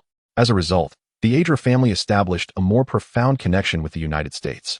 Presently, the principal undertaking within Jotunheim revolves around the Starfish project, initiated by the United States 3 decades ago. This initiative was sparked when the space agency captured an extraterrestrial starfish in the cosmos. They discovered that this starfish had the ability to produce offspring, which could parasitically envelop living organisms, thereby seizing control of their bodies. Consequently, these hosts would become integral components of the central system of the starfish, with their consciousness serving as a source of energy for it, leading to its growth in size and strength. After 30 years of research, this technology has gradually matured. However, during this time, the Adler family's rule was tragically overthrown by the nefarious Luna. Luna seeks to exploit this technology and the alien starfish to wrest greater international influence for Cordomidas. Yet, this starfish was originally sent to Cordomidas, which maintains an inseparable bond with the United States. Should he expose this starfish to the world, the adverse news regarding the United States' inhumane actions would inevitably surface, inflicting severe damage upon its international reputation. I suspect that your assignment to execute this mission is, in essence, a confidential operation known only to a select few. Furthermore, your fates likely entail being discreetly dealt with post-mission to prevent any negative information from disseminating through your hands. Under the influence of the truth-telling lasso, Gaius' words became somewhat jumbled. Nevertheless, the core message, regarding the bloody campaign, was comprehensible to all. This mission, to put it plainly, is fundamentally a cleanup operation. These 2 suicide squads have been dispatched to sanitize the situation. The bloody campaign aims to confront Amanda Waller, questioning the veracity of Gaius' statements. Unfortunately, their communication remains severed due to the concealed signal jammers within the streets. In truth, whether they inquire or not has become irrelevant. After all, Gaius himself has declared that the Starfish project was conducted under his guidance, and this initiative has been active for 30 years. He has no reason to utter falsehoods. Moreover, ensnared by the truth-telling lasso, he is incapable of lying. What shall we do? The second generation of the rat catcher huddles with their knees drawn up on the bus's double seat, appearing fragile and helpless. To survive, there exists but one course of action. With a deep breath, Bloodsport slowly articulated, we need to uncover evidence linking the Starfish project to the United States, and use this evidence to negotiate with Amanda Waller for our freedom. At that point, I could seek assistance from Luther or other scientists to help us extract the bombs implanted in our heads. He continued, we actually possess significant advantages at present. Firstly, Amanda is unaware that we are already privy to her plans. Secondly, we currently have the crucial witness, Gaius, which will greatly facilitate our collection of material evidence. Lastly, Bloodsport raised his gaze towards Fang, who held the golden lasso of truth. We have this mysterious individual who can establish contact with Wonder Woman. With these 3 advantageous conditions combined, our odds of survival are considerably high. Bloodsport then added, however, before we proceed, I need to ascertain one matter. What matter? Flag inquired. Puzzled, Bloodsport cast a cold glance at everyone in the vehicle, particularly at the peacemaker behind the wheel. I must determine whether any of us is an undercover agent placed here by Amanda Waller. Though Waller is a shameless harpy, she is cunning and meticulous in her schemes. To ensure that the information damaging to the United States does not leak, she will surely implement an additional layer of security for this mission. Flag nodded in agreement. Raising his arm towards Fang, to prove that none of us is an undercover agent, I propose that we each take a turn with the lasso of truth. I will go first. Chapter 34. Who is the mole? Do we really need to do this? Fang asked as he retrieved the lasso of truth from Gaius's leg. His voice solemn. Let us proceed. Flag nodded. Very well. The lasso of truth slithered like a serpent, coiling around Flag's arm. Fang turned to Bloodsport. You may ask the questions. All right. Bloodsport fixed his gaze on Flag's eyes and asked, Flag, has Amanda Waller assigned you any secret missions? No, Flag shook his head. His eyes clear and resolute. Good. Next. Bloodsport nodded, extending his arm towards Fang. I'll take the next turn. Oh. Fang wrapped the lasso of truth around Bloodsport's arm and then looked to Flag, who shook his head, indicating for him to proceed with the questions. With a resigned sigh, Fang asked, Bloodsport, has Amanda Waller given you any secret assignments? Bloodsport nodded. The expressions of the others shifted instantly. However, the moment Bloodsport revealed the nature of that secret assignment, they curiously glanced at Fang. Bloodsport replied, Amanda Waller instructed me to monitor the Wise One and report any unusual behavior. In the rainforest, I reported that the Wise One could communicate with animals. However, once we entered the city, my communication with Amanda was severed by a signal jammer. Allow me to take the next turn, declared the second-generation rat catcher, leaping from her seat and extending her arms with confidence. Observing the bloody sport with a piercing gaze, Fang deftly wrapped the lasso of truth around the rat catcher's arm and inquired, Kazo, have you received any covert assignments personally arranged for you by Amanda Waller? No. The rat catcher replied with a gentle shake of her head. My only mission is to demolish Jotunheim. I shall be next. Taking a deep breath, Polka Dot Man approached Fang and extended his right hand. Fang encircled Polka Dot Man's arm with the lasso once more and reiterated his question for the 3rd time. Have you received any secret tasks assigned solely to you by Amanda Waller? No. Polka Dot Man shook his head. Lastly, it was the Peacemaker's turn. Fang retracted the lasso and turned his gaze toward the driving Peacemaker, exclaiming, Peacemaker, please halt the vehicle momentarily. We need to pose a question. The Peacemaker remained silent, abruptly spinning the steering wheel and slamming the brakes. The bus skidded to a dramatic stop, pivoting 180 degrees on the deserted street. Peacemaker, what are you doing? Is there an enemy? A chorus of voices erupted within the vehicle, clamoring to understand the Peacemaker's actions, their cries filled with alarm from the sudden, forceful stop. Once the vehicle came to a standstill, the Peacemaker unbuckled his seatbelt, exited the driver's seat, and aimed his gun at Fang. There's no need to ask. I am the mole. At that moment, upon witnessing your mysterious resurrection, I should have found a reason to eliminate you. Your existence poses a threat to life, nature, society, and peace. As he spoke, without hesitation, he pulled the trigger. The small explosive bullet erupted from the silvery barrel, hurtling toward Fang Ju's forehead. Damn it! Fang Ju cursed, attempting to summon his floating cloak to evade the bullet, yet it was evidently too late. Bang! However, someone had anticipated this outcome and swiftly retaliated. It was Bloody Sport. He fired almost simultaneously with the Peacemaker. In truth, Bloody Sport had sensed something amiss the moment the Peacemaker began to wildly maneuver the steering wheel. As the Peacemaker drew his weapon, Bloody Sport quickly steadied himself against his seat, taking aim and firing. Pow! The two bullets collided midair with precision. Unlike the slow-motion effects often depicted in films, these bullets did not lose momentum or veer off course. Bloody Sport's bullet pierced through the Peacemaker's explosive round. Defying the trajectory of the explosive bullet, it soared at supersonic speed into the Peacemaker's throat. Apologies, my bullet is smaller, Bloody Sport remarked, lifting his futuristic handgun and aiming it at the Peacemaker's forehead, firing off 3 consecutive shots. Now, we can proceed with our clandestine operation with a sense of ease. Bloodstained Movement retrieved his handgun, stepped over the corpse of the Peacemaker, and settled into the driver's seat. He ignited the engine and inquired loudly, "Hey, fellows, shall we head straight to Jotunheim, or would it be prudent to rest at the safe house for a while and partake in a meal first?" "Food!"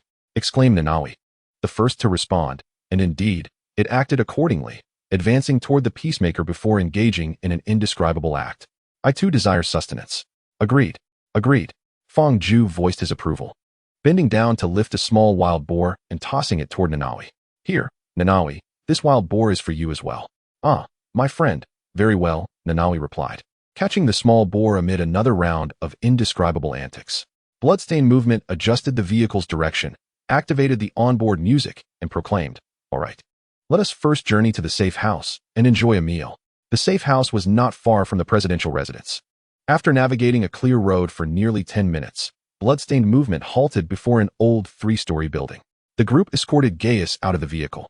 Flag approached the front door, clutching a handwritten note from Soria. He unlocked the code lock beside the door frame and entered the secret phrase provided by Soria into the input field. With a click, the door swung open, allowing everyone to enter in succession. Bloodstained Movement gagged Gaius and bound him behind the living room's fireplace. He then took a seat on the couch, glanced at the fruit bowl on the coffee table, picked up an apple, wiped its skin, and took a hearty bite. The mouse catcher too, and Nanawi trailed a mouse, searching for the room where the Freedom Army stored its provisions. Flag sat cross-legged on the floor, meticulously adjusting his weaponry with various small tools. Meanwhile, the polka dot man, his face adorned with colorful, swollen lumps, quietly retreated to the garden behind the building to expel the contents of his stomach. Fang Ju was utterly exhausted, collapsing onto the sofa like a salted fish that could dry out at any moment. Following the backlash from the last use of the infinite words deception skill, each of his 5-dimensional attributes had been reduced by 3 points. Apart from his mental state, his physique, strength, agility, and energy had all reached a critical threshold of near death. If one were to calculate based on the average value of a normal person's 4-dimensional attributes, excluding energy, which is 1, Fang Ju's current condition could be likened to that of a terminally ill patient burdened by multiple afflictions or an elderly person flickering like a candle in the wind. A few steps would leave him breathless, and a mere few minutes in a vehicle would result in aching joints.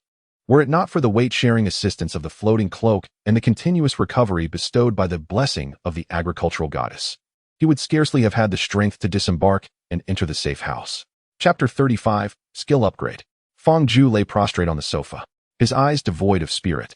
His complexion wan and despondent, he gazed up at the ceiling adorned with a distinctly Cuban design. Sighing inwardly, "How can I possibly vanquish that pitiful extraterrestrial starfish with this frail body?" No one could offer Fang Ju a reply, further deepening his melancholic mood. With a resigned sigh, he began counting the patterns on the ceiling when suddenly, 2 lines of green glowing text flashed before him, stating, "Your skill, Blessing of the Huntress, incomplete. 1, has reached maximum proficiency at the current level. Would you like to upgrade? Your skill, Blessing of the Agricultural Goddess, incomplete. 1, has reached maximum proficiency at the current level. Would you like to upgrade? Can it be upgraded?" Fang Ju was taken aback, his face instantly alight with joy. He distinctly recalled that the notes for these 2 skills indicated that upgrading came with a certain probability of completion. Fang Ju exclaimed inwardly, "Upgrade. Both of them. Blessing of the Huntress, incomplete. 1 upgrade commencing. Upgrade complete. Current skill level is 2, with a required proficiency of 100. Note: during the proficiency consumption for upgrading, Blessing of the Huntress, incomplete. 1. A low probability event, skill completion occurred. Blessing of the Huntress, incomplete. 1. Under the influence of skill completion, has restored one of its abilities, supervision. Supervision will grant you extraordinary long-range sight, enabling you to strike your targets with greater precision. Blessing of the Agricultural Goddess, incomplete. 1. Upgrade commencing. Upgrade complete. Current skill level is 2, with a required proficiency of 100. Note: during the proficiency consumption for upgrading, Blessing of the Agricultural Goddess, incomplete. 1. A low probability event, skill completion occurred. Blessing of the Agricultural Goddess, incomplete. 1. Under the influence of skill completion, has restored one of its abilities, natural power. Natural power will endow you with a formidable physique, significantly enhancing your stamina, agility, and strength attributes. Note: the skill, Blessing of the Agricultural Goddess, is of a lower tier than Infinite Deception of Words. Therefore, it cannot dispel the negative curse brought by Infinite Deception of Words, and natural power is temporarily ineffective in altering your 5-dimensional attributes. Both Blessings of the Goddess skills have successfully upgraded, even triggering the low probability event of skill completion. Yet, Fang could find no joy in this. He fixated on the final line of green glowing text before him, his gaze filled with sorrow. Whether it was his personal panel resonating with his melancholic sentiments, or the creator of Infinite Deception of Words, the deceitful god, intentionally leaving him a loophole while bestowing the negative curse, was uncertain. In any case, the green glowing text before Fang swiftly dissipated, replaced by new reminders. Note: when the skill, Blessing of the Agricultural Goddess, incomplete. 2, is fully completed and exceeds Infinite Deception of Words 1 by 3 levels or more, temporarily disregarding the negative curse of Infinite Deception of Words 1. He gained the authority to modify the 5-dimensional attributes of the individual named Fang. Note: once Infinite Deception of Words 1 ascends to level 2, a level gap of over 6 must be maintained for the modification authority to be briefly transferred. After reading all the notes, Fang felt a pang in his heart, nearly moved to tears. At last, a glimmer of hope remained. He leaped off the sofa and called to the bloody sport, Dibua, Nanawi, once you find something to eat, make sure to leave me a portion. I need to use the restroom. I shall return shortly. Oh, go ahead, replied Bloody Sport, waving his hand without lifting his head. Fang took a fruit knife from the coffee table, traversed the hall, and located the restroom at the stairwell's partition. He opened the door, entered, locked it, and closed the window before sitting on the toilet. He looked down at the fruit knife in his right hand, and then at his still somewhat swollen, pale left arm. The upgrade of Blessing of the Agricultural Goddess was due to his continuous state of recovery, which had steadily increased his proficiency. To elevate it to level 4 in a short span, the proficiency gained from natural recovery would be insufficient. He would need to take drastic measures. Murmuring to himself for a while, Fang took a deep breath, raised the fruit knife, and made a cut across his left wrist. The skin parted along the blade, and crimson blood welled forth from the wound. Instantly, blood flowed freely. Fang gritted his teeth, opened his personal panel, and focused on the proficiency displayed next to the Blessing of the Agricultural Goddess skill. Witnessing it change every 2 seconds ignited an uncontrollable excitement within him. At this rate, he would reach level 3 in mere minutes. Based on the requirement of 10-fold proficiency for each level, ascending to level 4 would necessitate 1,000 proficiency points. 2,200 seconds amounted to just over half an hour. No, half an hour seemed a bit long. What if he intensified the injury? Fang gazed at the fruit knife stained with blood, hesitating for a moment before decisively making another cut on his wrist. With this new incision, the rate of proficiency change accelerated once more, now fluctuating every second. What if he further deepened the wounds? A frenzied glint appeared in his eyes as he made 3 swift cuts to his wrist, blood gushing forth like a fountain. The rapid loss of blood turned his complexion pale, yet the sight of the escalating proficiency numbers ignited a terrifying brightness in his gaze. Soon, the proficiency reached its maximum of 2, and the notification of skill upgrade followed. The upgrade of Blessing of the Agricultural Goddess, Remnant 2, commenced, and upon completion, the skill was now at level 3, requiring 1,000 proficiency points to progress. Note: during the upgrade of Blessing of the Agricultural Goddess, Remnant 2, through proficiency consumption, a low probability event called skill completion may occur. Under the influence of the skill Blessing of the Agricultural Goddess, the final ability, Super Resistance, has been fully restored. This remarkable ability enables one to withstand various physical and magical assaults. It is noteworthy that while this power can absorb powerful blunt force, it offers no defense against the piercing and cutting damage inflicted by sharp weapons. Furthermore, this ability allows one to easily endure extreme environments, including but not limited to the vacuum of space, molten lava, and nuclear radiation. Thus, the skill blessing of the agricultural goddess bestows upon its bearer the powers of self-healing, super strength, and super resistance. Fang Ju contemplated, stroking his chin as he gazed at the completely healed wound on his wrist, sighing as he reluctantly added a few new cuts upon it. Nearly 10 minutes passed, and the proficiency reached its maximum, triggering a prompt for skill upgrade. Chapter 36. Ascension of 5-dimensional attributes. The upgrade for Blessing of the Agricultural Goddess 3 commenced and concluded, elevating the skill to level 4, with a required proficiency of 10,000 for further advancement. It is important to note that the skill Blessing of the Agricultural Goddess 4 surpasses the 3rd level of Infinite Deception, granting the authority to modify Fang Ju's 5-dimensional attributes. The power of nature began to transform Fang Ju's physique, enhancing his strength and agility. The super resistance ability initiated the alteration of his body. The transformation commenced and concluded. Fang Ju's 5-dimensional attributes have been updated and are now as follows.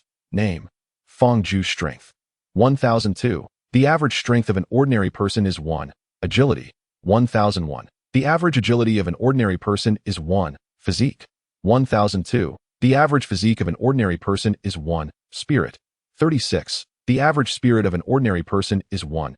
Energy 04. The average energy of an ordinary person is 0. It is important to note that Fang Ju's 5-dimensional attributes will increase as the skill Blessing of the Agricultural Goddess progresses in level. When the level discrepancy between Blessing of the Agricultural Goddess and Infinite Deception fails to meet the inequality of 4, where n is a positive integer, the modifications to Fang Ju's 5-dimensional attributes will become ineffective. Upon reviewing the upgrade notification before him, Fang Ju raised an eyebrow, filled with satisfaction. He mused to himself, 100 times the physical prowess of an ordinary individual? No, that cannot be the correct assessment, as the enhancement of physical capabilities is inherently an unknown function. If one were to crudely liken it to a linear function, the outcome would undoubtedly be inaccurate. Nevertheless, possessing 100 points in strength, physique, and agility must at the very least equate to the physical qualities of a novice thunder god, wouldn't it? Fang Ju attempted to squeeze the fruit knife in his hand, easily leaving his fingerprint upon its surface. He was confident that with a bit more force, he could almost pierce a hole through the fruit knife itself, having temporarily resolved his physical issues. It was now time to address the ultimate objective of the main quest, Starro the Conqueror. According to the World Basic Information Introduction provided by the prompt, the second Suicide Squad had succeeded in defeating Starro on their own. Although the Peacekeeper, a vital force, had perished, the addition of a formidable character like myself rendered us no weaker than the original second Suicide Squad. Thus, this mission should be assured. He cast aside the fruit knife, rose, and removed the shower head that hung on the wall. Turning on the faucet, he washed away the blood from the floor. Subsequently, he pulled open the bathroom door and stepped out, returning to the living room. After greeting Fang Ju and several others, he took a seat beside Nanawi, picking up a crescent-shaped pie and devouring it heartily. The self-healing of his wounds also required energy, yet Fang Ju's energy was currently in the negative. Therefore, the activation of his abilities could only draw upon the sugars, fats, and proteins stored within his cells. The automatic healing of several moderate wounds resulted in one consequence. Fang Ju was now quite hungry. He consumed 3 pies in quick succession, dabbed his mouth with a napkin, and sipped some juice, exclaiming, "These pies are delicious, and they are still warm. Did you make them fresh?" The Ratcatcher 2 responded. I and Nanawi discovered their food storage freezer. Most of the items inside were semi-finished products that just needed a little heating in the oven. Oh, how convenient. Fang Ju poured himself another glass of juice and reached for a 4th pie when Flag suddenly interjected. Pointing to the half pie in his hand, he earnestly declared, "This is not a pie. It is a Mexican-style crispy fried dumpling." Dumplings? Fang Ju paused, looking down at the pie on his plate and realizing that they indeed resembled dumplings, albeit perhaps 6 or 7 times larger than ordinary ones. He nodded, enjoying his 4th fried dumpling while his right hand reached for a 5th.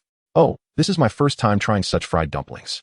Before long, the entire platter of over 40 fried dumplings was devoured by the 6 of them, with Fang Ju and Nanawi consuming the most. Fang Ju devoured 20, while Nanawi had 10. The bloody exercise performed a simple warm-up routine. After loosening his body, he removed a weapon accessory from behind him. The accessory transformed into a xenomorph headpiece, which he donned while proclaiming, "Gentlemen, now that we are well fed and watered, shall we engage in some post-meal exercise?" Fang Ju, wiping the remnants of meat from the corner of his mouth, was the first to agree with the bloody exercise's suggestion. "I feel invigorated and ready to unleash some energy." Following him were Flag, Ratcatcher 2, Polka Dot Man, and Nanawi. Each individual expressed their opinions, declaring their intention to exert an extraordinary force exceeding 120 during the forthcoming covert operation. Their sole motivation was to unearth the compromising information threatening Amanda Waller, seeking to exchange such intelligence for their own freedom and lives. They were not noble heroes willing to endure slander and intimidation. Rather, they were villains, among the most nefarious and formidable of their kind. The newly assembled Suicide Squad, encompassing 6 members, escorted Gaius out of the safe house, exuding an aura of menace as they boarded a bus, while the Bloodsport had contemplated procuring a robust and visually appealing Hummer. The sheer size of Nano rendered all other vehicles impractical. Nevertheless, in the hands of these supervillains, the bus transformed into a lethal weapon. Under the guidance and assistance of Canary, particularly in disabling surveillance cameras, and with the threat posed by Bloodsport's dual firearms and King Shark's gaping maw, Gaius, trembling with trepidation, navigated the bus, circumventing military blockades on the streets, eventually halting at the entrance of Jotunheim. At the entrance, a soldier clad in camouflage approached, glanced at the driver, and upon recognizing Dr. Gaius, inquired with curiosity, "Hey, doctor, didn't you go to dinner with the president? Why are you back so soon, and in such a vehicle?" Gaius chuckled softly, replying, "The president entrusted me with a new topic of research, and I was eager to delve into it. So I took the liberty of borrowing this vehicle." At this juncture, he leaned out of the window, whispering to the soldier, "Moreover, the president is looking to enjoy a sweet moment with Miss Harley, so I thought it best not to intrude." The soldier responded with a lewd grin, stepping back and signaling to the gatekeeper to open the gates. "It's Dr. Gaius, open the gates." The iron bars gradually parted, allowing Gaius to drive the bus, along with the 6 members of the new Suicide Squad, directly to the entrance of Jotunheim. Chapter 37. Jotunheim. Jotunheim stood as a towering cylindrical edifice, constructed entirely from tightly sealed concrete blocks. From the exterior, it bore little embellishment aside from narrow circular windows interspersed every few floors. "Gentlemen, it is time to shift into combat mode," Bloodsport remarked, peering at the entrance of Jotunheim. After assessing the positions of the guards, he withdrew his head, seeking refuge behind the driver's seat, and addressed the group. "We need to delineate our tasks. Flag and I possess knowledge of bomb installation, so we shall proceed to place plastic explosives layer by layer. Nano, Ratcatcher 2, and Polka Dot Man, you 3 will accompany Gaius to the Starfish Project laboratory in search of pertinent black files. As for the Wise One," Bloodsport hesitated, grappling with the task assignment for the Wise One, as his sole impression of him was his ability to converse with animals, leaving him uncertain of how to allocate his responsibilities. "The Wise One, what do you wish to accomplish?" Fang Ju unabashedly revealed his intention to eliminate the extraterrestrial sea star.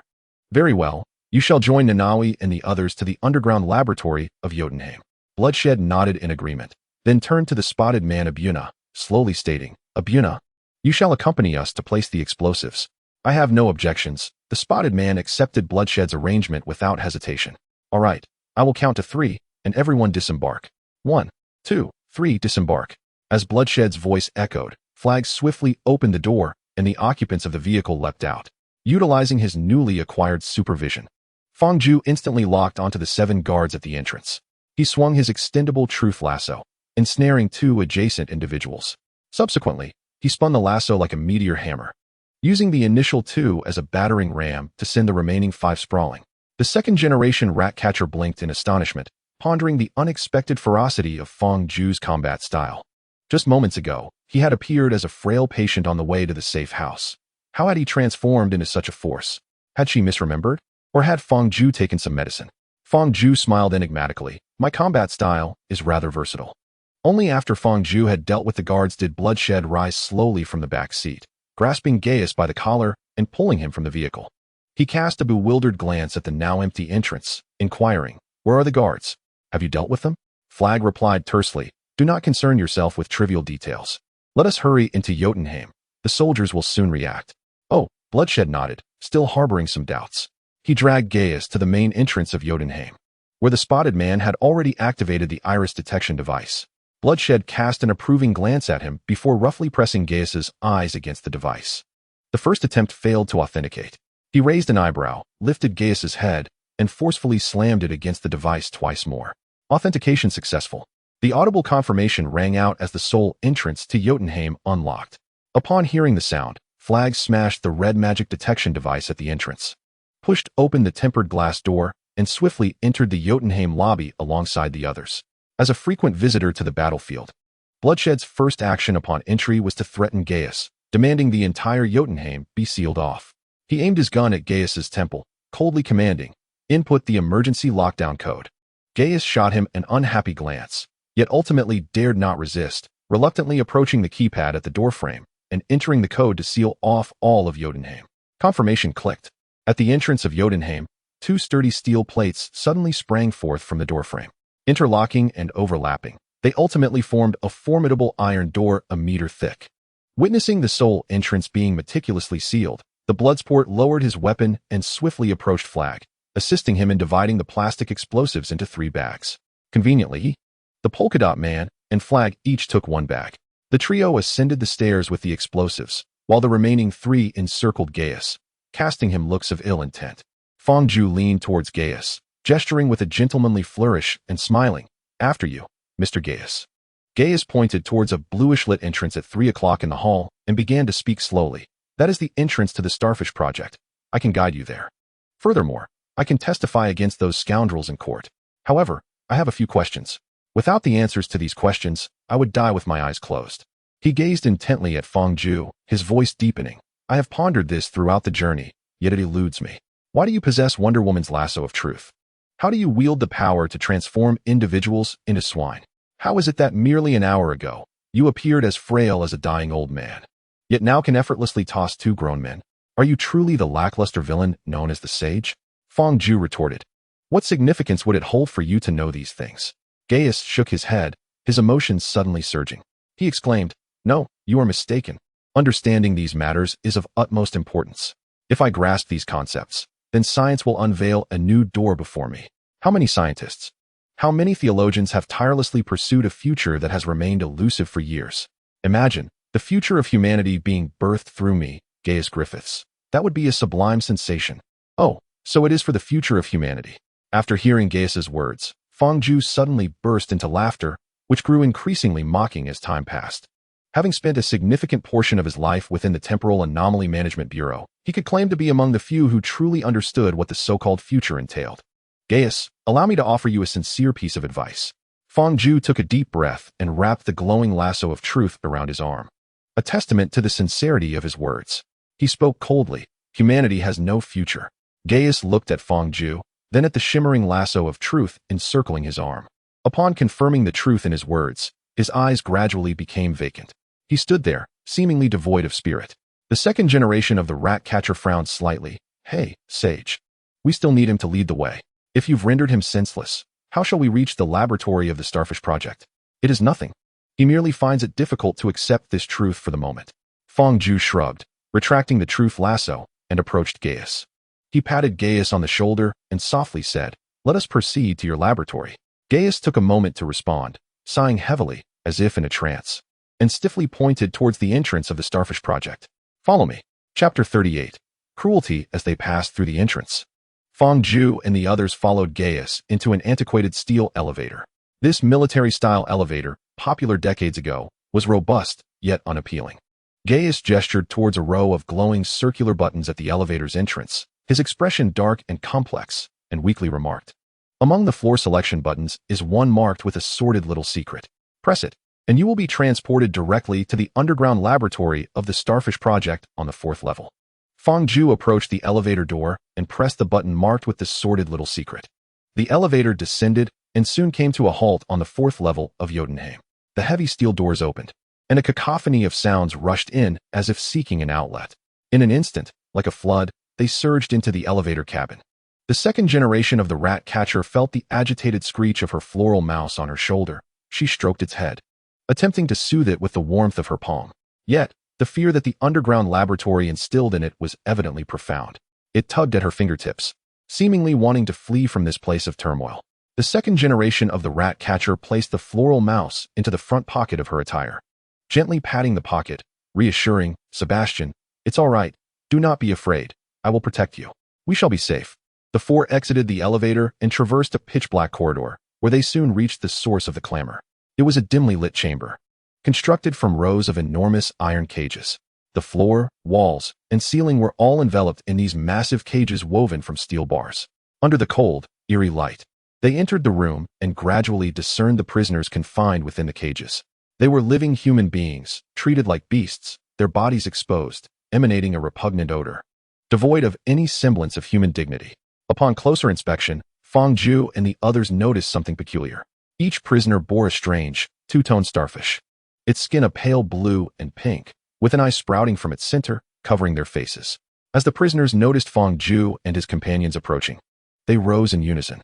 Their fingers slipped through the cage bars, grasping the steel, violently shaking the cage walls while shouting, "Griffiths, you have come to visit us, have you not?" They gazed at Fang and the others, wailing, "Are you here to rescue me from that madman? He has imprisoned me for 30 years. Tormented me for 30 years. Used his methods to torment me." The second generation of the rat catcher shuddered in fear, turning to gaze at Gaius, feeling genuine disdain and terror for the first time. "This research is outdated." Gaius shrugged, his expression calm, seemingly accustomed to such circumstances. The second generation of the rat catcher pressed her lips together, suppressing her anger and fear momentarily, glaring at Gaius as she exclaimed, "What do you consider humanity? Mere noisy lab rats." Gaius tilted his head, regarding the second generation of the rat catcher with slight bewilderment, as if entirely oblivious to the source of her fury. "Those are humans. There are even children among them." She pointed towards the small figures huddled in the corner of the iron cage, trembling all over. Oh, Gaius blinked. And then, "You are beyond redemption." The second generation of the rat catcher gritted her teeth, her right hand tightening around the device that summoned the rat swarm. Fang noticed her movements and hurriedly grasped her shoulder, shaking his head. "He is still useful. We can kill him in a few minutes." "Fine." The second generation of the rat catcher closed her eyes, nodding with difficulty. Passing through the room formed by the interconnected cages, they arrived at the true laboratory. Rather than a laboratory, it resembled a slaughterhouse, a veritable abattoir. Everywhere lay mutilated bodies, tightly bound to various types of experimental tables, while automated devices subjected them to inhumane experiments. The air was filled with anguished screams, and the bloody scene was more gruesome than one could imagine. The second generation of the rat catcher had never witnessed such devastation. Her breathing grew labored, and the fear she had just suppressed erupted within her like a volcano. Clutching Sebastian, she instinctively sought to distance herself from the bloody laboratory. She retreated step by step until she found herself against a sheet of transparent tempered glass, with nowhere left to escape. Bang! Suddenly, as she collided with the tempered glass, a tentacle several meters wide emerged behind it, slamming against the glass with a thunderous roar. The second generation of the rat catcher was startled, stumbling, and falling to the floor. She looked up in terror at the colossal tentacle behind the circular tempered glass. It was a starfish's tentacle, with many smaller, fleshy tendrils extending outward from its tip. In that instant, the second generation of the rat catcher understood. The starfish project did not refer to those small starfish, but to this monstrous creature. Gaius, who had appeared lethargic throughout the journey, showed a flicker of emotion upon seeing the monster he had studied for 30 years. He spread his arms wide, embracing the starfish creature across the air, proudly introducing it. "I call him Conqueror Starro." "Starro?" Fang's eyes narrowed slightly, a barely perceptible smile curving his lips. Upon descending to the fourth level beneath Jotunheim and witnessing thousands of alien starfish, Fang found himself grappling with confusion. Amongst so many starfish, which one could possibly be Starro? Was the mission prompt erroneous? However, Gaius provided clarity. The mission prompt was indeed accurate. There existed a starfish of colossal proportions, akin to a mountain. It was the central figure among all starfish, and slaying it would culminate the main quest. Fang took a deep breath and approached Gaius, fastening the truth lasso around his arm. He inquired in a low voice, "How do I kill this giant starfish?" Gaius's eyes widened, and after uttering a single word, he sealed his lips, gripping the truth lasso in his right hand, attempting to wrench it from his left arm. "Answer the question honestly, and cease these petty antics." Fang seized Gaius's right arm, applying pressure until the bone shattered into fragments. "Speak. How do I kill Starro?" The excruciating pain from his crushed wrist inundated Gaius's mind like a tidal wave, and he screamed, his limbs convulsing uncontrollably like a person afflicted by epilepsy. Fang Zhu's gaze remained icy as he fixed his eyes on Gaius, intoning sternly, "Diminish your pathetic theatrics, and answer the question truthfully." Chapter 39. The slaying of Starro. Gaius clenched his teeth, enduring the agony, and spoke in broken phrases. Starro's weakness lies in its tri-layered eyes. The outermost layer consists of a transparent membrane. The middle layer contains a protective liquid safeguarding its brain, and the innermost layer houses its intricate nervous system and advanced brain. If one were to destroy its nervous system and brain, Starro could be vanquished. Upon completing his response, Gaius's features contorted in severe pain, and he collapsed to the ground, silently sobbing as he clutched his wrist, terrified to scream loudly for fear that Fang Zhu would shatter his other wrist. "We must save those people." The second-generation rat catcher, inexplicably emboldened, staggered to her feet and approached Fang Zhu, her gaze resolute. Fang Zhu nodded and turned to Gaius on the floor. He kicked Gaius's arm and coldly stated, "Did you hear that? We intend to save those individuals. What must we do?" Gaius let out a harrowing scream upon noticing Fang Zhu's foot raised, aimed directly at his neck, and hurriedly replied, "It's futile. Those people are already dead. Their movements are merely a result of their connection to Starro's central system. In other words, they are nothing more than corpses under Starro's control. It seems you are of no further use." Fang Zhu sighed, seizing Gaius by the collar and lifting him into the air. He then turned to Nanawi, who had remained silent since entering the laboratory, and asked with a smile, "Nanawi, are you hungry?" Nanawi glanced at Fang Zhu, then at the squirming Gaius in his hand, and nodded foolishly. "I'm hungry. I'll give this to you." Fang Zhu casually tossed Gaius to Nanawi and turned his attention back to the trembling figure of the second mouse catcher. Among a cadre of hardened supercriminals, the second mouse catcher was merely a naive girl. The gruesome, horrific scenes around her instilled fear, and the sight of tormented humanity filled her with sorrow. This was the empathy of an ordinary human, yet in the realm of the supernatural, such sentiments were often disregarded. Fang Zhu opened his arms, embracing the helpless girl. He gently patted her back, softly reassuring her, "Sometimes, the world is indeed cruel. You cannot fathom the depths of malevolence some possess, nor can you bear the helplessness of your own fragility. However, we must ultimately reconcile with the world and look ahead. Kazuo, we cannot rescue those who have already endured suffering, but we can prevent this starfish from spreading its menace to Kodomatis and beyond. So, Kazuo, cast aside your sorrow and fear, and take action. Seek out that hard drive containing the incriminating evidence from the United States, and once found, join forces with the bloody movement. Leave the dangerous starfish to me." The second mouse catcher met his gaze deeply, nodded, and turned to run towards Nanawi. Fang Zhu took a deep breath and walked slowly to the circular tempered glass window. Behind the tempered glass lay a vast prison, housing only one inmate, Starro the starfish. Starro seemed to sense the overwhelming murderous intent surging from Fang Zhu, its 5 tentacles thrashing violently. It swung its robust appendages, relentlessly striking against the tempered glass that had confined it for 30 years. It sought escape. No, it yearned to flee the prison and eliminate Fang Zhu before he could act. Fang Zhu rested his right hand on the glass, brushing against its tentacles through the barrier. He looked at Starro with pity and spoke softly.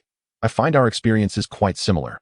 Both of us were captured and imprisoned at a tender age, subjected to countless experiments and cruel torments. I truly do not wish to kill you, genuinely, for you are a victim of the Starfish Project, just like those outside. However, my friend, there is no alternative. It has been destined since my arrival in this world that only one of us can survive. I do not wish for you to harbor hatred towards me, but I hope you can understand that our fateful encounter, leading to this life or death struggle, is orchestrated by that capricious deity who manipulates fate." Starro, whether comprehending Fang Zhu's words or simply fatigued, gradually exhibited a languid demeanor, its enormous eyes revealing an unexpected semblance of sorrow. "I apologize, but my will to survive compels me to end your life." Fang Zhu caressed Starro's large, sorrowful eyes through the tempered glass, sighed deeply, and turned to the control panel nearby. Gazing at the severely worn buttons, he noted the ominous labels beneath them: incineration, cutting, toxic gas, radiation, and explosives, among others. Fang Zhu closed his eyes, offering a moment of silence for Starro, and then pressed the buttons in succession. "Farewell, my friend." As the buttons were activated, multiple apertures suddenly opened in the walls of Starro's prison. First emerged a plasma flame, stretching several meters and reaching temperatures in the thousands, searing through Starro's uneven skin and charring its outer flesh. Next came high-pressure water jets laced with diamond grit, slicing through the transparent membrane before Starro's eyes with unparalleled sharpness and speed. Following this were toxic fumes, radiation, and explosives. Enduring all these tortures, Starro, now riddled with various wounds, gradually succumbed to weakness. Its voice waned, and once lively appendages drooped lifelessly. Fang stepped away from the console and approached the tempered glass window. He beheld the dying Starro, a flicker of compassion crossing his gaze. Fang was no saint. In his time with the Temporal Anomaly Management Bureau, he had taken countless lives. Yet upon encountering Starro, the pastel blue starfish, he felt a profound sorrow deep within his heart. Among the fragments of his recovered memories, the most vivid and painful recollection was of his own imprisonment in a lightless cavern, where he was incessantly subjected to torment by those wielding knives and bowls, cutting his skin, squeezing his veins, and draining his blood. Days and nights blurred together, leaving him without a single intact patch of skin, covered instead in wounds festering with the stench of infection. Thus, he empathized with Starro, genuinely reluctant to bring about its demise. Yet fate was cruel. One of them had to perish. Fang yearned for life, and so he resolved to kill Starro. Taking a deep breath, he wound the truth lasso around his right hand like a binding bandage. Subsequently, he enveloped the lasso and his hand with his floating cloak, transforming it into a crimson gauntlet. He raised his right fist, gathering strength for several seconds before striking the tempered glass before him. With a resounding crash, the glass shattered. Fang swept aside the jagged shards and leaped into the prison, landing amidst the bloody depths of Starro's eyes. Chapter 40. I too have known happiness, floating freely, gazing at the stars. I am sorry, my brother. Fang cast a profound glance at Starro, and with a flicker of intent, he retrieved the mantra lasso and the levitating cloak back into his inventory. I too had once experienced happiness, floating freely beneath the stars. Suddenly, a cacophony of voices, raised in unison by thousands, erupted from outside the laboratory. The sound meandered through the room, forcefully breaching the gap in the tempered glass windows, and intruded upon the expansive prison like an uninvited guest. Fang was momentarily taken aback, gripping the pitch-black Tang Dao he had just withdrawn from his inventory, hesitating for a fleeting moment to act. I am aware of this. Fang inhaled deeply, raising the Tang Dao high, and with a decisive stroke, he cleaved down along the scar left by the water blade. The membrane protecting Starro's eyes was severed completely, and blood gushed forth from the breach like a fountain. Soon, the crimson liquid drained from Starro's torso, revealing the robust, pulsating nerves beneath. Fang made the sign of the cross before his chest, closed his eyes, and bowed his head in mourning for Starro, uttering, "Farewell, my friend. May your soul ascend to heaven, and may the benevolent Father crown you with the liberty of freedom." After a 3-second silence, Fang slowly opened his eyes. He leaped into the depths of Starro's eyes, raising the Tang Dao as he traversed the web-like nervous system, severing every vivid red nerve he encountered. Blood gradually soaked Fang garments, staining his skin, hair, and everything in a scarlet hue. He flicked the blade, shaking off the blood that clung to the Tang Dao, and after several minutes of relentless cutting, he finally severed all of Starro's nervous system. At that moment, drenched in crimson, he stood atop Starro's delicate brain nerves, resembling a bloodied Azura. This was the final strike. Fang hoisted the Tang Dao above his head, his gaze piercing through the sanguine mist towards the softly writhing pink brain, holding his breath as he delivered a forceful blow. The blade sliced through the air. A new crescent moon abruptly rose in the void. The silvery moonlight descended, effortlessly penetrating Starro's brain, instantly cleaving it in twain. Fang sheathed his blade, watching as the crescent fell. He gradually extricated himself from Starro's lifeless body, shaking off the blood from the Tang Dao before returning it to his inventory. Suddenly, a cold yet familiar neutral electronic voice resonated in his mind, the same voice that had issued him tasks and introduced the fundamental information of the world. Detection indicates that the main quest target, Starro, has been eliminated. Initiating analysis of Starro's cause of death. Analysis complete. The target Starro has been determined to be killed by individual Fang with a damage contribution percentage of 100. The main quest, Eliminate Starro, has been marked as completed for individual Fang. Initiating targeted transmission of the soul data of individual Fang, with the destination being Treasure House. Transmission commencing. Upon hearing this, Fang realized that he was on the verge of departing from this world. He hastily interjected, Wait a moment, I still have matters to attend to. I must complete the transmission." Before Fang could finish his words, the colors of the world's surface suddenly became chaotic and mottled. They swirled in the manner of an Archimedean spiral, eventually transforming into a serpent of inverted rainbow hues. Its head and tail connected. The long serpent coiled around Fang, swimming against the current several times, seemingly preparing for some ritual. Moments later, the preparation was complete. It raised its body and abruptly opened its luminous maw, swallowing Fang whole. The serpent then reversed its motion, its form gradually disintegrating, piece by piece reverting to the colorful skin of the world's surface. Fang abruptly opened his eyes to behold a pure white ceiling. He awoke in a room of immaculate whiteness, with a mechanical and indifferent neutral electronic voice echoing in his ears. Commencing the distribution of the main quest reward for individual Fang in the virtual world, Task Force 2, 1 Dream Crystal. Reward distribution complete. Please check. As the voice faded, a peculiar crystal materialized in the room. The crystal was a star-shaped octahedron, adorned with a stunning nebula-like coloration, quietly hovering before Fang, radiating brilliance. Rubbing his eyes, Fang momentarily refrained from examining the dream crystal. He stood up and circled the perimeter of the pure white room. The chamber was approximately the size of a basketball court, with an unknowable height. Within, there were restrictions akin to those of the Time Variation Management Bureau. Fang's abilities could not function here, save for his personal panel. However, even the personal panel was merely a spectator, allowing no actions to be taken. Having gathered some basic information, Fang returned to the spot where the dream crystal floated. He gazed at it for an extended period, hoping to discern some useful information. Regrettably, with the naked eye, he could not perceive anything remarkable beyond its colors. I might as well take it, he reasoned, since it was a reward. It should pose no threat. Taking a deep breath, he extended his hand, preparing to pluck it from the air. Yet, at the moment his fingertip brushed against the crystal's protruding edges, a line of green glowing text suddenly leapt into his vision. Dream Crystal, the key to unlocking professions. The nourishing spring for the virtual talent tree. Fang stared at the text for a long while, pondering its meaning until it flickered and vanished. Confounded, he murmured to himself, what does this mean? Whether the mysterious prompt had sensed Fang's confusion or if it was simply a programmed sequence. The enigmatic voice resonated in his mind once more. Detection of individual, Fang indicates no profession selected. Treasure House automatically transforms into Profession Hall.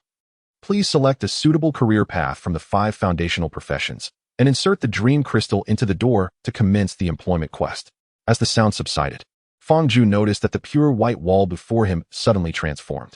It appeared to morph into a shimmering pool of crystalline water, rippling gently, from which 5 imposing bronze doors gradually emerged. Approaching the bronze doors, Fang meticulously examined the intricate patterns and inscriptions adorning them. Each bronze door bore a unique combination of designs, predominantly featuring motifs of dragons, beast faces, clouds and thunder, phoenixes, and interlocking rings. Embedded within the ornamental patterns were ancient Hebrew characters, which Fang had learned during his time at the Temporal Anomaly Management Bureau, encompassing the written languages of all intelligent races from 4000 BC to 3000 AD within the Marvel Universe, including ancient Hebrew.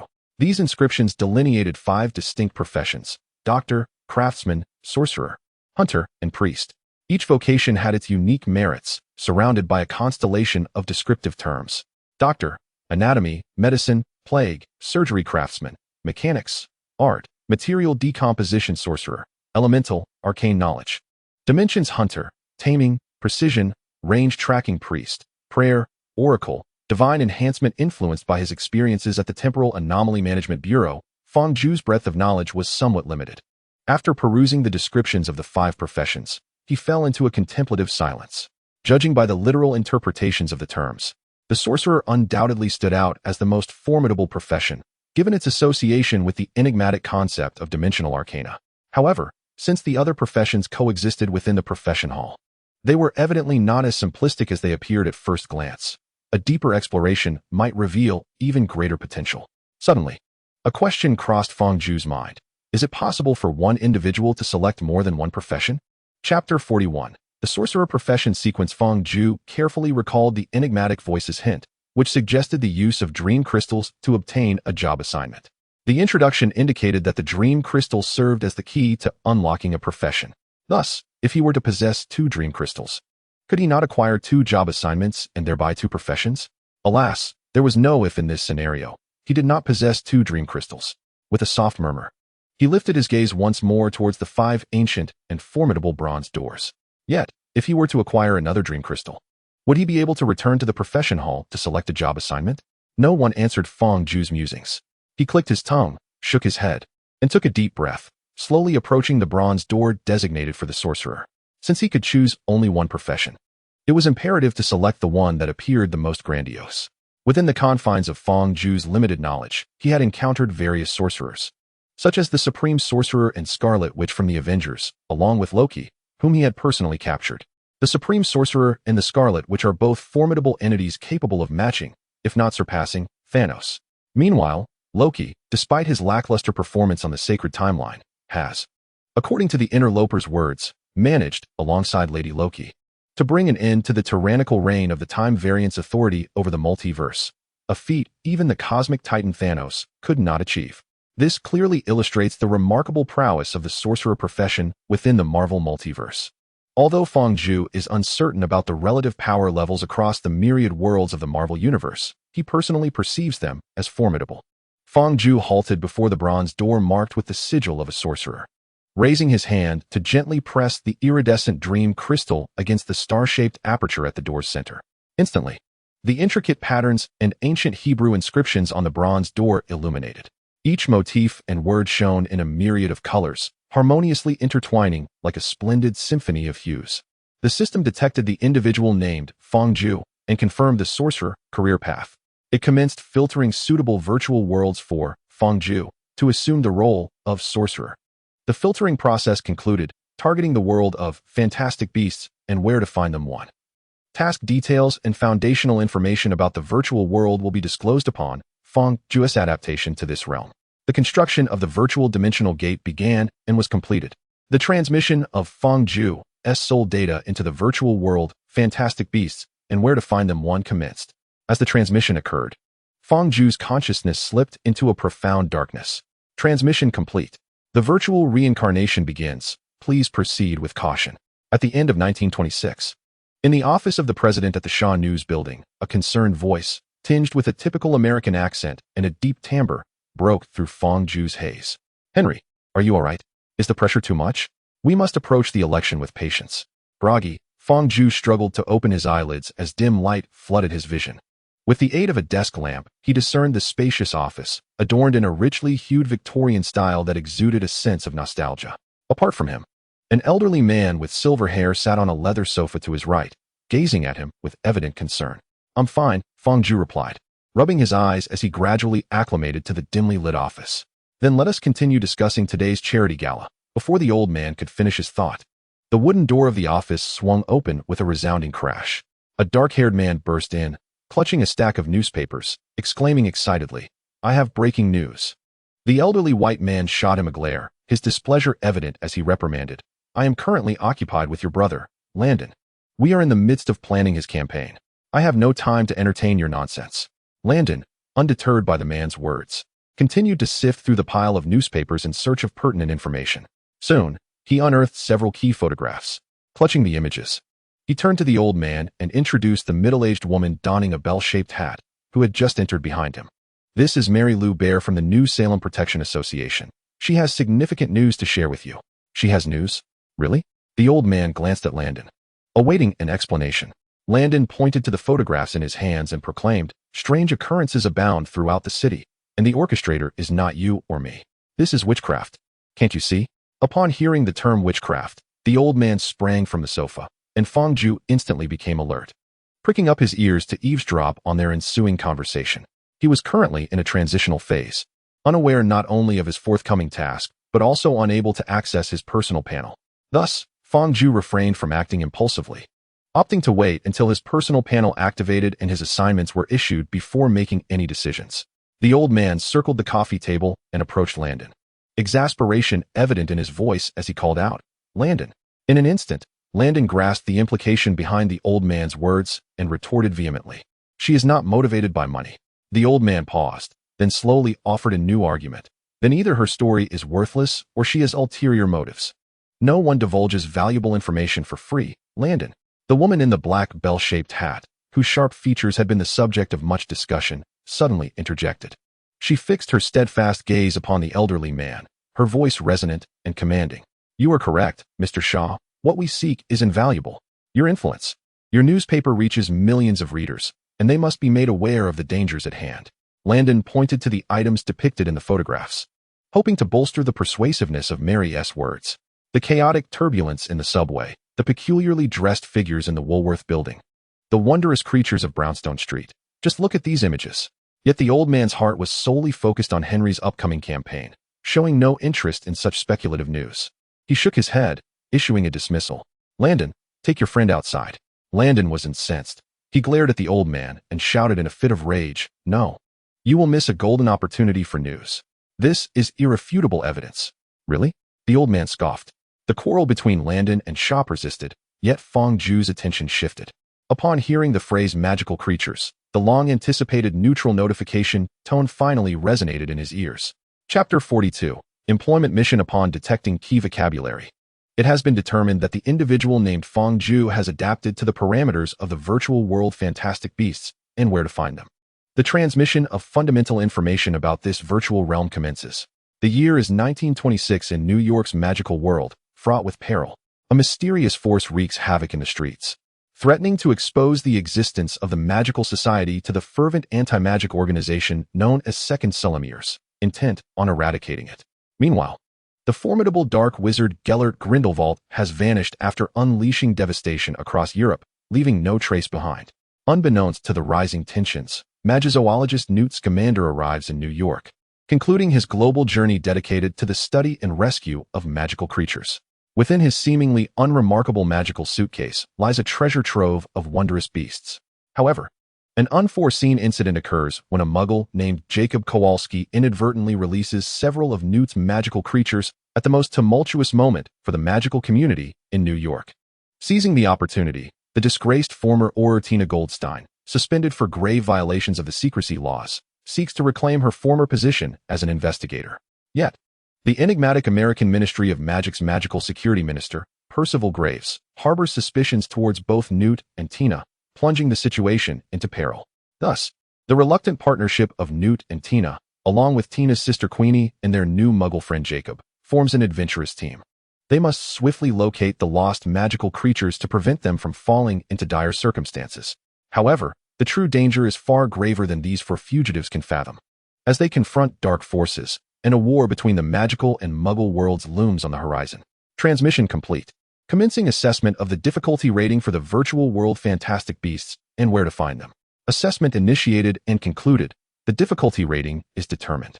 Commencing the distribution of employment missions, which are divided into 3 phases. Phase 1. Collect 1 Thunderbird feather, 100 grams of snake bird egg shells, a pair of Arumpan eyes, and 3 drops of a Niffler's venom.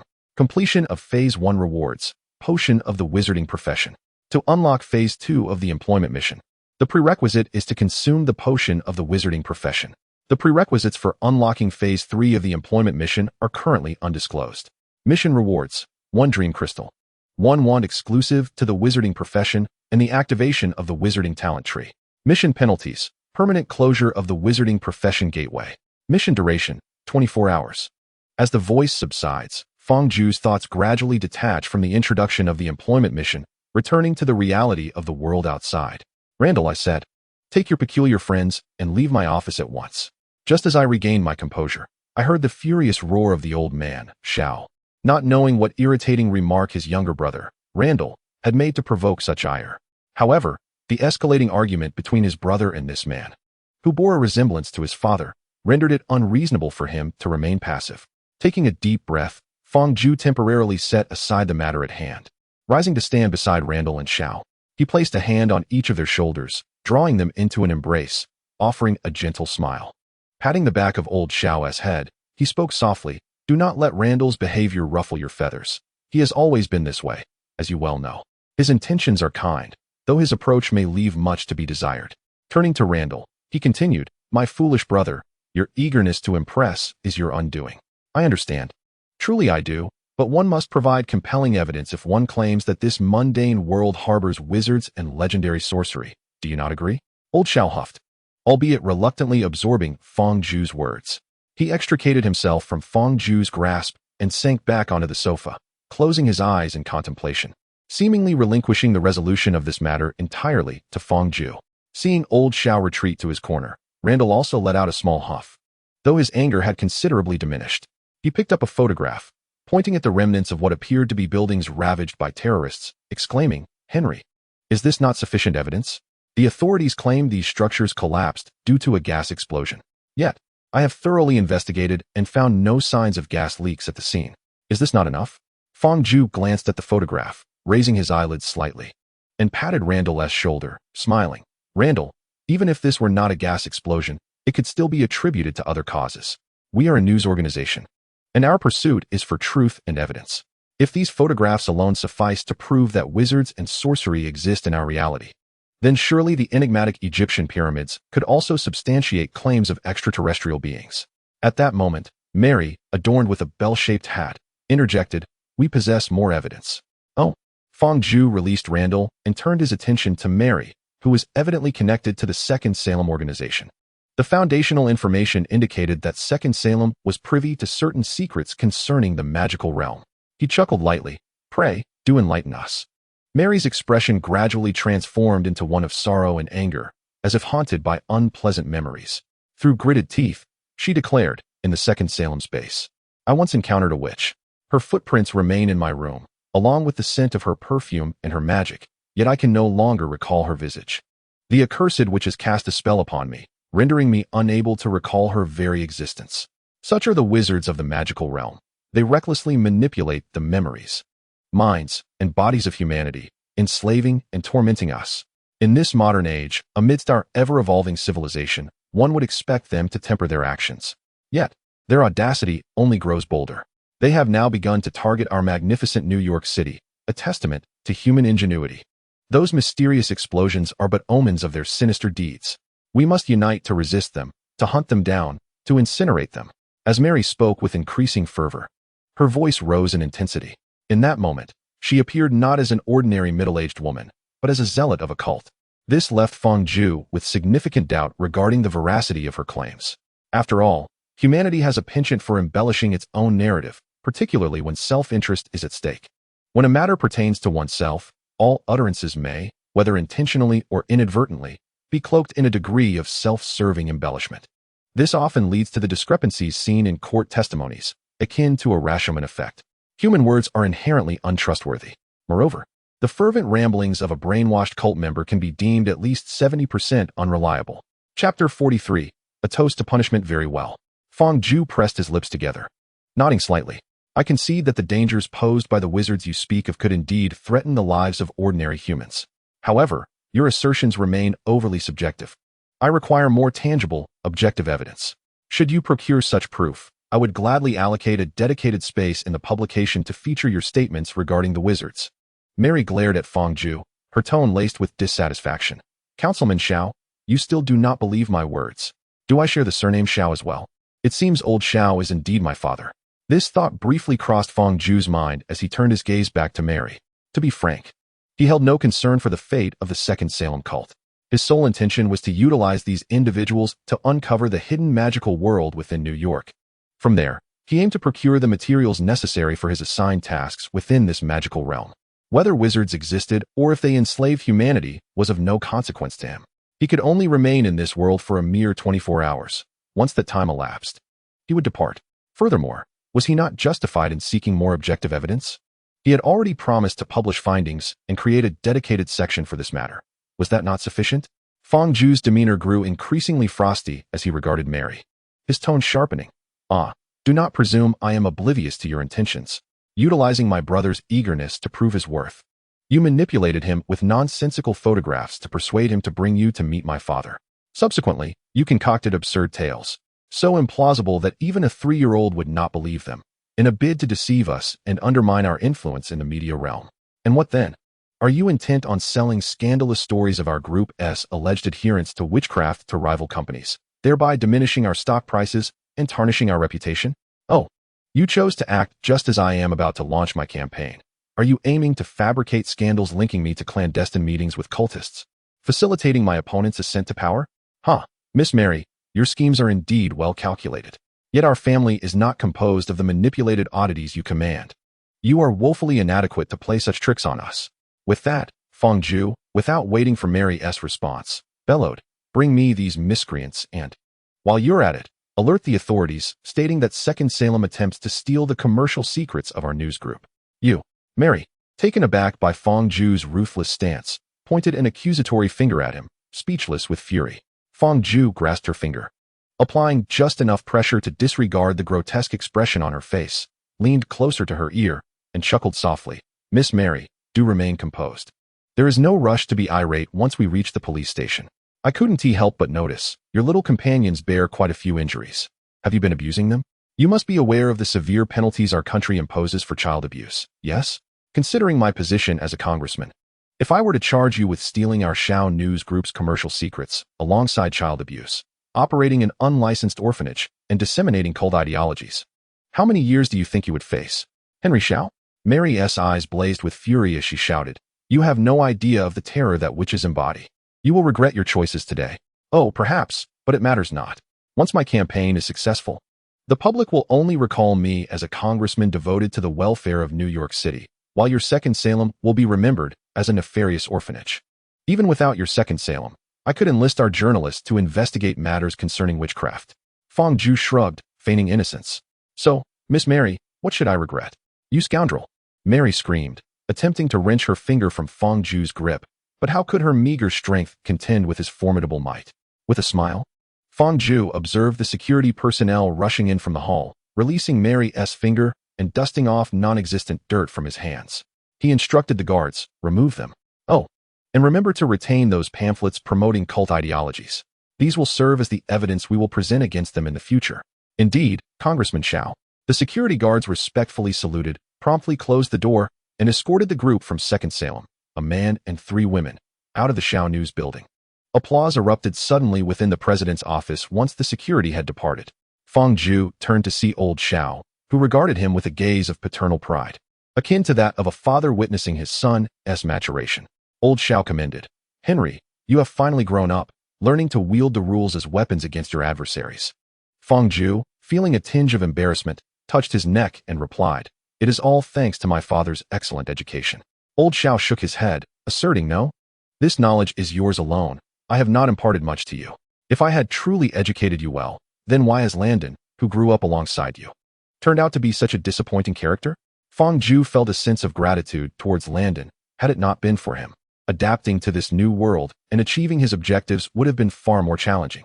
Yet, as the eldest son of the family, he knew he must speak in accordance with his status. He softly remarked, Landon simply trusts others too easily, which has its pros and cons. The positive aspect is that he makes many friends.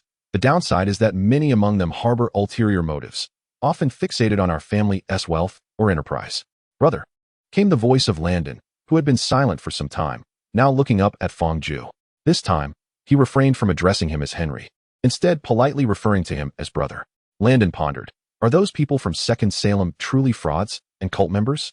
Yet, I can't shake the feeling that what they say is the truth. Fang Zhu took a deep breath and earnestly explained, Landon, whether they are indeed frauds and cultists is of little consequence. What is crucial is that the news cannot originate from their lips. Having been immersed in the industry alongside our father for so many years, you should be aware of the unwritten rules of journalism. Exclusive news is the most valuable. Obscure sources yield the most contentious reports. The notion of witches, being inherently fantastical, is already fraught with controversy. If we were to utilize Second Salem as a source, characterized by dubious origins, unclear evidence, and questionable identities, it would severely tarnish the reputation and image of Shao's press in the eyes of our readers. A damaged image leads to a decline in reputation, and subsequently, our readership will dwindle, causing our stock prices to plummet. Landon, one must not merely skim the surface of issues. Even if the claims of witches and witchcraft made by Second Salem were true, we cannot endorse their assertions. Furthermore, we cannot allow such a significant news story to fall into the hands of other media conglomerates. The best course of action is to find a pretext to detain them in custody or prison. We need not rely on their intelligence. Rather, we can utilize their leads, employing our own reporters and trustworthy informants to unearth more detailed and convincing information.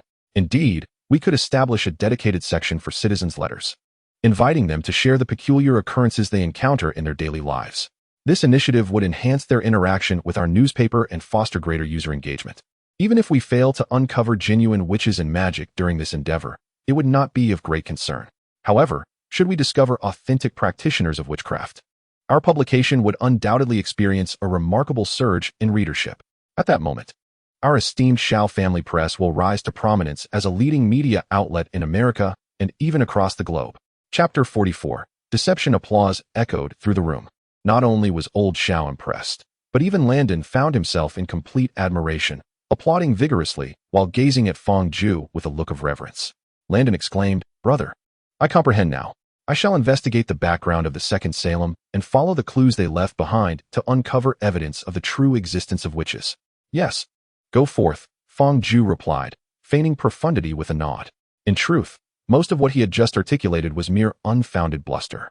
However, his extensive experiences in capturing temporal criminals across various dimensions had placed him upon the shoulders of giants, rendering these 1926 natives utterly convinced by his words.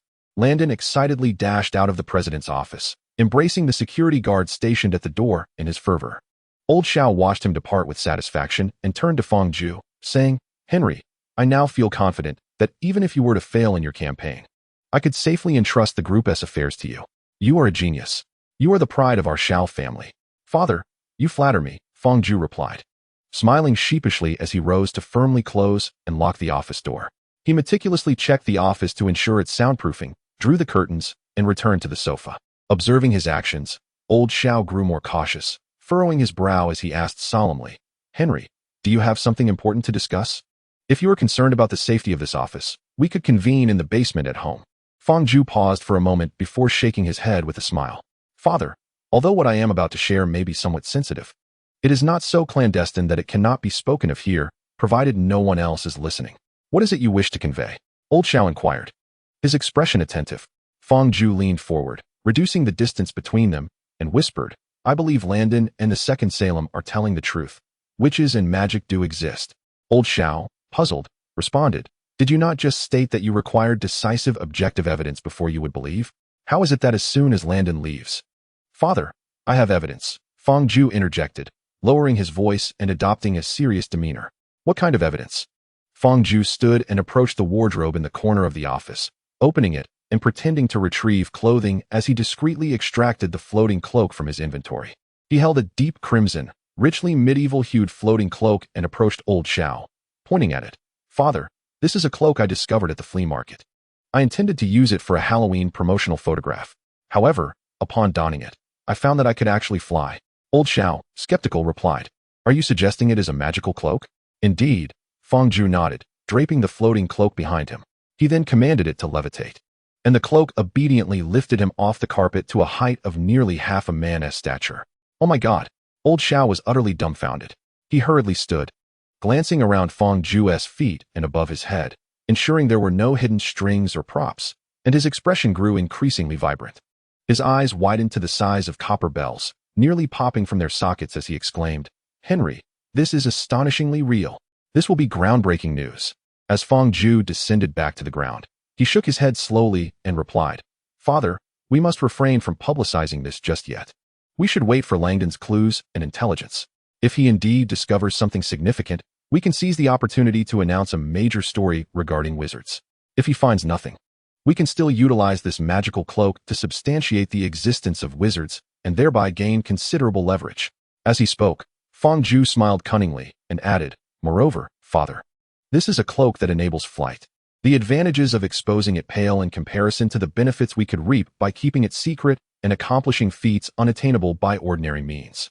Old Shao, seasoned in the field of journalism and having witnessed countless astonishing events, was initially taken aback by the flying cloak. However, he quickly regained his composure. After contemplating Fang Ju's words, he nodded and solemnly responded, "Your reasoning is sound. I shall heed your counsel. However, Henry, the date of your campaign approaches ever closer. Unless absolutely necessary, it would be prudent for you not to use this magical cloak personally, lest it be exploited by those with ulterior motives." "I understand, Father," Fang Ju affirmed, placing the floating cloak back into the wardrobe, essentially retrieving it into his inventory. He returned to the sofa, picked up his campaign notes, bid farewell to old Shao, and exited the president's office. Stepping out of the Shao News building, Fang Ju glanced up at the overcast sky, inhaled deeply, and hailed a taxi, directing it to Brownstone Street. He had not forgotten that when Langdon first mentioned the term magical creatures, It was prefixed by Brownstone Street. The title of this world, Where to Find Magical Creatures, clearly indicated that the materials to be gathered during the initial phase of his employment mission were all related to magical creatures. Thus, in Brownstone Street, he might encounter the very things he sought, or perhaps the individuals mentioned in the foundational information of this world. Jacob Kowalski, Tina Goldstein, Newt Scamander, Queenie Goldstein, Gellert Grindelwald, and Percival Graves. These 6 individuals, if all goes as anticipated, are likely to be pivotal characters akin to those within the virtual realm of Task Force 2 and its Suicide Squad.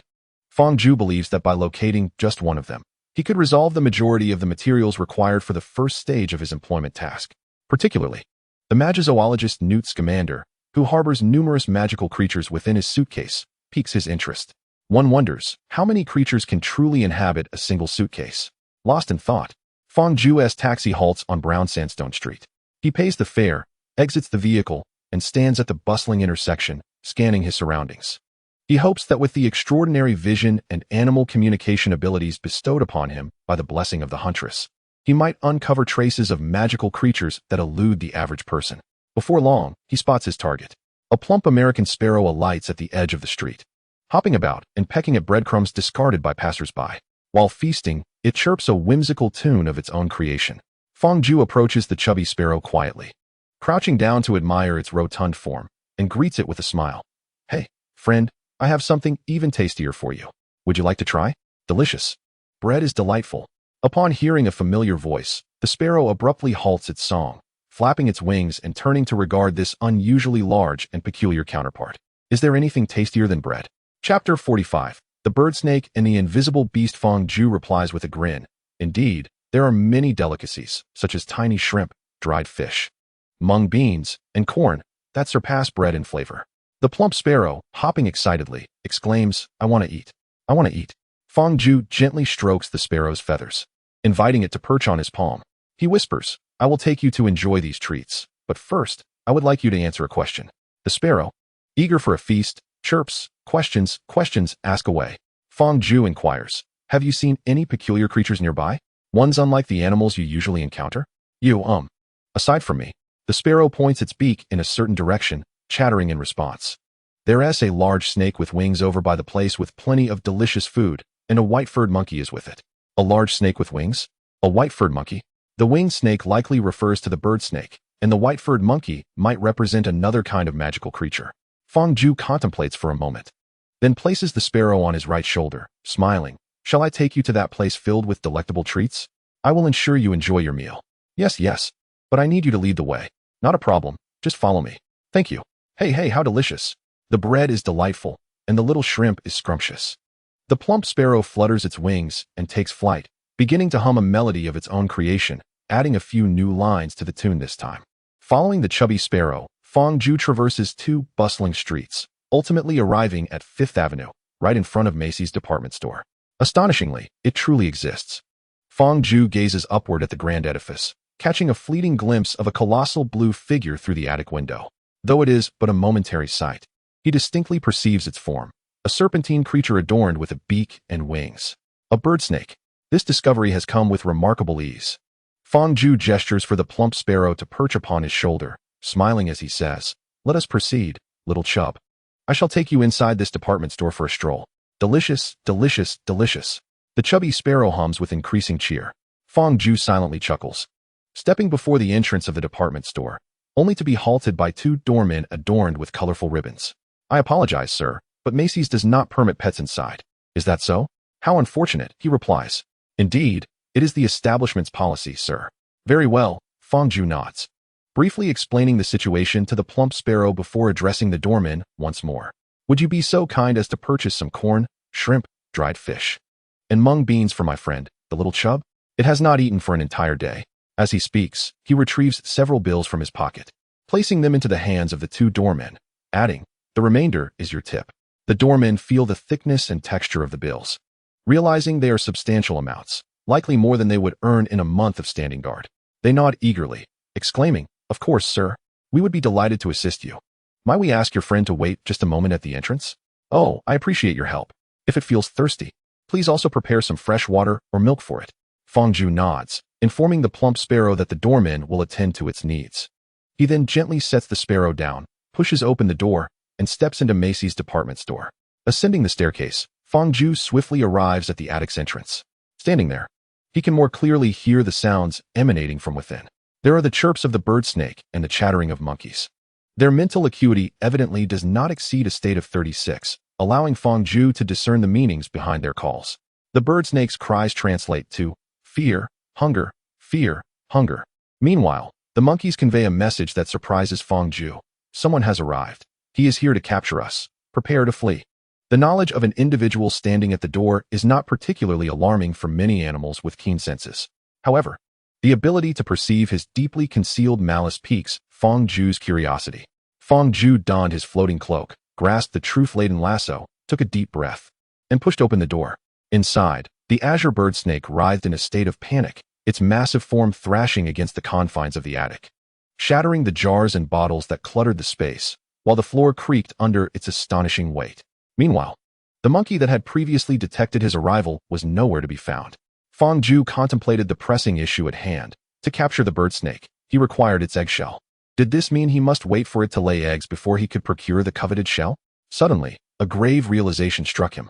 Yet, with only 24 hours allotted for his mission, he resolved to capture the creature first and address the quandaries later. Shaking off his doubts, Fang Ju swung the truth-laden lasso, aiming to bind the bird snake's mouth.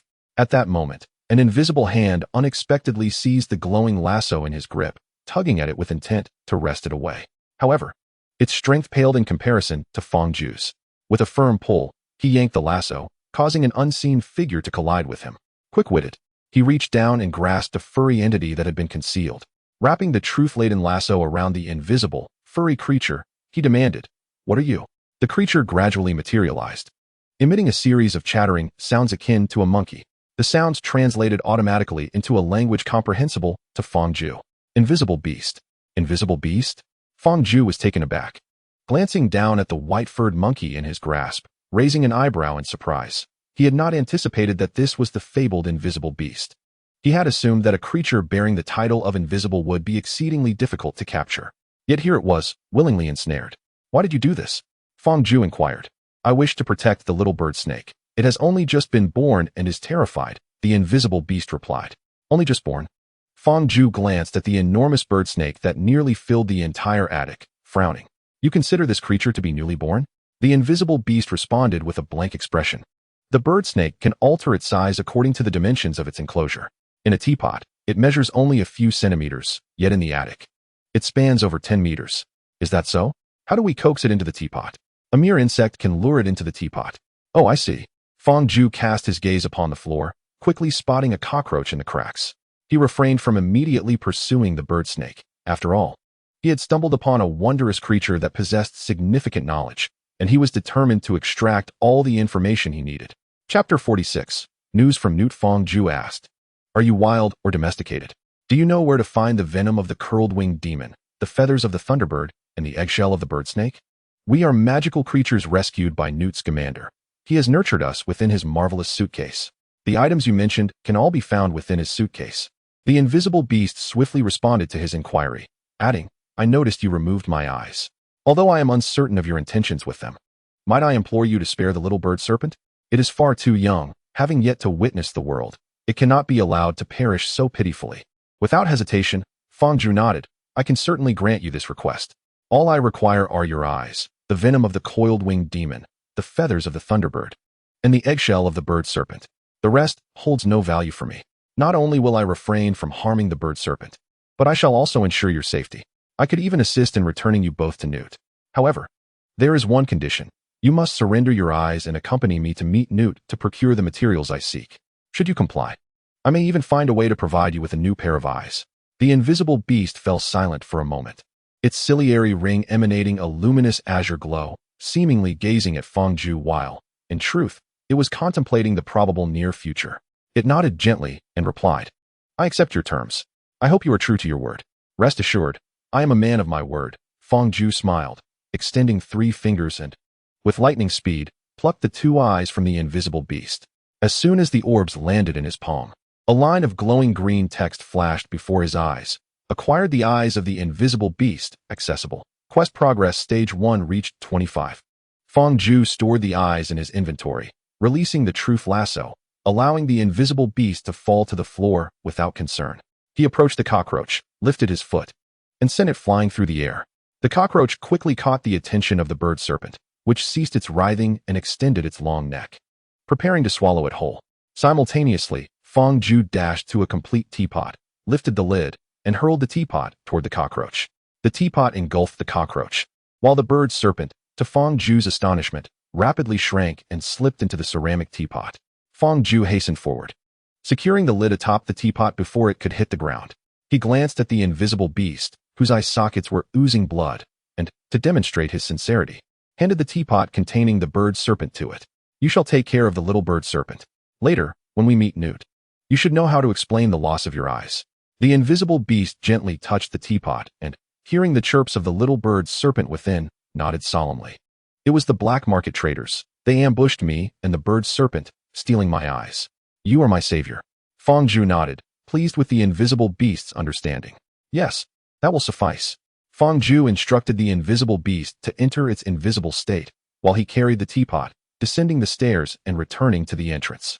Upon observing the two doormen serving the plump sparrow as if catering to a prince, Fang Zhu smiled and approached them, generously tipping them $200. In 1926, shortly after the conclusion of the Great War, the global economy was beginning to soar once more. The United States was in the throes of rampant consumerism, making $200 quite a significant sum. Thank you, sir, the two newly adult doormen exclaimed, bowing with excitement. Fang Zhu called the plump sparrow back to his shoulder and remarked, "Oh, it is of no consequence. With the economic revival, everyone ought to indulge in delightful treats and pleasures, yourselves included." "Indeed, sir," one of the doormen replied. "I was just thinking of purchasing a new dress for my girlfriend. I've heard that silk lace dresses are all the rage lately. She has been longing for one for quite some time. Well, I wish you happiness. I must take my leave now. I hope we cross paths again. Safe travels, sir." The doorman bid farewell as Fang Zhu retraced his steps, navigating the twists and turns back to Brownstone Street. He sensed that this place, having been mentioned by Landon, held some intrigue, though he was unsure of its nature. I can detect Newt's presence. He must have just passed through here, he thought. Suddenly, the invisible beast interrupted his reverie. Fang Zhu glanced down to see the invisible creature clutching his suit pocket. "You mean Newt just passed by? Can you locate where he is now?" he inquired. The invisible beast replied, "He should have entered one of the apartments here. I cannot pinpoint the exact location, as there may be protective enchantments placed by a wizard." "One of the apartments?"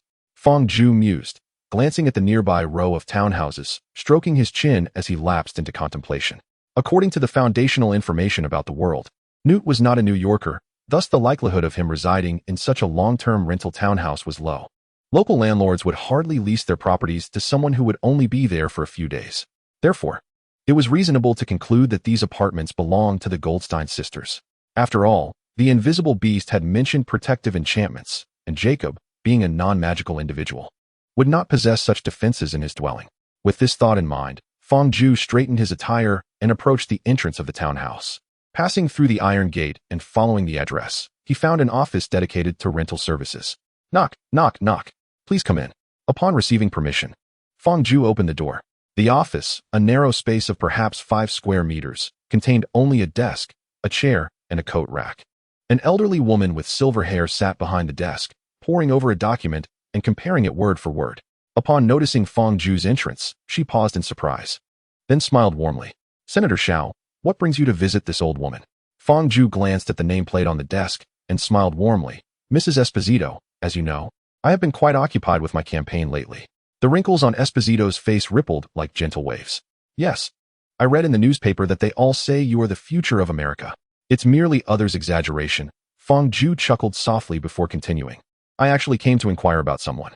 Esposito looked at Fang Zhu with a hint of confusion. "Inquire about someone? You wish to consult me, of all people? Senator Shao? Are you jesting? Who in New York does not know that the Shao News Group is the largest media conglomerate here, astute and well-informed? Surely, you do not need my assistance for that." Fang Zhu shook his head gently and replied, "Mrs. Esposito, the matter is thus. Yesterday, at the entrance of the New York Bank, I chanced upon a beautiful young lady. How shall I describe it? It felt like love at first sight, or perhaps a significant fondness. In any case, I wished to find her and, under my father's radar, meet her secretly for a conversation." "Oh," Esposito said, her eyes glinting with curiosity, a knowing expression upon her face. I understand. Senator Xiao, I am more than willing to assist with the affairs of the young. Pray, whom do you seek? Is she one of my tenants? Fang Zhu bit his lip, his shoulders drooping in disappointment. I do not know her full name. Only that the bank staff referred to her as Miss Goldstein. Do you have any young ladies by the name of Goldstein residing here? Goldstein? Esposito paused momentarily, then nodded in recognition, responding, I do have a pair of lovely Goldstein sisters. However, I cannot ascertain whether you refer to the beauty, the elder, or the younger. Is that so? Mrs. Esposito, may I meet them? Fang Zhu exclaimed, excitement coursing through him as he leaned over the desk, gazing intently at Esposito. The youth's eagerness was palpable, prompting a slight smile from Esposito. I would not wish to disrupt the beautiful affections between young souls. However, whether you succeed depends upon your own efforts. Fang Zhu, fidgeting with his fingers, shyly remarked, I merely wish to meet her today. Ah, you young ones and your sentiments.